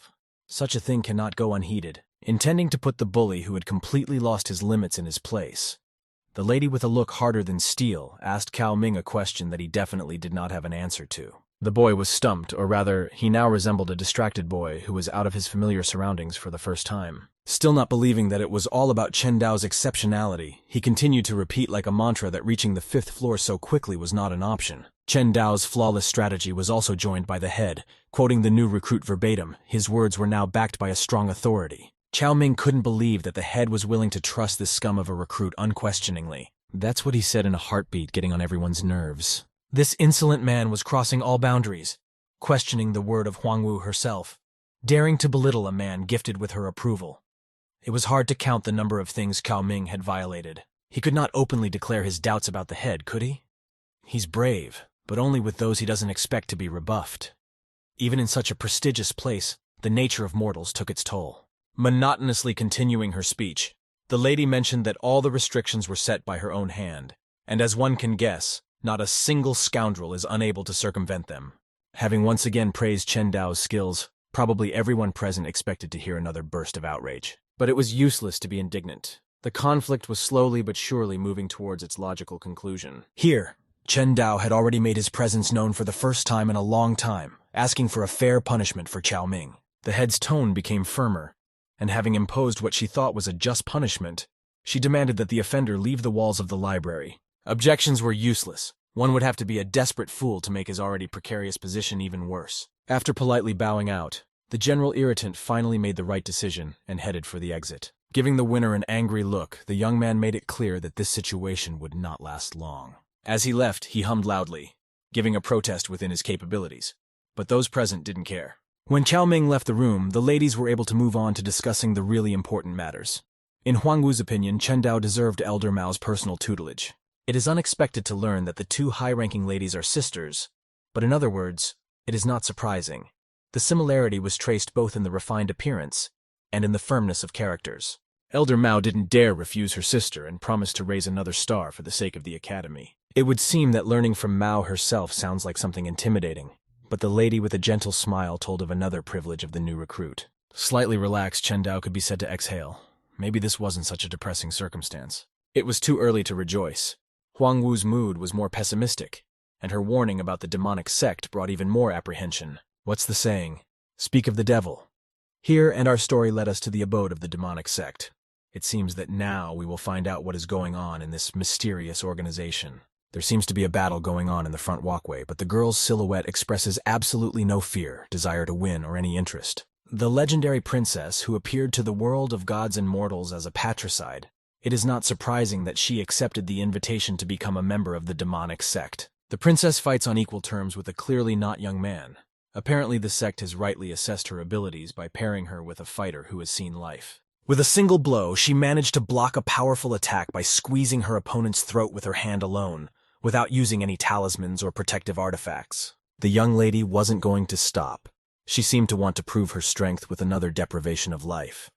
The unknown elder asked my lady to be merciful, rather for the sake of appearances. The sect members appreciated Qinyue's abilities, naming her the best disciple in recent years. It seemed like she really had improved all this time. Maybe ruthlessness is not the best quality, but in the demonic sect it is a bright, distinctive feature that all members of the organization are famous for. A man, clearly standing out among the crowd, probably he had a respected title among the demons, also did not hold back from admiring the talents of the student. We learn about the planned Huangwu Academy competition. We won't look ahead. But obviously we're in for a thrilling spectacle. Qinyue has proven herself to be a strong and capable disciple, more than once. It is no wonder that the chief wishes for her to compete with Huangwu's disciples. A girl who at first glance does not look like a demon is ordered to destroy the students of the legendary academy by any means necessary. It was foolish to expect rejection. A person who had spent a lifetime harboring a grudge against his father, having killed him in the end, would certainly not feel regret and mental anguish in front of them. As she left the room, the young apprentice was probably contemplating the upcoming competition and ways to possibly win. Her appearance looks graceful and refined. You can't even tell that such a fragile-looking lady has seen more battles than many young men her age. The emperor's daughter was brought out of her musings by a familiar voice, the voice of the same elder who had asked her to show mercy to the dying enemy. What does the elder want to talk about? Since a moment ago they were in the same room and talk about everything there. The elder pointed out Qinyue's mistreatment. It looked like the dialogue wouldn't be built on friendly notes. Realizing that it would not be superfluous to observe formalities now, the lady amended her question into one more accepted for the communication of the sect. Qinyue's opponent, whom she had taken her life in full view of everyone, was the elder's disciple. The man seemed to be extremely displeased with such audacity on the part of the disciple. The cult disciple's attempts to write off the incident as an accident look rather insecure, but it is much harder to fool a man who has seen life. Predictably, the old man did not even consider the girl's words. He had seen many disciples, and such a lie was too obvious for his eyes. The young lady was gently hinted that she should not be encouraged by the sweet speeches of the leaders anyhow, for now she is a member of the sect. There is no way out. The only thing left to do is to ask the elder with proud head held high for a verdict. The elder's tone became much softer as he told of his admiration for the newcomer's character and talent. The abrupt approach of the elder causes Qinyue to be perplexed. It seems that this seemingly non-threatening elderly man is up to something insidious. The questioning of the girl's innocence takes her by surprise. Not something she expected from a seemingly respected member of the community. Maybe she misunderstood and Elder Ju meant something else, which was unlikely. But as they say, hope springs last. The movement of the man's hands only confirmed the young apprentice's speculation, making her stiffen with another wave of bewilderment. Maybe the elder's intentions aren't so lewd. Maybe he really wants to reward the chosen one with the power of dual cultivation. But so far, things are looking very suspicious. Qinyue was extremely confused. Strength had always been a priority for her. But should she trust this teacher? Many questions and suspicions plagued her soul. With his answers, Elder Ju confirms the seriousness of his intentions. increasingly forcing our heroine to accept his dubious proposal. Dropping a couple more compliments on Qin Yue, the emperor tried to ease the tension by probing the ground. With a touch, the old man tried to confirm his sympathy. As well as not overtly pressuring the princess, he clearly knows a thing or two about persuasion. No wonder the girl who had been harboring malice all her life and honing her skills chose dual cultivation in exchange for honor. Elder Ju was clearly pleased with this response. He was clearly proud of having accomplished this in such a short period of time. The princess decided to postpone probably not the most pleasant event for herself, citing her busyness in preparation for the Huangwu competition. As they say, the longer the journey, the sweeter the prize. The elder was not at all disappointed with this outcome of this dialogue. Knowing that Qin Yue would not change his mind, he merely set the meeting place and withdrew, feeling his own victory. As she left, the former emperor's daughter made sure that her intentions were righteous after all. Dual cultivation was not something that could be done on the road. To the history of this honorable lady we shall yet return, but for the present, it is worthwhile to enjoy the majesty of the academy, which at this fine hour has been gifted with the rays of the sun. Well, where could it be without old acquaintances? None other than Yu Ming was strolling quietly in the courtyard. Chen Dao himself had not expected such an encounter, especially at such a seemingly untimely hour. Putting on his usual smile and throwing a couple of barbed words, the guy quickly came to his senses. You don't want to lose face in front of your opponent. Yu Min was extremely furious. His father was killed by that scum, and now he dares to make fun of him when he couldn't even protect his own family. If the winemaker's son was there at the time of the destruction, why wasn't he injured with the others? Yu Ming clearly knows more than that. Deciding not to torment himself, but to directly ask about his opponent's awareness, Chen Dao didn't particularly expect an honest answer. Yu Min didn't just not want to answer. He was amazed at the insolence of this impudent man. Did he really think that he would help him after what had happened? Our hero felt that the winemaker's son knew more than he had voiced, and he must get information from him. Chen Dao's behavior made the guy angry. How dare he talk to him like that, and even after contributing to his father's death? When he realized that he could not achieve what he wanted with the usual dialogue, the young man resorted to direct threats. Yu Ming was getting more and more grossed out by his opponent's behavior each time. He wasn't just threatening him. He was threatening him within the walls of the greatest academy. Words should be backed up with actions, right? With this principle in mind, Chen Dao struck an unexpected blow to his opponent. He put maybe not all but the lion's share of his anger for the loss of his family into this punch, for the damage on Yu Min's face looked substantial. Not wanting to escalate the situation, Chen Dao gave his opponent a breather, hoping that he would speak up. The protagonist was right. Yu Min knew more, but one got the feeling that he himself was wary of that person. The young man wasn't going to give up on this. He would find out all the information he could about the Golden Hand and take revenge on him, no matter what it took. Yu Ming didn't make his situation even more bad, and called out the supposed name of the Golden Hand, Zhen Guohu. The winemaker's late father seems to have had ties to this mysterious stranger. How much more do we have to learn? Chen Dao was aware of the aforementioned individual's dynasty, but apparently didn't know much about him either. The Chen family heir's buddy, who had become his little brother from the first days of his training, was perplexed by the number of events in the young man's life. Lastly, Yu Min warns the enemy of imminent danger, due to the discovery of the royal token. Chen Dao didn't seem to have taken into account the presence of his buddy nearby who could hear everything. As it happened, he decided to ask his opinion. The man seemed sincere, and he might be able to help with some good advice. But unfortunately, little brother did not understand anything, because the history and life of his friend before entering the academy was unknown to him. Amidst the busy, everyday life of a lot of information and events, Chen Dao managed to find time to improve his cultivation. In the academy, doing so was much easier. The help of the system was considerable, and our hero's strength grew daily, though it could be called a little trickery. Still, the young master's abilities left much to be desired, so there was plenty of work and goals for the near future. Holding the Golden King token in his hand, Chen Dao speculated about the new danger associated with this item, and how soon it would catch up with him. Suddenly, the token flew up to the ceiling, forming a powerful explosion. A new adversity didn't take long to appear. A real chaos was formed around. Chen Dao did not immediately realize what was happening because he had no idea how the token worked. An even bigger explosion erupted above the young man, making what was happening even more incomprehensible. Chen Dao abruptly moved into the creature's mind, the same ocean on top of the mysterious pattern. A different energy came over the space around them. Even our unwavering hero recognized being in a bad place, to say the least. In an instant, there were two silhouettes nearby performing an attack that looked like it was a carefully planned attack. Miraculously, Chen Dao dodged the lightning attack, blocking it with a single hand movement. No matter what anyone said, his abilities had become much better. What do they say? Remember the devil? In this case, I didn't even have to remember. Chao Ming himself paid a surprise visit. Chen Dao calmed down a bit, for his opponent was more arrogant than really strong. Chao Ming's ego was still burning hot from the wrongs he had done, and craved retribution, and that was what the intruder had come for. This arrogant fellow had become too bold, having received punishment from the head himself, and was once again plotting something murky, foolish. But this time, Chao Ming was more prudent, creating a barrier that could hide their fight from view. The stricken student turned out to be someone who prefers to play dead rather than alive.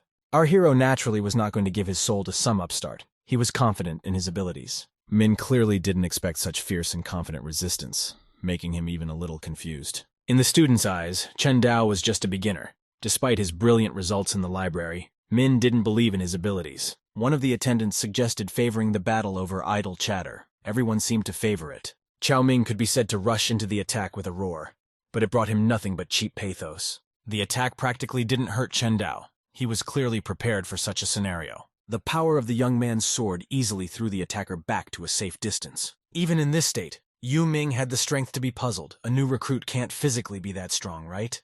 After flying another equal distance from where he had fallen, there was no trace of the student's arrogance. There was a massive explosion that destroyed the concealing barrier in an instant, making the sight even more unexpected. Yu Min's entourage's faces changed in a flash. If their leader was defeated in one blow, what awaited their sinful souls?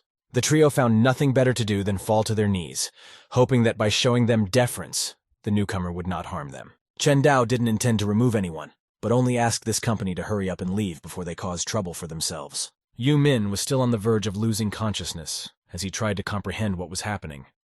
The newcomer couldn't just kill him for the second time, could he? When he regained consciousness, the first thing he saw was the worried faces of his brothers, doubting that his life force was still with him, that victory was out of the question. The first thing the loser demanded was to be carried off the battlefield he had created, probably fearing that the brothers' doubts about his vitality would soon become more valid. The four carried their leader away under Chen Dao's triumphant gaze, accompanied by his trademark smile. The elder, who had been watching for a long time, only quietly reprimanded the attackers. More they were unworthy. Also, Mao noted Chen Dao's good results. He is indeed stronger than many in his entourage. The lady was only further convinced that taking this young man under her own wing was by no means a bad idea. 3 days later, the area was lit up with the same gorgeous weather, the sun's rays seeming to sense the rising of a new star. Princess Yue stood by the path as if she was waiting for someone to arrive. She looked as exquisite and fresh as ever, as befitting her status. Our guesses are correct, but who can the young lady expect if the meeting with Elder Zhu isn't close at all yet? Who are we looking at? This guy's face, though badly damaged from the recent fight, is seen too often. I wonder what could link these two. Probably a shared hatred for Chen Dao is one factor. The guy's appearance caused justifiable confusion, because it is not appropriate to appear in such an appearance at important meetings. The lady was in incomprehension, for this guy is so strong who could do such a thing to him. Not wanting to remember, much less tell the story of his embarrassing loss, but Yue Chaoming's insistence decided not to resist. Yes, and probably the loser wanted to pour out his soul and express his anger at the mysterious young man. The name of that scum again. The princess obviously didn't expect to hear about him, especially in such a way. Still, she had a fair assessment of her former opponent's abilities, for she had personally witnessed his battles. Yu Min didn't expect these two to know each other at all. It looked like he was not the only one who had messed up his life. It looks like our vigilantes are plotting something against the protagonist. Did the losers of the battle with Chen Dao decide to join forces? Yu Min seemed a little annoyed by the fact that after everything that had happened, not only would he have to talk about this upstart, but he would probably have to deal with him. The student's hatred only grew, slowly seeping through the most private corners of his soul, his goal in danger of becoming an obsession. Even the princess emphasized that he was no match for this young man. Is he really that strong? How much Yu Min doesn't know about our hero, since even the former emperor couldn't take away his soul. The young lady seems to be up to something more insidious than a surprise attack. Elaborate strategies are clearly her forte. The guy's joy was unparalleled, if not by brute force, but by cunning. He would definitely defeat him. Chen Dao is strong, but who knows what kind of strategist he is. Seems like trying to poison a young boy with pills is a whole conspiracy of several families. As it turns out, it's much harder to get poisoned pills than fresh ones. And these guys decided to do just that. So that's where the princess was getting those mysterious pills from. Without realizing it, she was helping her enemy. This is all very suspicious. Chen Dao ate the poison pills by the handful and not only did not die, but became stronger. How much our antagonists don't know. Princess is planning a falsified theft charge. Let's see what happens. Yu Ming's consciousness lit up with hope. Now he would definitely be able to defeat the annoying opponent. Princess Yue was clearly not going to let her accomplice go so easily. If the opportunity presented itself, she would use it to the fullest. If necessary, a sect member can be sweet, smile gently, make eye contact, and Yu Min is willing to do anything for her. As you might expect, our Lich's mind was directed far from thinking through the risks and consequences. In no great hurry to reveal her cards, the princess was well aware of the reaction her one touch had caused. It seems that the state of cultivators wouldn't be without her tricks and intrigues either. Otherwise, she wouldn't have brought it up at all. Valuable rewards are at stake, and given the intricacies of some of the participants, even lives. Yui has clearly thought this through. I wonder how she'll try to thwart her opponents and if this scheme will fail. Yu Min is willing to do anything for this lady. Without even asking what exactly is required of him, he automatically gave his consent. And what the princess told him, we are not destined to know yet, but I assure you, history will reveal these secrets as well. Even the ready for anything Yu Min was taken aback by the princess's request. We are definitely in for something interesting. Such a turn of events was definitely not expected by the young man. Many people thought that Yue would make up the ranks of the Huangwu Academy. This lady's life is indeed dedicated to improving her skills and developed. It is no wonder that the paths of good and evil do not matter to her. And our youngster is not so reckless. A place in the academy is of great importance to him. With the disgrace of losing it, he will lose the meaning of life. Although the offer can be called one solid risk, but the terms are extremely favorable, the princess really needs their cooperation away. A light touch could very well serve as manipulation, as could a charming smile. My lady clearly wouldn't let him go so easily. Time is not an infinite resource, so the young man should make a decision as soon as possible. But it is worth noting, 3 days is indeed an extremely small period of time. Who do we see, exactly? Scar is extremely happy to have Big Sister back, because now there's someone to stand up for him. The gorgeous beauty of the girl was very graceful in honing her combat techniques. No wonder many in the academy are wary of her. Scar tried to bring the dialogue to the situation with the cocky recruit. Now he was definitely in trouble. Sis didn't seem to care much, probably such a greeting was not to her liking. Deciding to ignore her annoying brother, she continued her occupation, as if he and his company were mere ghostly shadows. Scar, not expecting that twist, didn't know how to react. Did his sister no longer care about his problems? The girl realized that her relative was obviously not the best student, and saw what had happened as a good lesson for him. Her sister was worn out by the fact that this brat could use her name to cover up his misdeeds, thinking he would go unpunished. Sister herself wouldn't mind teaching her brother a lesson, knowing better than anyone how arrogant he could be. Not knowing how else to defend himself, Scar wasn't ready to just leave the situation. Deciding to go with the trump card, he mentioned the girl's long-standing promise in which she swore to protect him. Finishing the sister, he theatrically grieved that he supposedly no longer mattered to her. It wasn't clear if the manipulation had worked or if the young lady was just tired of hearing it, but she seemed to have changed her mind. Which was to be expected. By asking her to show her the way to her abuser, she consented to revenge. Scar knew from the start that with more than half a chance than not, his words would have the proper effect. Another training session was taking place in Chen Dao's courtyard. Maintaining good form requires a lot of effort. Chen Dao's strength carried some difficulty in breaking through to the next level, but there was hardly anything impossible for him. Since the young man's goal is to become something more than just a cultivator, he will soon have to take the first step towards that goal. From Elder Mao, we learn a couple new facts about cultivation stages and their development. Chen Dao doubted his own success. After all, one needed much greater results to achieve a goal. The elder expressed extreme disagreement. After all, these 3 stages were literally the foundation of a young master. The aforementioned components determine the amount of difficulty and the further path of the cultivator. Many masters conduct repeated cultivation of these 3 skills even after reaching the pinnacle. Breaking through to the condensation realm is a serious challenge. It's better to know how to prepare in advance. To comprehend the next stage, you need to master the strongest technique from the 5th floor of the library. Indeed, it is extremely surprising that such a serious journey starts with technology. Suddenly, the door was knocked open and split in 2 by one powerful blow. The culprits were Scar and his sister, which was not surprising. The daring Scar, as if forgetting his recent humiliation, was much bolder in the company of his older sister and a couple of gawkers. He was clearly distressed as he met Elder Mao's gaze. It looked like he had brought another calamity upon himself. The lady was clearly waiting for an explanation for such a daring act committed in front of her eyes. The whole company, dazed, lost its former courage and determination, frozen like statues. Scar's sister was the first to come to her senses, properly greeting her mistress. Mao Tho bestowed Liu Rui with a little praise, but her aura still radiated resentment. It was surprising that a girl with such a temperament turned out to be another disciple of the elder. Relaxing a bit, my lady allowed herself a dash of liberties that she clearly shouldn't have taken. The teacher managed to besiege her with a few words, and reminding her that far be it from her and Chen Dao to explain themselves. Also, the defacement of Huangwu Academy's property for no known reason was not unnoticed. When she realized that there was no point in denying, Liu Rui tried to tell the real reason for this abrupt arrival, but almost immediately was interrupted by her brother, with the help of whom she actually got into this mess. Elder is not so easily led. Were it to be let in, the appearance of the guys wouldn't be so noisy. The young lady decided not to test her fate and, ignoring the bat, straightforwardly told about her plans. Liu Rui definitely didn't expect such news, but it seemed to have made her more angry than confused. The student who had forgotten about formalities was extremely disturbed, showing her jealousy with one of her lines. Chen Dao himself did not expect something like this. How many old faces and new events associated with them. Unbeknownst to him, Elder Mao had decided not to reveal the true reasons for accepting the second disciple. The young master was both embarrassed and suspicious of what was going on. What the hell were these people carrying? Scar, sensing something wrong, tried to get away as quickly as possible and leave the scene. The elder is not so stupid until she hangs her head in what's up. No one will even step a step too far. Turning to Chen Dao, she tried to confirm or deny one of the guesses. Seeing no point in lying, the young man gave an honest and confident answer. After clarifying a couple more details, the elder's growing anger was bringing everyone around him to tense. Having been reminded of the rules, Scar's sister had nowhere to retreat to.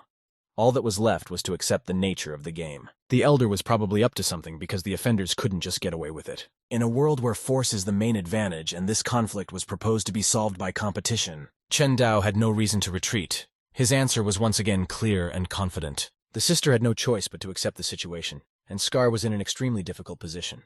In an instant, whether by accident or fear had shackled his mind. But Scar had publicly revealed the full nature of their visit. There was no point in Liu Rui retreating. All that was left was to nudge his younger brother, lest he fall with his nose in the mud. Once again, my sister publicly gave out something she clearly shouldn't have.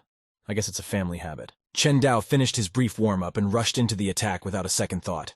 There was no need to stall for time. Not even a moment later, he was already striking his opponent before he even had a chance to realize it. The ladies at the scene of the battle preferred to cover their eyes so as not to see what they didn't want to see. Scar, lying on the ground, begged for mercy, fully accepting his defeat. Chen Dao didn't take long to think and ordered the loser to fix his gait. The boy had no choice but to take up the hammer and do as he was told. The word of the victor was law.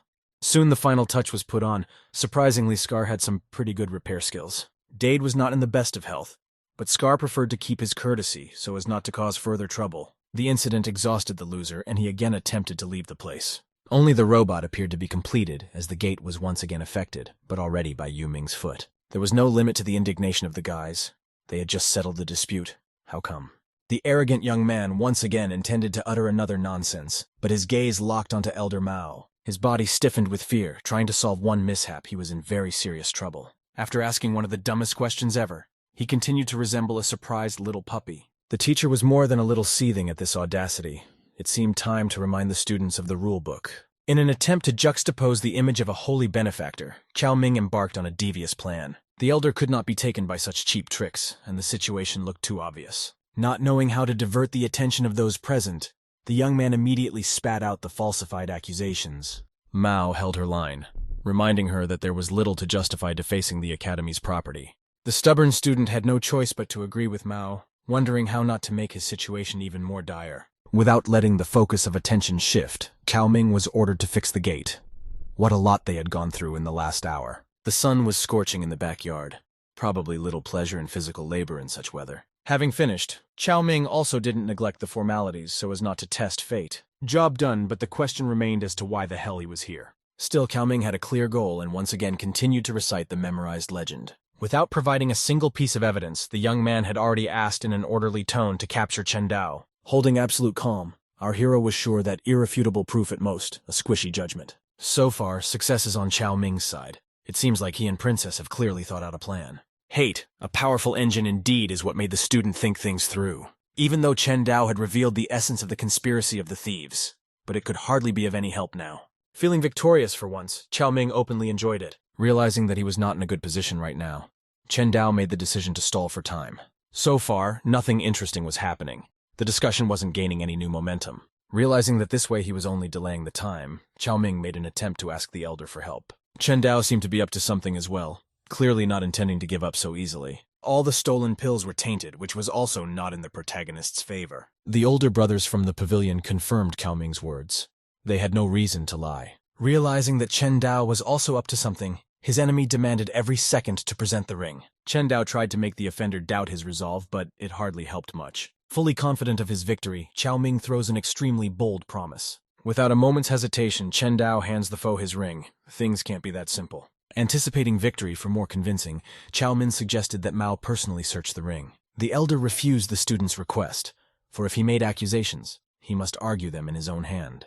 With a single swing, turning the ring into a large chest, Cao Ming took a step closer to check. With a haughty look, he anticipated victory and general disappointment in his opponent. The princess worshipper was right. The elixirs in this chest. But who said they were stolen? Opening it up, he pointed out the varied selection of items. Could it be that a descendant of a decadent family was able to acquire all of this on his own? Scar, who hadn't had time to leave the area, also hadn't expected to see such an extensive selection of elixirs. Elder Mao wanted to say something, but the cocky Cao Ming didn't let her finish what she started. Stepping on the same rake for the second time, the student vowed to capture Chen Dao, who, by the way, wasn't running away or planning to go anywhere. At the same moment the upstart was thrown to the ground, Mao was not going to tolerate this insolence any longer.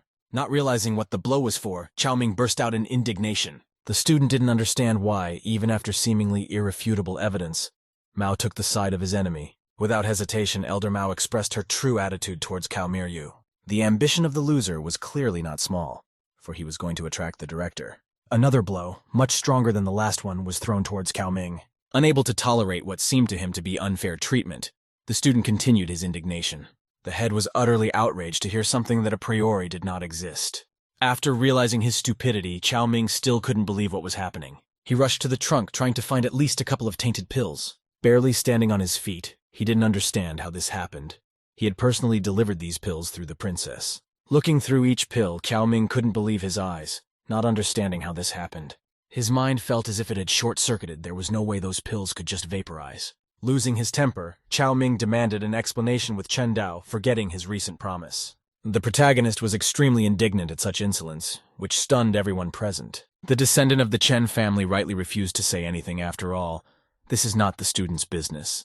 Losing his grip, Cao Ming didn't stop, trying to blame his opponent's suspiciously large possession of pills. Not understanding the foolish accusations, the elder openly mocked his stupidity. Not knowing what to answer, the student only made incomprehensible noises, not knowing what to say. Truth be told, Elder Mao herself was worried about how her ward had gotten so many medicines. Recalling Cao Ming's promise, Chen Dao demanded every second of it. The apprentice wasn't going to give up so quickly at all, not giving up hope of getting an explanation. Recalling the inconsistency in the attacker's words, victory was on Chen Dao's side. Once again threatening his foe, it was as if Cao Ming was stepping on the same rake time after time. What was to be expected, Cao Ming flew in for the third time, but directly from Chen Dao. Increasingly pressuring the loser, the elder disciple was not at all going to give up his demand. With no other choice, Cao Ming had no choice but to fulfill his promise. After speaking the learned speech, the disciple did not feel sincere remorse at all. For the umpteenth time, Cao Ming promised a reckoning that has actually become a classic. Recalling the chapter's punishment from back in the library, making the student's situation even more difficult. As it turned out, the punished spontaneously spared himself from the hardships of punishment, and, in addition, brought a new one upon himself. Unable to find anything to reply, Cao Ming only remained silent. All the facts were against him. Trying not to complicate his situation, the offender promised to return to punishment now. Elder Mao was clearly not going to let go so easily of a student who had managed to break the rulebook in less than an hour. The guards had already arrived, probably to apprehend Cao Ming, who had worn everyone out. It didn't take long for the fox hunters to meet, but it was unlikely to bring a positive outcome. In his new role, Cao Ming looked like a bandaged demoness that Chen Dao was trying to defeat. The princess had been taught by the bitter experience of her opponent, but had not at all expected to see something like this. Anger seems to have prompted the lad's desire to go for the princess's proposal, which had previously caused him confusion. Yue had clearly expected such a response, realizing what a pain Chen Dao could be. Still, and the academy student had his own terms, he was not willing to work for the young lady without complaint. Time passes, and Cao Ming's goals don't change. On the first day, he vowed to finish off Chen Dao, and it looks like the opportunity has come. The princess possessed similar intentions, so it was likely that their cooperation would be quite fruitful. 3 days later, the chapter announced the start of the 10-yearly competition. Students should rely only on their own strength. All tricks and stratagems will be quickly established. The head of the academy looked extremely serious in her admonishment, instilling a slight fear in those present. The students were filled with determination, for there was no small prize at stake. Without much effort, the head of Huangwu conjured an impressively sized portal. The competition will not take place on the territory of the academy. All the most interesting things will happen on the ancient continent. The first task was to traverse the portal. The head had thought it all out very well. Most of the participants dared to enter the game despite the risk of mortal danger. Some students decided not to take any chances. After all, they're the only hope for their parents. Somebody's got an engagement coming up. It'd be foolish to risk their life like that. Chen Dao and his friends seemed to have decided to participate in the competition as well, which was not surprising. The younger brothers seemed to be a little worried, because there was still a risk of losing his life. The favorable cooperation extremely pleased the junior beta, because with such a reliable partner, victory is not far off. Even in such moments, Chen Dao did not forget his main goal, to become stronger in order to avenge the destruction of his family. The torchlight was the only light in the demonic sect's main hall, emphasizing its gloomy appearance. The participants looked extremely unconventional, emphasizing their status. Qin Yue listened to another admonishment, already anticipating victory and promotion in the demonic organization. The princess is indeed valued, having high hopes for her. No doubts about her victory. The young lady was not so confident in her abilities, but she was determined. Elder Zhu blatantly shows sympathy for Yue, covertly hinting at an arrangement. Milady had gained some confidence after the words of encouragement. All that was left was not to lose her resolve during the ordeal. Chen Dao and his younger brother teleported into the city after breaking the barrier. As they looked around, they were surprised, for the city looked utterly ruined without a single soul.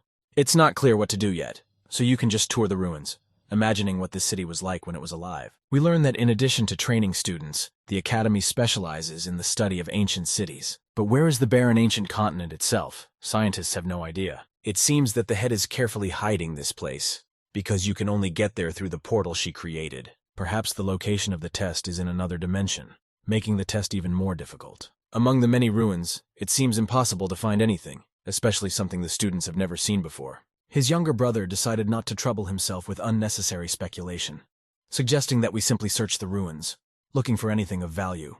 Filled with enthusiasm, Chen Dao rushed to the nearest ruin, hoping for a quick success. Upon entering, the partners found nothing but wreckage of wood and a generally uninhabitable building. This kind of trial was Chen Dao's first time, so he didn't navigate the terrain well. We learned stories of a student who found a powerful celestial weapon in the former chapter building. Inspired by the story, the protagonist suggested continuing the search in a more favorable location. The ruins were practically indistinguishable from each other.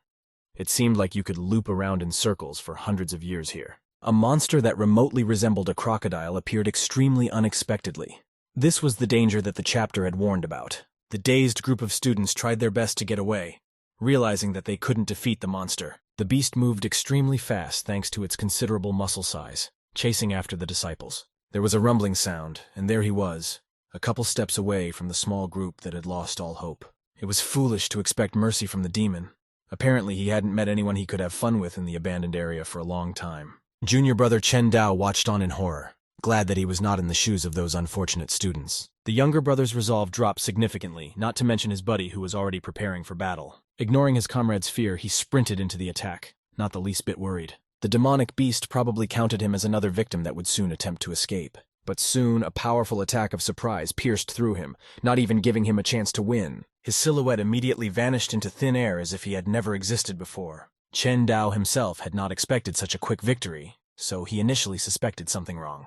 The younger brother seemed to be used to his buddy's sudden antics, not even counting on anything different. The first thing Chen Dao asked was where the student had met the monster, so that he would know what to prepare for. Croquant suddenly flew out of a large building, suggesting a valuable treasure there. The students didn't care that much. They hadn't really had time to catch their breath after what had happened. We learn a bit about the history and purpose of croquants, and their usefulness to the aristocracy. Foreseeing Chen Dao's intentions, the younger brother tries to warn him, for who knows who might be waiting for them there. But he was not even going to listen to this kind of talk, being confident in his strength and desire to get wealth. The demonic sect members were also present at the competition, waiting for the princess's orders. Their main target was not treasure at all, but the students of the academy, one particular student in particular. The princess seemed to be agitated, afraid that things might not go according to plan. There was nowhere to retreat, and there was no reason for the cherished order to begin the operation to come from her lips. Chen Dao leisurely treaded the paths of the abandoned city, probably pondering his next course of action.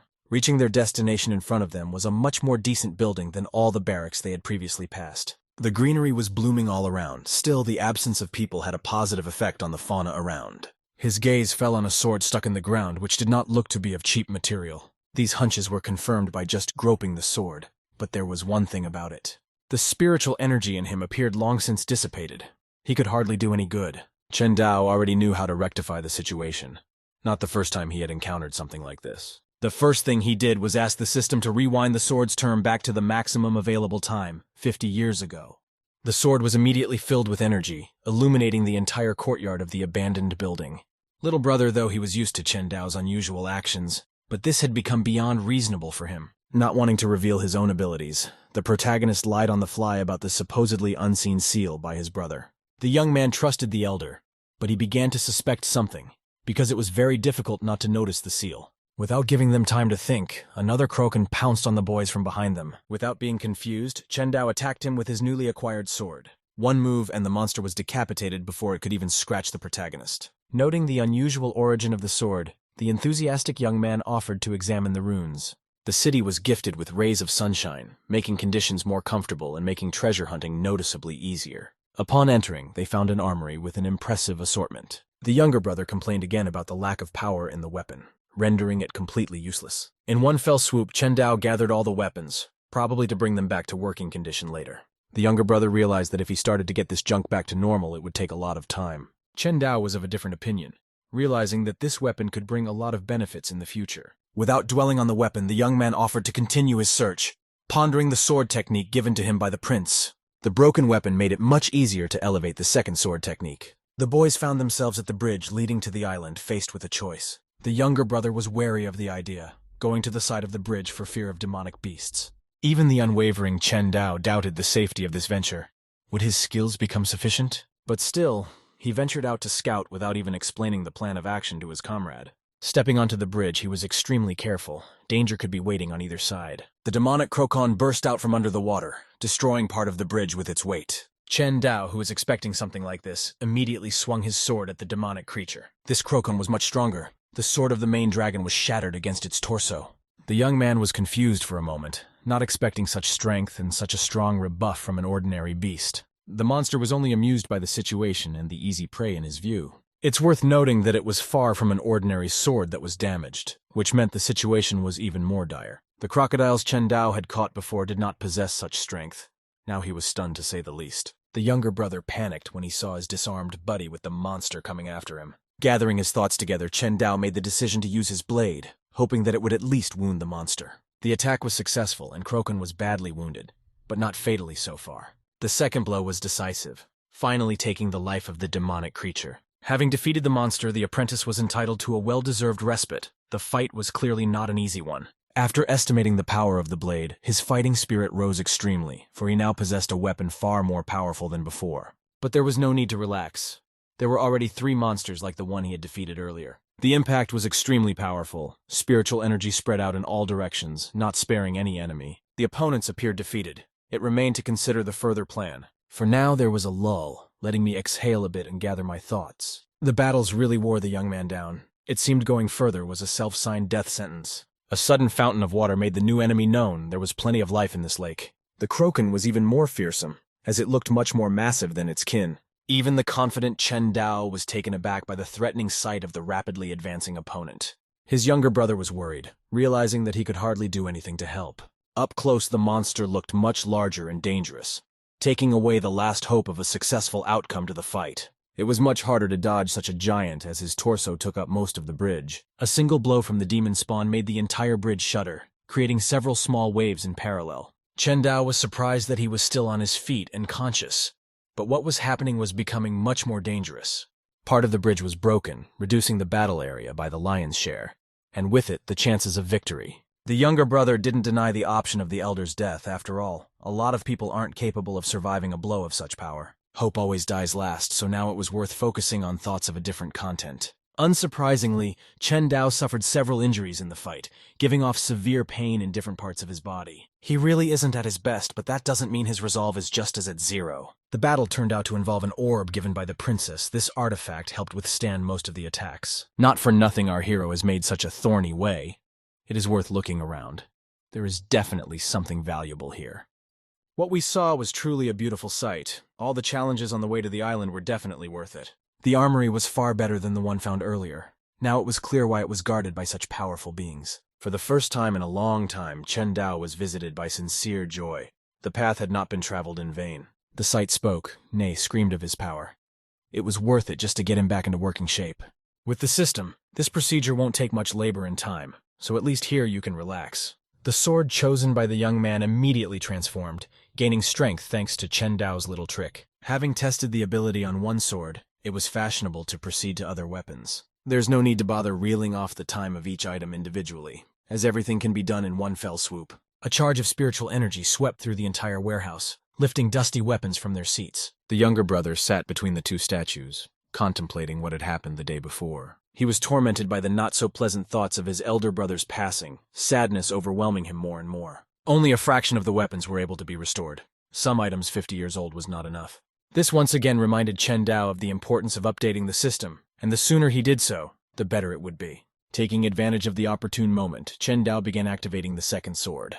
He didn't think he could reach such heights, but the decision to compete was made for a reason. 10,000 spirit swords were involved in the exaltation, a simply unrealistic number to most people. The last stage remained in the form of cleansing and absorption, and the result was spectacular. The exaltation slowly spread throughout Chen Dao's body, giving an unreal feeling of self-improvement. His spiritual power had become thicker and more solid. Returning to the academy would definitely be something to brag about. Though there was still a long way to go to fully absorb the technique, but the small progress gave a little strength. Remembering junior brother, Chen Dao decided to return to the other side of the shore as soon as possible. Strolling from side to side, Junior was increasingly overcome by despair and hopelessness. He had no idea what to do. After all, Big Brother had become his main support during his studies. The only solution for him was to return to the academy asking for help. Fortunately, it was not to be, for a very familiar voice sounded from behind him, belonging to none other than Brother Chen, who had already been mentally buried. A large number of Krokans had already gathered around the young man who had just appeared. One of them launched an attack, unaware of its imminent fate. The younger brother, not having much faith in his comrade's successes, was ready to call for help.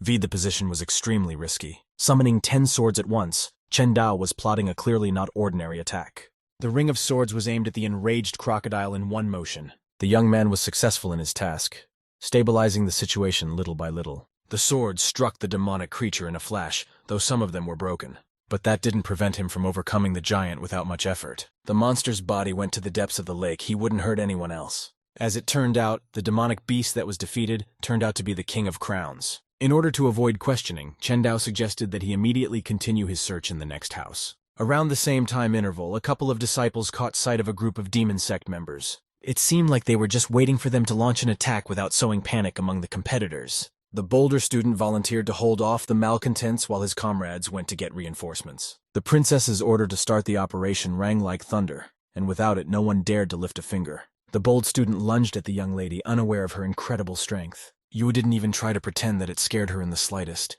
She knew everything ahead of time. With one blow, she managed to take the life of an academy student, leaving a considerable mark in his chest. The princess's 2 attendants rushed in pursuit of the attempted escapee. There was no way he should interfere with them. The speed of one of the participants was frightening. It seemed a little more, and the student was dead. Along the way, the fleeing man met a familiar face, one of the academy's top students. He took it as his last hope of salvation, which plunged into a big mistake. With a shriek, he told the reason for his fear and flight. What he met with was only a cold stare, and Chao Ming's face expressing no emotion. A couple of blows and the fleeing man was on the ground in a breathless state. Trusting this man was a big mistake. Even in his dying state, Brother Liu wondered why his brother had done such a thing, taking the side of evil. The princess made it clear that she was primarily interested in Chen Dao's life, or at least his whereabouts. After narrating the lack of success in the right direction, Chao Ming voiced his assumption. Yue decides to make it easy for herself and her co-workers. All that was left was to figure out how to get the participants together in one place. Without even knowing Chen Dao's approximate location, the couple had already imagined how they would take his life. The brothers didn't meet a single soul on their way. Chen Dao began to doubt that they were going in the right direction. The younger brother seems to have gotten the layout of the city somewhere, figuring out where the Lord's mansion might be. The older brother was still suspicious of the idea, because they couldn't have figured out the route alone. His comrade was more optimistic, assuming that the others were simply busy with the rest of the city. Besides, there are not so many participants this time. The elders have more important things to worry about than competitions. Soon, the guys came to a building that looked like a lord's mansion. At least, this structure belonged to not an ordinary resident of the city. Stepping over the threshold, they tried to be cautious. Who knows what dangers might await them? The building was practically untouched, giving the impression that the honorable lords still dwelt there. Also, one couldn't help but appreciate the abilities of the cultivators of that time, so why was the city abandoned? According to the Academy's investigation, some powerful entity destroyed everything in an instant. What is this terrible force? After all, not even one city was destroyed, but an entire continent. Based on the Academy's suggestions, there are a vast array of even more powerful worlds. Immediately, Chen Dao lit up with a new hope, to see each of these worlds with his own eyes. Arriving at a place resembling the main hall, the brothers had to find the mechanism to control the mansion. To get to the treasury, you must activate the above mechanism. The jade stones that the mechanism depends on have lost their spiritual power, but should we worry about that? As one might expect, Chen Dao sculpted a solution to the problem entirely on himself. With a flick of his finger, he created a small stream of spiritual energy, which should have been enough. Without much effort, the young man managed to activate the mechanism. Now it was just a matter of time. Chen's descendant's partner began to have suspicions. Lying about the seal would not be enough. It was worth shifting the focus of attention to the treasure room, wondering what awaited them there. Behind their backs, flames erupted, forming a kind of conflagration of spiritual energies. Not one to hesitate, Chen Dao offered to go inside as soon as possible. The passage to the abode lay through a portal, but overcoming it required little effort. Upon entering, they were greeted by an unremarkable stone wall. Looking around, they still found nothing worthwhile, just bare walls. To be more precise, they found nothing at all. The supposed treasury was completely empty. After appreciating the former lord's abilities, they only felt the disappointment of wasted time. Walking further, the students were met with monsters they had not seen before. It's hard to describe what they were like. These demonic creatures resembled a pile of rocks transformed into the likeness of an animal. The younger brother was overcome with panic. Even if you put their abilities together, it was unlikely to be able to help much. Chen Dao was still confident that he could handle 3 rank 3 monsters at once. Besides, his weapons had become much stronger. There was no need to worry so much. Unwilling to wait any longer, the demonic entity rushed to attack, not expecting to be rebuffed. One swing of the sword and the creature was badly wounded. The elevation did work. A couple more swings and the other 2 monsters were struck. They were later eliminated without any danger. Everything turned out to be not as bad as it seemed at first glance. Junior brother was increasingly perplexed by Chen Dao's strength. Something was clearly wrong here. Elder's ambitions had similarly increased, but now was not the time to ponder that at all. The princess and the rest of the demonic sect members were already advancing towards the Lord Mansion. They were also pretty good at navigating the terrain. Apparently they had been here before. Definitely, every student at the academy will be here to try their luck. Chao Minya was going to openly fight on the sect's side. It was a very risky decision. The student was aware of this and tried to convince Yue to pick a softer strategy. The young lady remained adamant. She was not interested in anything other than treasure and defeating Chen Dao. It turned out to be clearly planned. If the sect's plan worked, Chao Ming would become the hero of the academy. But much more, the guy was interested in his own reprisal against Chen Dao, who had caused him so much trouble. The latter was the decisive factor to give Cao Ming final confidence in his actions. With nowhere to retreat to, he decided to contact the academy members wandering around the city now. The rest of the sect members followed Yue Wu to help set the trap. Back to our brothers, after the battle with the monsters. There were 3 mysterious columns waiting for them, with nothing behind them. There was clearly a secret meaning encrypted in them that was only to be unraveled. Chen Dao generally questioned the reasonableness of what was happening. Did it even make sense here? The younger brother suggested that the columns themselves were the treasure, which sounded rather odd. Comrade Chen Dao turned out to be much more well-read. He might lack physical strength, but he had a lot of knowledge. Big brother was surprised at such a guess, but now there was a riddle of a more difficult level. There's a chance of 2 columns exploding, so it's worth exercising extreme caution. Chen Dao opened the 3rd column labeled Man, which was quite logical. Up ahead, the boys saw a passageway. Little brother's hunch proved correct. The other 2 columns hissed, which gave a less than encouraging outlook. There were 2 quite expected explosions. Luckily, the brothers were unharmed. The entrances to the other 2 treasure rooms were blocked, but the survivor had yet to be searched. However, Chen Dao seemed to have other plans for all 3 treasuries. Little brother didn't know what he meant, for the 2 entrances could be said to have been eliminated. Deciding not to rush things, Chen Dao suggested that the first thing to do was to search the room that opened up. It wasn't long before Lin Hu and Chen Dao found themselves in the treasury. The fatty's eyes lit up and he rejoiced at so many talismans. Suddenly, however, the still unknown finger headed for the company of the protagonist. Chen Dao took the fatty by the scruff of his neck and dragged him to the safe place, telling him to be careful. However, the tentacle attack did not stop there. It wasn't long before Chen Dao and the fat man were surrounded by them. Chen Dao drew his sword and covered it with his aura. With a sharp movement of his hand, and Chen Dao cut the tentacles, calling the name of the technique. It turned out to be far from as cautious as Chen Dao, and the tentacles almost reached him.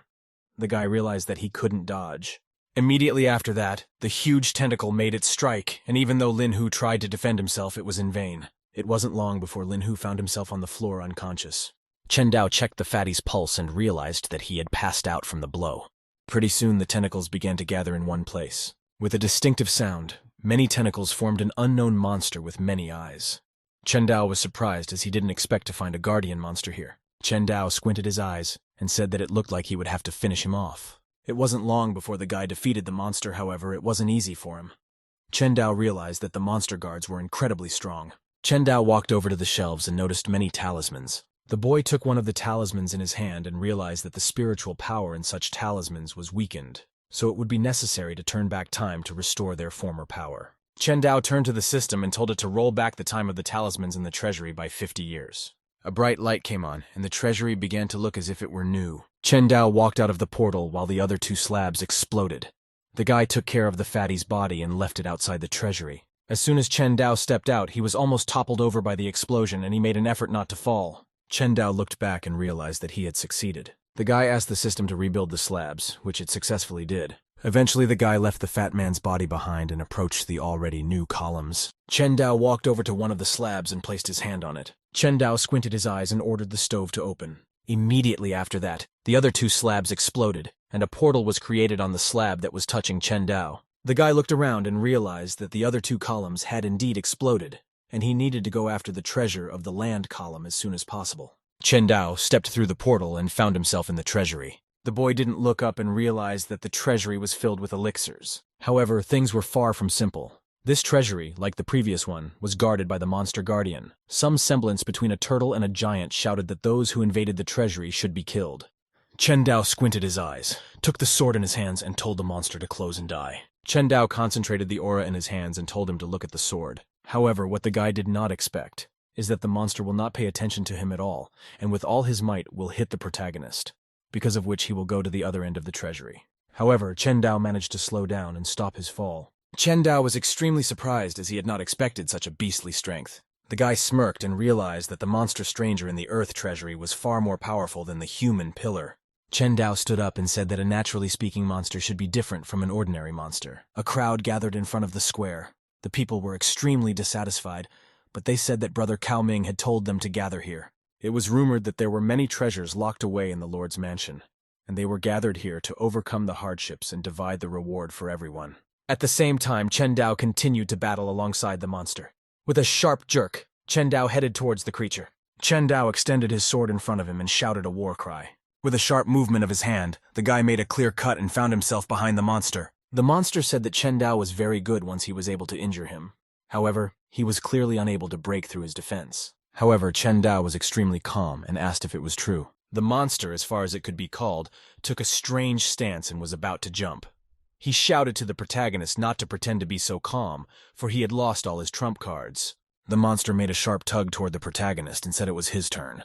However, Chen Dao held out the talisman and said that he had just started using his trump cards. Immediately afterward, the mysterious paper flew straight at the monster. It wasn't long before the paper was fixed on the monster's face, much to his surprise. A second later, there was a small explosion that obviously couldn't help but injure the enemy. The monster stepped back, sensing the danger, and said that even though it was not a bad lunge, however, it was clearly not enough. Suddenly, however, the monster's eyes lit up and he noticed something unusual. Many of the same talismans began to fly around the guy, and Chen Dao asked that if one didn't work, would 100 help? Pretty soon, all the papers flew straight at the monster itself, making it unbearably painful and doing incredible damage. The monster shrieked in the wagon as he didn't believe such a thing was possible. There was a huge explosion. Chen Dao calmly walked towards the monster. As the guy approached the corpse, Chen Dao noticed that it had a pretty good shell. However, this was not the main reason why Chen Dao went there. The guy noticed a lot of pill bottles. Chen Dao took the bottle in his hands and said that these pills were much better than the pills because of the academy, Huang Wu, that Princess Yue Wu had given him, and on top of that, her pills were not that useful. Chen Dao looked at the bottle and said that even so, his cultivation level had still increased A. For a faster breakthrough, he needed higher level elixirs. The guy looked around and noticed the many bottles, parallel clutching the bottle in his hands. Chen Dao squinted his eyes and said that with this many elixirs, he would easily be able to make a breakthrough. I mean, for a while all the bottles were lying on the floor empty. Suddenly, the spreading aura caused the bottles to scatter even further. Chen Dao realized that he had finally broken through to the realm of condensing reality after all. An incredible aura reigned around the protagonist. The guy clenched his fists and said that by obtaining so many rare elixirs, he was able to break through to the realm of condensed reality so easily, and with such a treasure, he would be able to break through to the realm of imaginary reality. However, suddenly the main character's eyes turned red with tension. The mysterious aura became extremely disorderly. Chen Dao couldn't even stand and sank to his knees in incredible pain. Chen Dao looked at his hands and wondered what was happening to his body. The guy realized that something in his body was furiously absorbing the spiritual power from his body. Chen Dao took the first bottle he could find and realized that if he didn't take the pills, the very object would suck him dry. However, immediately after taking it, he realized that the elixir alone was clearly not enough, and he had to fuel his body with spiritual energy. Pretty soon a lot of bottles kept piling up around the protagonist. Chen Dao said that he had already taken a fifth of all the elixirs in the treasury, but one object still hadn't settled down. The stacked empty bottles were so many that Chen Dao was literally lying on a mountain of trash. Unexpectedly, Chen Dao found himself in his own spiritual space. Chen Dao looked around and said that the boundless wide spiritual sea and the boundless spiritual bridge looked impressive. The guy said that this was what made him different from other cultivators because after all, other people's spiritual sea and spiritual bridge were extremely limited. However, suddenly Chen Dao noticed something unusual and turned around.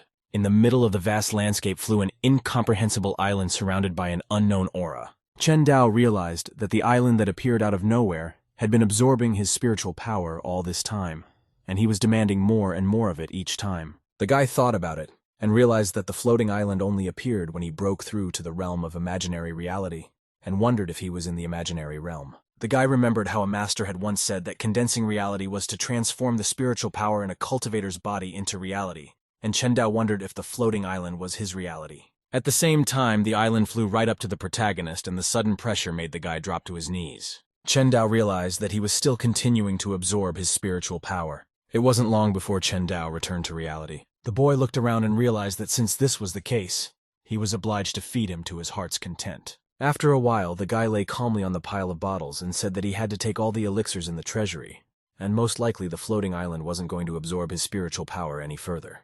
Chen Dao returned to the realm of imaginary reality and said that the island had become even bigger. The guy took a sharp leap and decided to find out what's his point and go up to the island. Quite soon, Chen Dao found himself at the very top of the island. However, the guy noticed something unusual and abruptly tensed up. Immediately afterward, Chen Dao knelt down holding his head.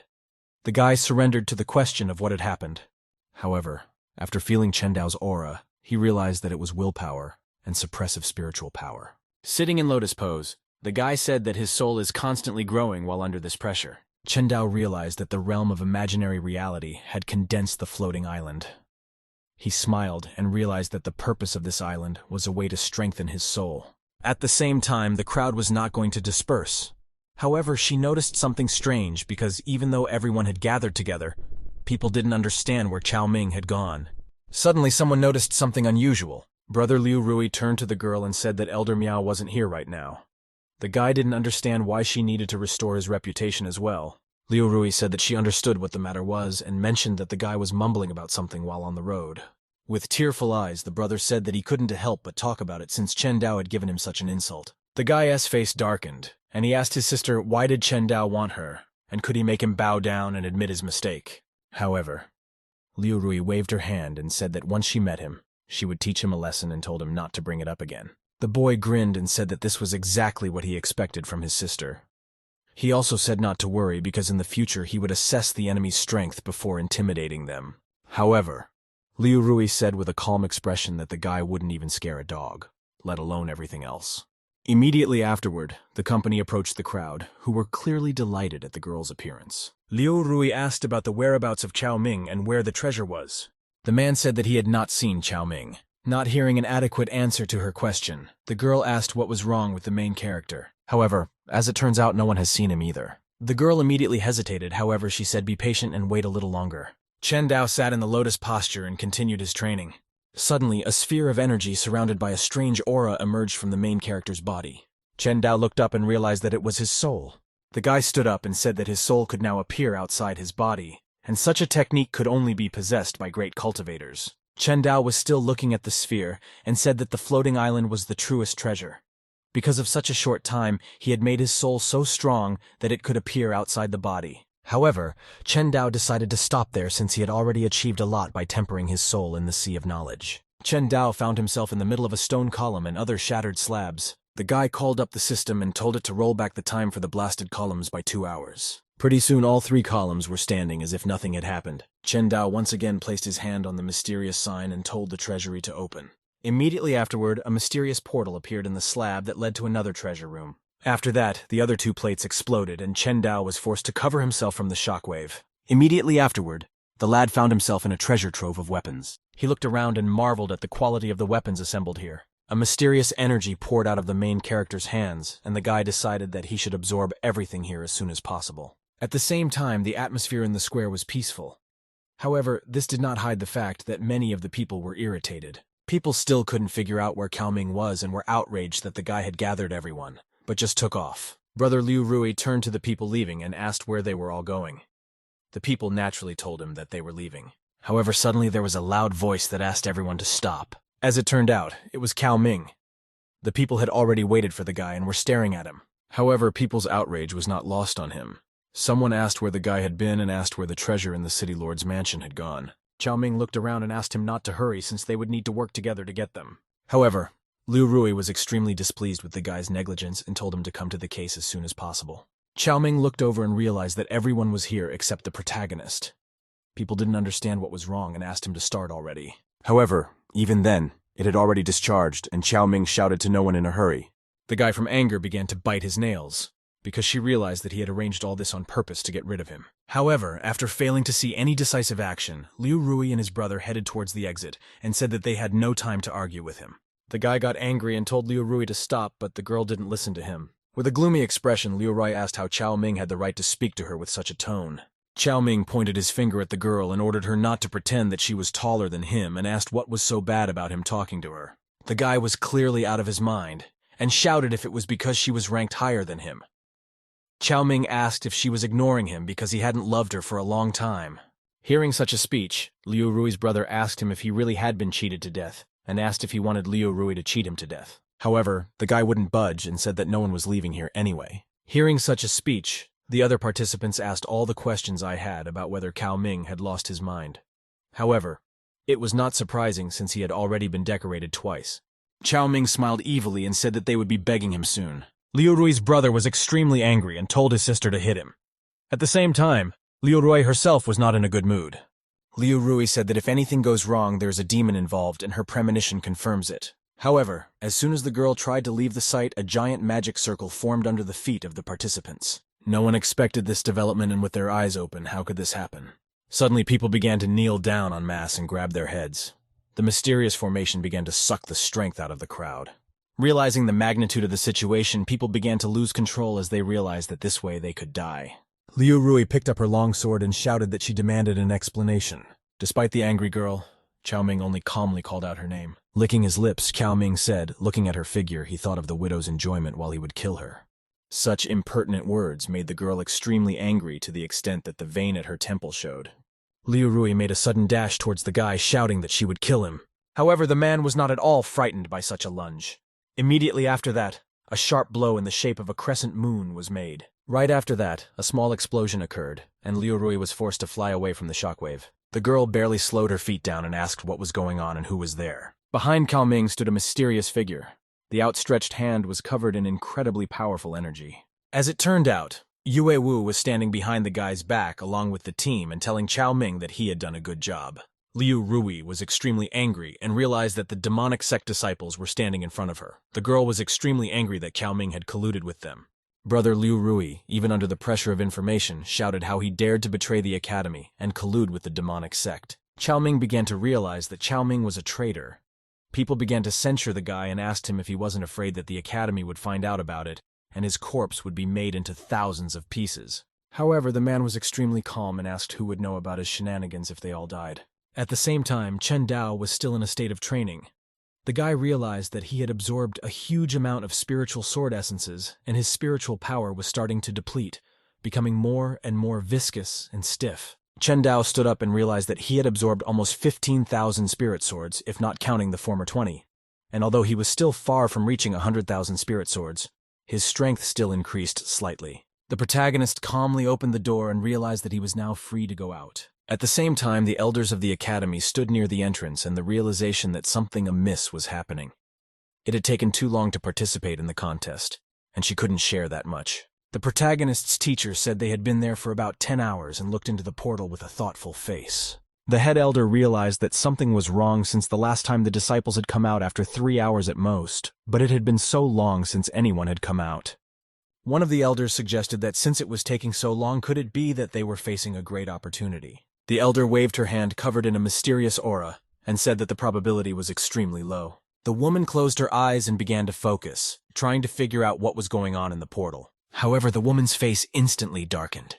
The elder said that things were not good. The main character's teacher turned to her sister and asked what was wrong. The woman abruptly pulled her hand away and said that there was the aura of the demonic sect members, and one of their disciples had infiltrated there. No one expected such a turn of events, and only with bewildered faces looked at the elder, unable to accept the reality. The elder said that the demonic sect had always been a rival and academy, and that they had infiltrated it was extremely outrageous. Another teacher asked what they would do because, if no one is coming out now, they have no way to send someone in. The head elder turned to the protagonist's teacher and asked which of the students who had entered had the most combat power. Master said that Liu Rui was such a person because she was the highest-ranked person in the ranking. The girl also said that Chu Yun and the others did not go there because they were preparing to enter Xuan Wu. The woman squinted and realized that she would have a hard time facing them alone. Unexpectedly, the master reminded that there was also a new student inside the portal. The woman said that this person was her personal disciple, Chen Dao. The elder said that he was an unusual case since he was still a rookie, and his cultivation wasn't that great. Elder and from other institutions began desperately asking what the faculty were going to do, and if they were really going to sit around and wait for the participants. The elder turned her back and said to observe the changes. The woman was angry and said that if their academy suffered serious losses among the students, she would not let the demonic sect off the hook. Liu Rui shouted a cry and threw herself at Yue Wu. With a desperate jerk, the girl approached Yue Wu and shouted the name of the technique. However, Yue Wu, with a calm expression, told her not to overestimate her strength. With a sharp blow, the girl knocked her off balance and she began to fall backwards. Jumping away from Yue Wu, Liu Rui tried to catch her breath. Gasping, the girl realized that the huge formation had taken most of her spiritual strength, so she was too exhausted. Nevertheless, the girl did not give up. While Liu Rui was in her thoughts, Yue Wu squinted her eyes and said that they had almost no strength right now, and ordered her subordinates to kill them. The thugs were clearly delighted at this news and agreed to the orders. Realizing that the rest of the sect was closing in on them, the academy students began, fearing for their lives. Some were screaming that the academy wouldn't let them down, while others were begging for help. Yue Wu turned to Chao Ming and asked why she couldn't see the main character. Chao Ming was also clearly puzzled and said that he too did not know since Chen Dao had not come at all. Yue Wu squinted her eyes and said to forget about him now, because first she had to deal with them and then finish him off, because Chen Dao would not be able to escape. At the same time, the thug made a dash towards one of the academy's students and told him to bring his fate with a caustic smile. However, unexpectedly, the sword imbued with powerful force flew straight along the given trajectory. Such a crisp action made the thug's head snap back. Only then, while the man was falling, did the princesses notice something amiss. The girl's face grew grim, and she asked who it was. Chen Dao said with a pathos expression on his face that it was exactly him.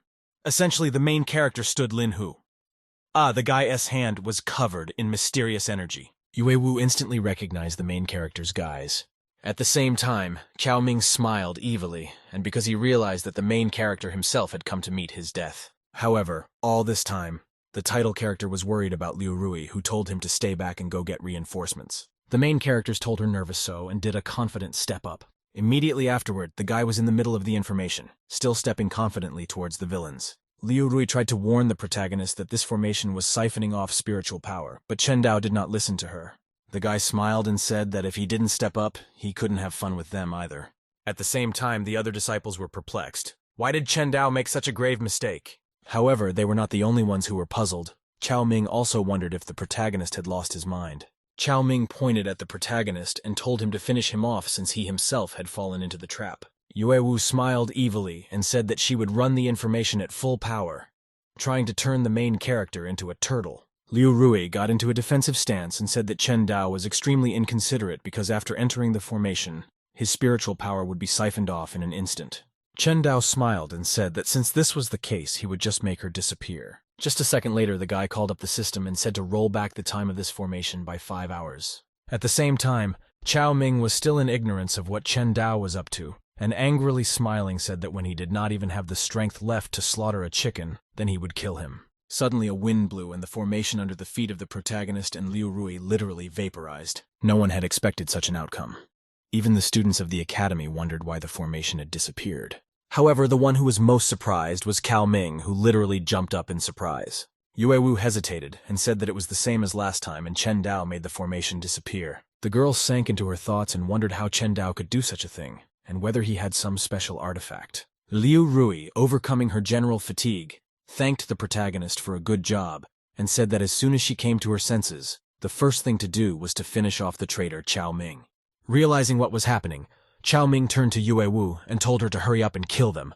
Beat can't let them recover. Yue Wu, with a gloomy face, said not to worry to Guy since none of them would be leaving this place today. The subordinate girls quickly approached the company, and Yue Wu ordered everyone to be killed. Chen Dao held out his sword and told the other disciples to stand behind him, taking a defensive stance. While the rest of the students were still in a panic that they needed to get behind the protagonist as soon as possible. One conversationalist asked if he was going to fight alone against all of them. Liu Rui turned to the protagonist and told him not to overestimate himself because he would just die. The girl told the protagonist to just stall until she came to her senses. However, Chen Dao didn't even look at the girl and said that he wasn't overestimating anything. Chen Dao calmly walked over to the villains and said that he alone would be enough. And the protagonist's face darkened and he said with an evil grin that he would finish everyone off by himself. The thugs became extremely angry when they heard such an insult to the side. At the same time, Lin Hu couldn't think of anything better than to support the protagonist, saying that he's the guy's mascot. Members of the demonic sect approached the protagonist with obviously bad intentions and with evil smiles on their faces decided to kill the protagonist. However, Chen Dao gave a sharp swing of his sword and said that the two of them would clearly not be enough for this. Yue Wu saw Chen Dao wielding the sword and realized with disbelief that Chen Dao had become strikingly stronger. The girl shouted for the disciples not to give up since Chen Dao is only one. However, Chen Dao only hummed and swung his sword. The image of the protagonist blurred because he applied the technique. The guy used the first sword nudging technique and filled his weapon with an incredible aura. Liu Rui, as well as the rest of the disciples, were extremely surprised by the strength of the main character. However, they weren't the only ones who were surprised because the demonic sect still couldn't cope with the unexpected attack. Pretty soon, all the members of the demonic sect around Yue Wu were lying unconscious. Even as she looked on, the girl couldn't believe what was happening. Lin Hu gave a thumbs up to the protagonist and said that he had a cool brother. At the same time, Liu Rui's brother pointed at the main character and said that he was some kind of livid type. Liu Rui turned to her brother and asked if he still wanted revenge. Her brother got embarrassed and said he wouldn't think twice about it. Cao Ming turned to Yue Wu and asked how he should understand this. Yue Wu said not to panic, because following her would give him a chance to kill the protagonist. Chen Dao approached the guy and said that he did not expect that he was a demon and now it was time to deal with him. However, Cao Ming doubted Yue Wu's strength and asked if she could really handle him, and if not, it was better to retreat. The girl got angry and asked why he was agreeing to retreat. Yue Wu said not to worry if she is practicing supreme demonic teachings and she has enough confidence stating that she can kill him.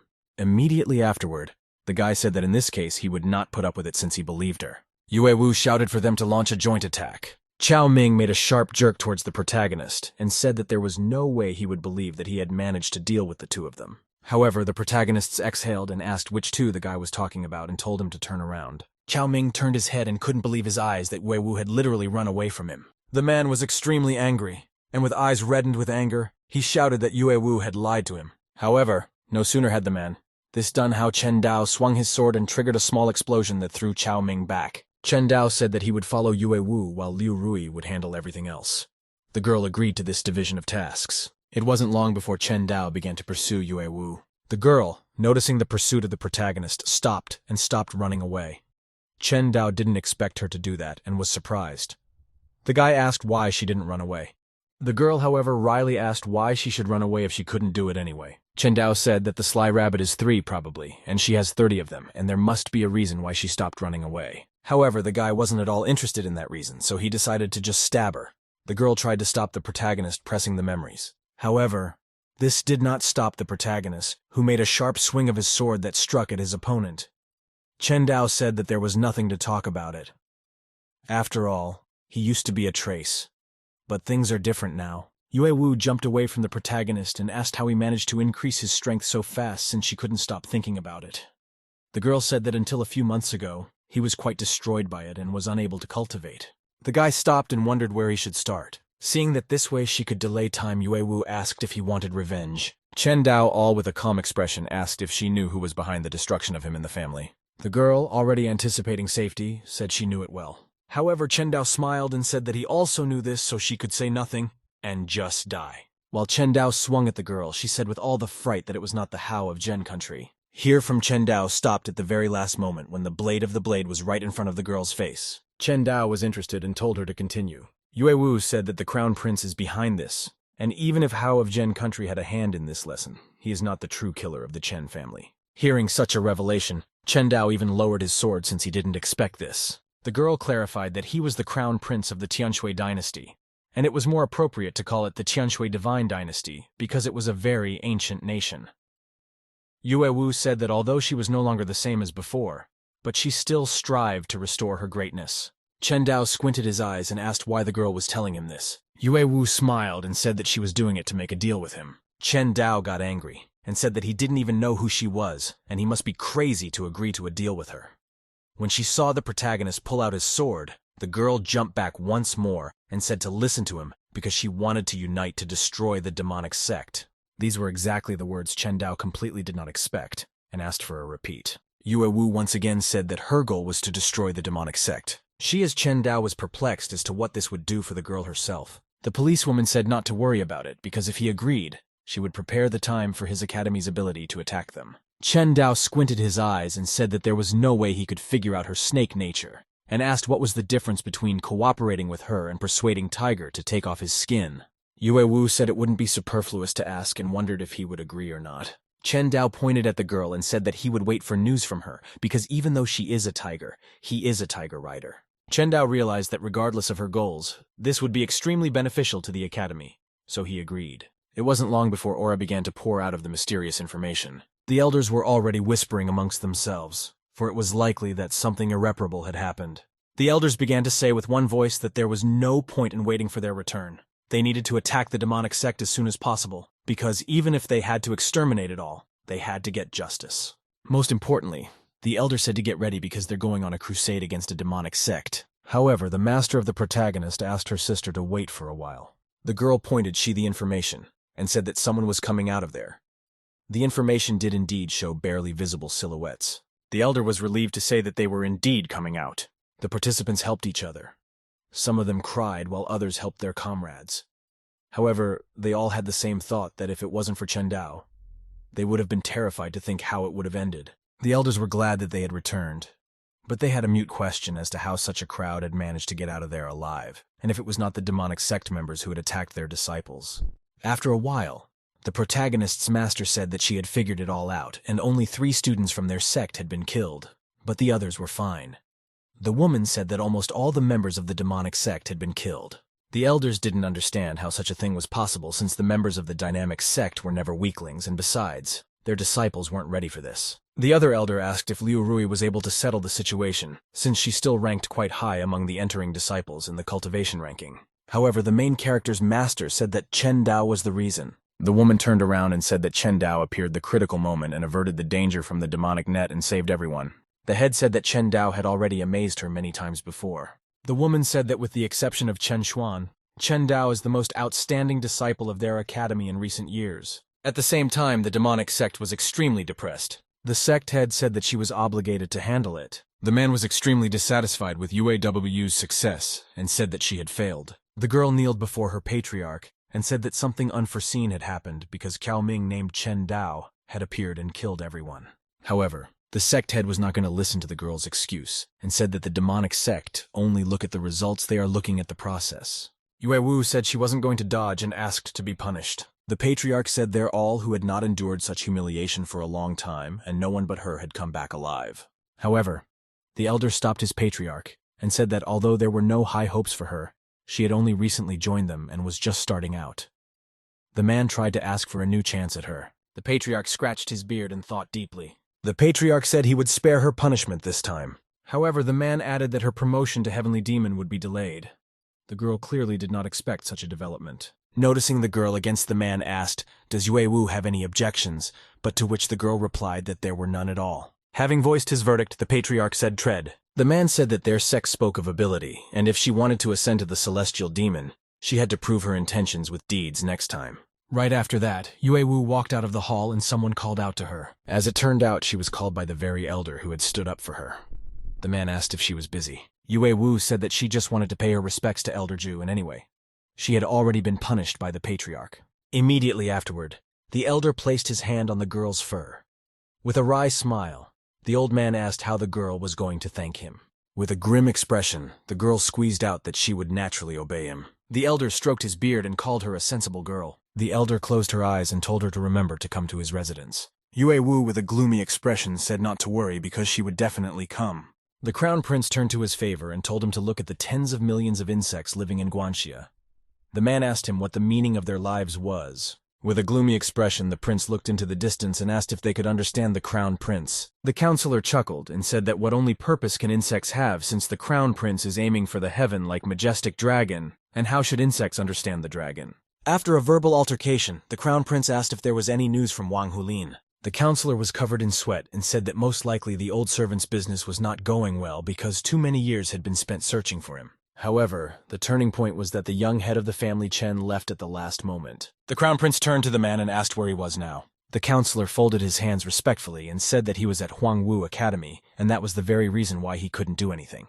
The crown prince grinned and said that since it was such a matter, let him stay there. At the same time, Chen Dao was near a statue of incredible beauty along with other disciples. Suddenly, energy condensed around one of the students. The man was extremely happy to see he had finally learned the first layer of the True Feather Sutra, and it had taken him a full 3 years. Another disciple said that even though it is difficult to practice from the morning of the true pen, but the more layers one studies, the better it will help lay a stronger foundation for the imaginary reality.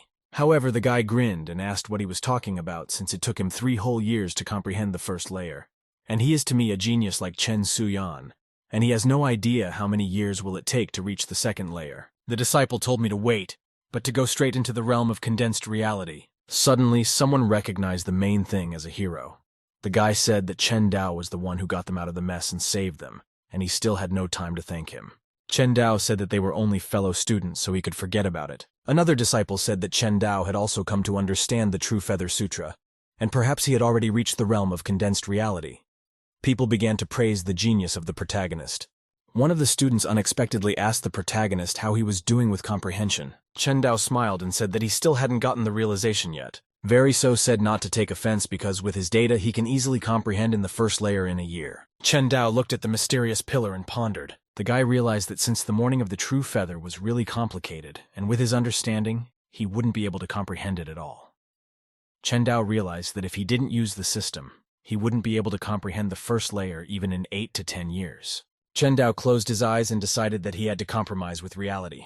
Chen Dao turned to the system and said to turn the time of comprehension of the True World Sutra by 50 years. A huge amount of energy piled up after the protagonist and was to his head to toe. The disciples there understood that Chen Dao had already reached the first layer since the morning of the true feather, and were greatly surprised. However, the show didn't end there as more and more energy gathered around the main character.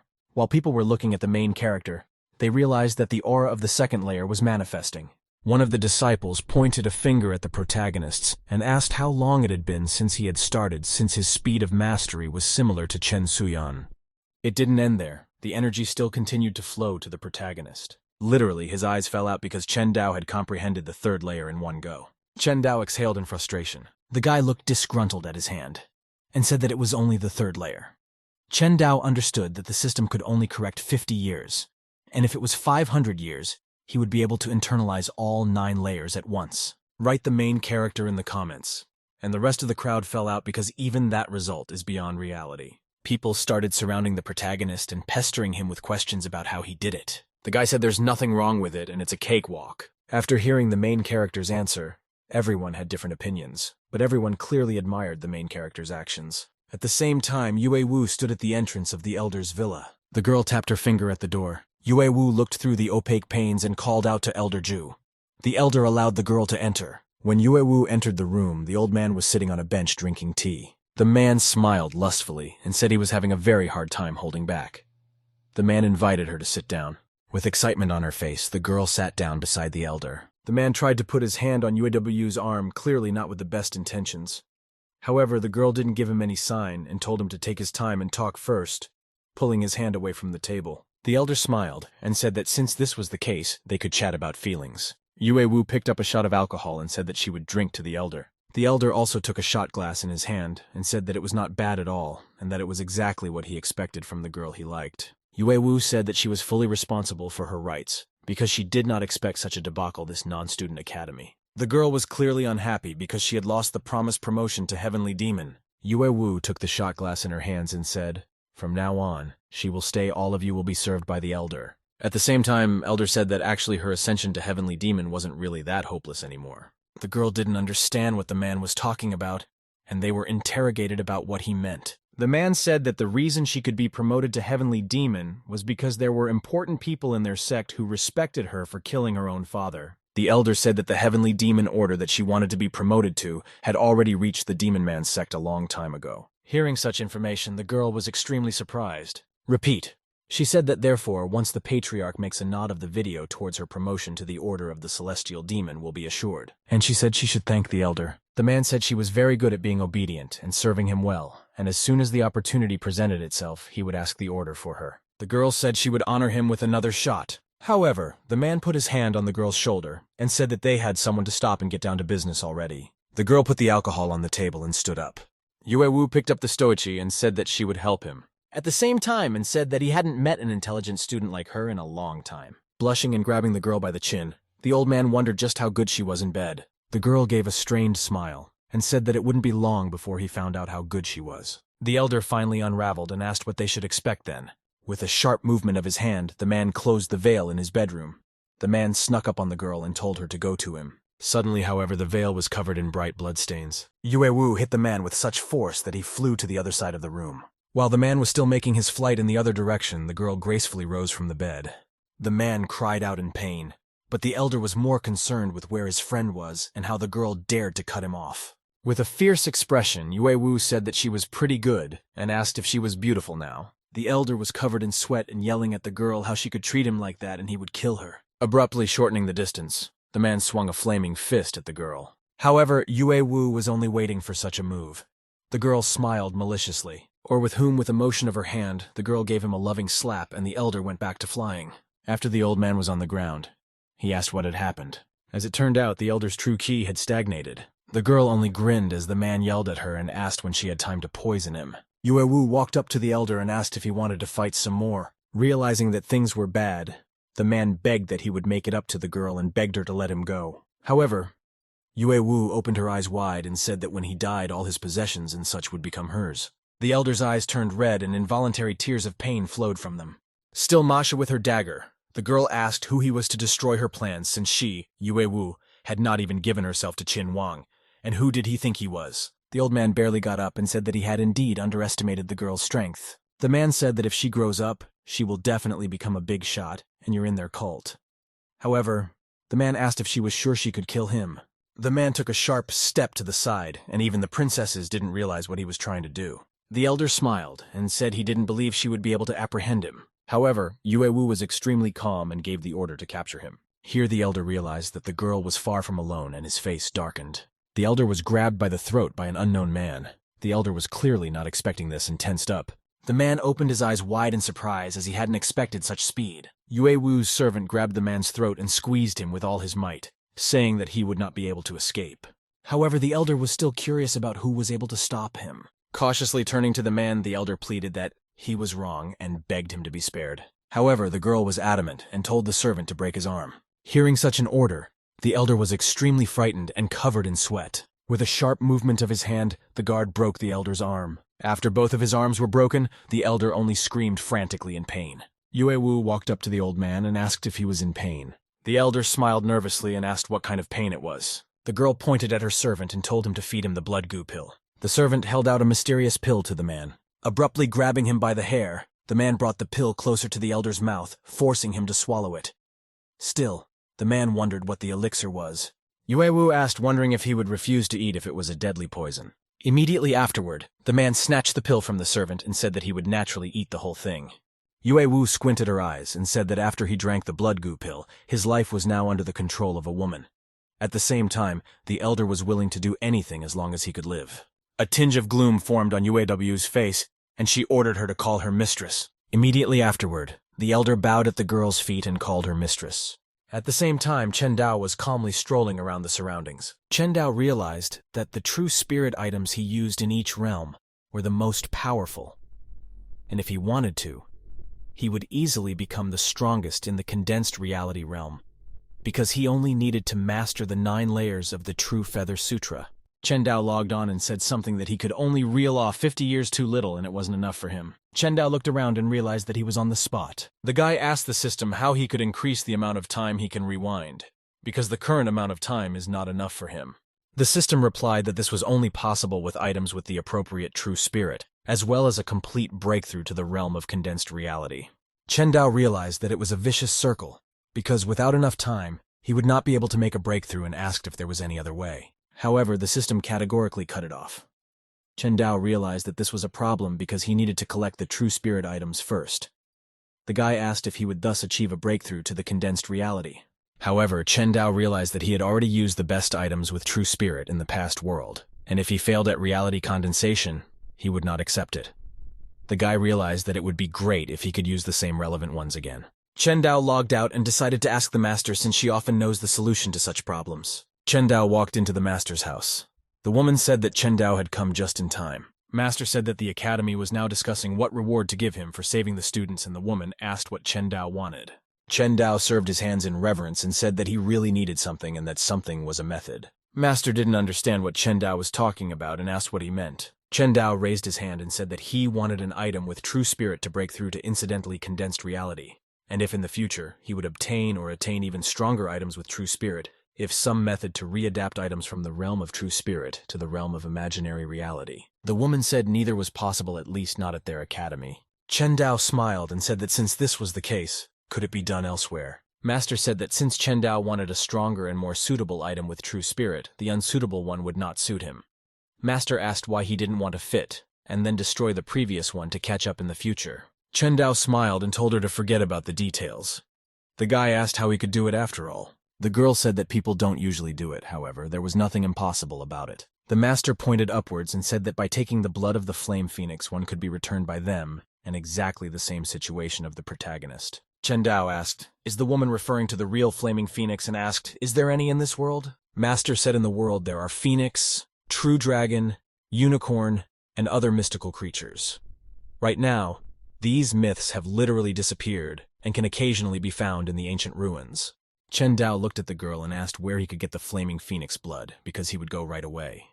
However, the master was clearly unhappy with this decision and said that Chen Dao did not have the right to do so. The guy was very surprised and asked why that was so. Master said that it was because the only place to take his blood was Xuanwu Academy, and he didn't have enough data to be admitted there. The woman said that very soon the university entrance exams would begin, and given his abilities, there would be no other such opportunity. The protagonist was very surprised and asked if there was any other way since he couldn't wait. The master looked at her apprentice in silence and thought for a moment. After thinking over all her decisions, the girl said that since this was the case, there was nothing she could do. The master said that since he didn't want to wait, would he go with her escort? Chen Dao was greatly surprised and asked if she was really a member of the academy. The woman smiled and realized that Chen Dao didn't know anything at all. The woman said she was actually promoted to teacher at that academy. Master said she originally wanted to go to it after the exam, but she would most likely have to go there a few days earlier. Right after that, the girl said that since he was in such a hurry, he should get ready. Soon enough, Chen Dao and the master were near the teleportation formation.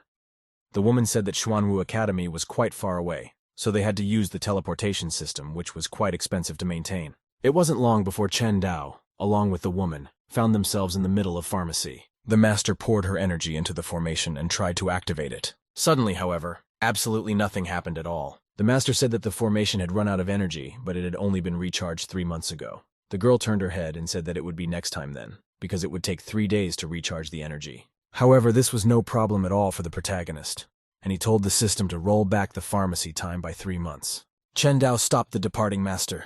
The woman turned around and asked what he wanted. Chen Dao smiled and asked to try again since he felt that the energy should be enough. The master squinted and asked if it was true. The girl tried to reactivate the formation, though she didn't believe in any changes. However, this time the information activated successfully, and clubs of energy enveloped the protagonist along with the master. The master looked at the spreading energy and wondered if she had imagined it. Quite soon, Chen Dao and the woman were together in the square in the middle of the academy. Chen Dao looked around and couldn't tell me that there was a great view here. Master smiled and said that the difference between academies was like the difference between a village and a busy city. After all, this was the place for true cultivators. Immediately afterward, the protagonist's company was approached by two men on swords, who clearly did not call out to those who had come. The man said that this was Xuanwu Academy, and outsiders don't belong here. The master turned to the men and said that they were from Huangwu Academy. The elder squinted his eyes and said that the exam date wasn't yet, so they should go back. However, afterward, the master showed off her teaching badge. The woman said she was promoted to a teacher at their academy and came here on a work obligation. After listening to the woman's explanation, the man let her through and said she could pass. However, after that, the man's face darkened and he looked at the protagonist. The elder asked the guy who he was. Chen Dao also looked them in the eyes from bottom to top. Chen Dao simply asked if it was him they were asking for. The guy said that he had come to look around. Hearing such a ridiculous answer from the protagonist, the man asked what right he had to be here since he was only a student of a lower academy. Chen Dao said stop talking nonsense, still standing calmly in his seat. The guy squinted and said that if they wanted to fight so badly, they could have just said so. Hearing the protagonist's insolent reply, the male assistant asked what right he had to speak to Ju Qi in such a tone. However, what no one expected was that the main character's behavior cheered him up. Ju Qi called the protagonist a brave boy. The man spread his hands and asked him to listen. The man said that if he wanted to enter the academy so badly, he had to pay 10,000 spirit stones for admission. Chen Dao waved his hands and said that he didn't have that much money. The man questioned if it was true and said that since it was such a matter, he had to go through with it. She, as Chen Dao, was already preparing for battle and drew his sword. Very soon, only a blurry image appeared from the place of the protagonist. Chen Dao agreed to the battle. At the same time, Ju Qi was extremely surprised that Chen Dao had disappeared so abruptly. With a sharp move, Chen Dao made a wide attack and took his opponents out of the battle. While she, his aide, was given a not-so-strong attack, Ju Qi himself was hit hard enough to spit out blood. The master turned to the protagonist and told him not to put up a fight after all. This is Xuanwu Academy. Chen Dao smiled and apologized, saying that he merely did not hold back. The master turned to the boy and said he could continue next time. Chen Dao did not expect such approval from his teacher, but only looked at her silently. Quite soon, Chen Dao along with the master traveled onward. The woman said that compared to Huangwu Academy, this academy was a cultivator's paradise. Chen Dao looked at the cultivators flying through the sky and said that he had no idea how good she was in other aspects. The woman said that Huangwu Academy is the base academy for cultivation, and every time the academy holds an exam, it provides many geniuses for Xuanwu Academy. The woman asked if Chen Dao knew how many academies there were in the Tianshui dynasty. Chen Dao said that he had no idea because he only knew that Huangwu Academy was in the same province as the Chen family residence. Chen Dao squinted his eyes and realized that ever since he entered this world, he had no clue about the situation in it. Wu woman said that the Tianshui dynasty is very big, and with Xuanwu Academy, there are 108 Huangwu academies distributed throughout the provinces. Chen Dao was surprised at such a huge number and asked if that was the case. Master said that's why every time they transfer their students from the academy, a fierce competition starts. The woman said the strongest academies promote 3 to 5 people, while weaker ones promote 1 or 2. As the company continued walking, the woman said that there are times when not a single person is provided. At the same time, in another part of the university, 2 men were bowing to the crown prince. The battered man, the same one who stopped the protagonist, pointed off in the distance and said that was the guy he was talking about. The man was clearly angry and said that even though he was a disciple of Huangwu Academy, yet he still dared to attack him. Notice in the protagonist's face, the next prince realized he had reached even here. The crown prince's face darkened, and the man smiled for it saved him from searching. The crown prince said to go and position him properly. The 2 men bowed to the prince and agreed to the order. Chen Dao turned to his master and asked if there were any academies above the level of Xuanwu Academy. Master said that it was indeed true, and her name was Diwu Academy.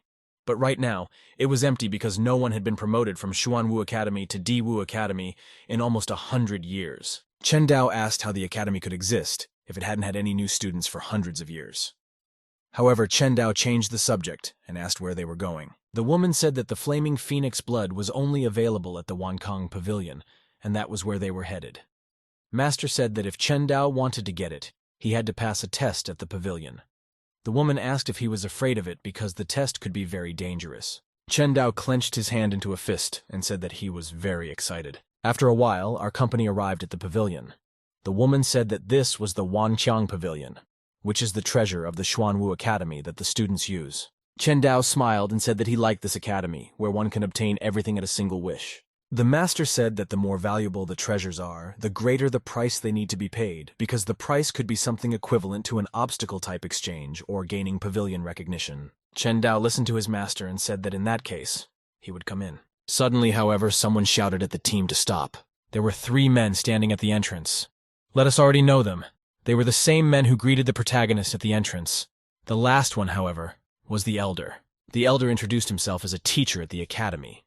The man said that if he wasn't a student and to the academy, he wouldn't dare go, and he would have to arrest him. However, the foreman told the man to stop. The elder waved his hand and said that he knew about her having her, quite recently promoted to teacher, and she had no right to stop him. The woman folded her arms and asked what this nonsense was all about. The teacher asked what right the woman had to scold him. The man told her to watch her behavior because she had just entered the academy and could not be so arrogant. The woman squinted her eyes and said she was satisfied with those meaningless words. The mentor said that her disciple Chen Dao wants to enter the pavilion and asked if he would oppose it. The teacher said that of course he wouldn't let him pass. Master asked what if she had to let the head hero in.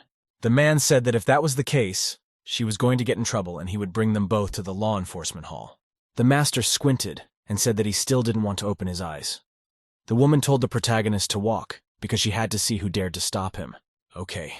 Heroes made a sudden dash to the entrance of the pavilion and he was tried to be stopped by those 2 men. However, this proved to be completely ineffective as Chen Dao cleared his path with one simple strike. She no longer minded her with her boyfriend's wounds, were extremely unhappy with the protagonist and started calling him names. At the same time, the protagonist ran after the main character and the teacher himself and asked how dare he make a mess of the salon by breaking in. However, the road to the main character was visited by the master and said that the man talks too much. The teacher looked at the woman and couldn't believe she was blocking his path. However, the master wasn't shy at all and gave the man a loud slap. The teacher asked if she was crazy because this is Zuan=U Academy, not a place for them to go crazy. The man said that he would not be ceremonious with a newly transferred teacher and from some rundown academy and enveloped himself in a fiery aura. The man rushed sharply toward the girl trying to strike. Seeing that the opponent was serious, the girl concentrated and activated her aura as well. With a sharp movement of her hand, the protagonist's teacher stopped the teacher, and he began to fall backwards from the impact. As it turned out,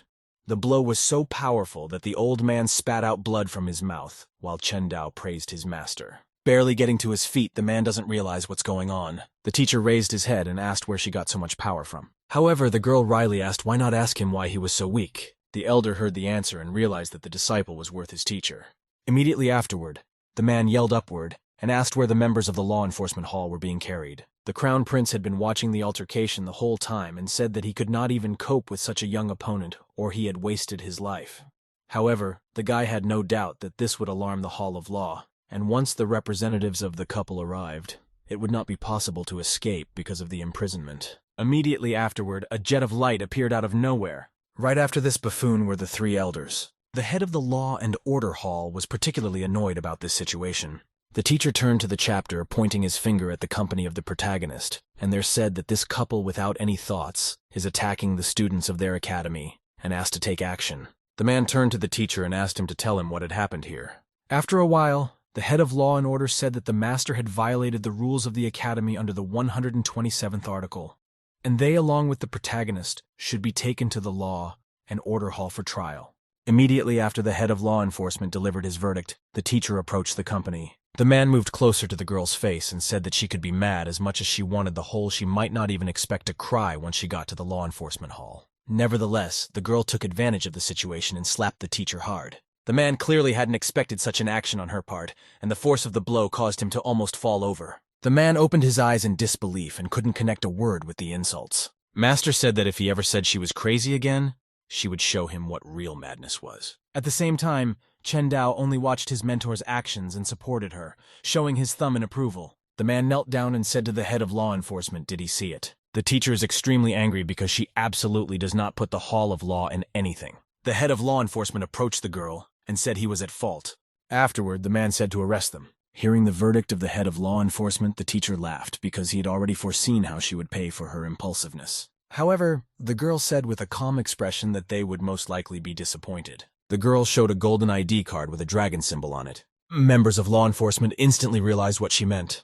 One of them said it was the Order of the Violet Dragon, and understood what followed. Master said that the Order of the Violet Dragon allows you to make it so that only the head is in a position to press charges when a person violates the rules of the academy. However, the teacher did not believe what was happening, because there was no way that she had received this token since only a few people had received it in the history of the academy. And how could this token be in the hands of a novice teacher? The instructor said this is definitely something to check out. However, the head of law enforcement said that there was no need to do so because this Violet Dragon order is real since its energy cannot be tampered with. The head of law enforcement said that since they had the order of the Violet Dragon, they had no right to detain them. The teacher tried to stop the head of law enforcement and double-check everything again, but no one listened to him. The Crown Prince, observing the situation, said that the teacher was useless trash since Dasha. Getting slapped, he still couldn't do anything. With a grim expression, the prince suddenly called out to the 13th Elder. The 13th Elder appeared as if from thin air and folded his hands in reverence. Crown Prince asked, "Is there any way to destroy the order?" The Elder said that the head would be very angry because it might affect the prince himself, and the situation was not serious enough for him to interfere because of such a small thing. The Elder placed his hand on his chest and asked to be allowed to handle the matter. The Crown Prince, with a grim expression, asked him to do so. After this situation ended, the master called the protagonist to her place because she saw how the teacher dared to obstruct him. However, suddenly the 13th Elder with only an assistant descended to the scene. No one was expecting such important faces here and questioned if it was really him. The teacher folded his hands in reverence and greeted the 13th Elder. Teachers turned to the master and asked if she wouldn't now greet the Elder as well. However, not paying attention to the teachers, the woman asked if the 13th Elder was going to stop her. The Elder said that given the fact that she was a Violet Dragon Order holder, he had no right to interfere with her. But he still wanted to know why the disciple wanted to go there since everything here was under his control. The woman said that their only target was the Phoenix Fireblood,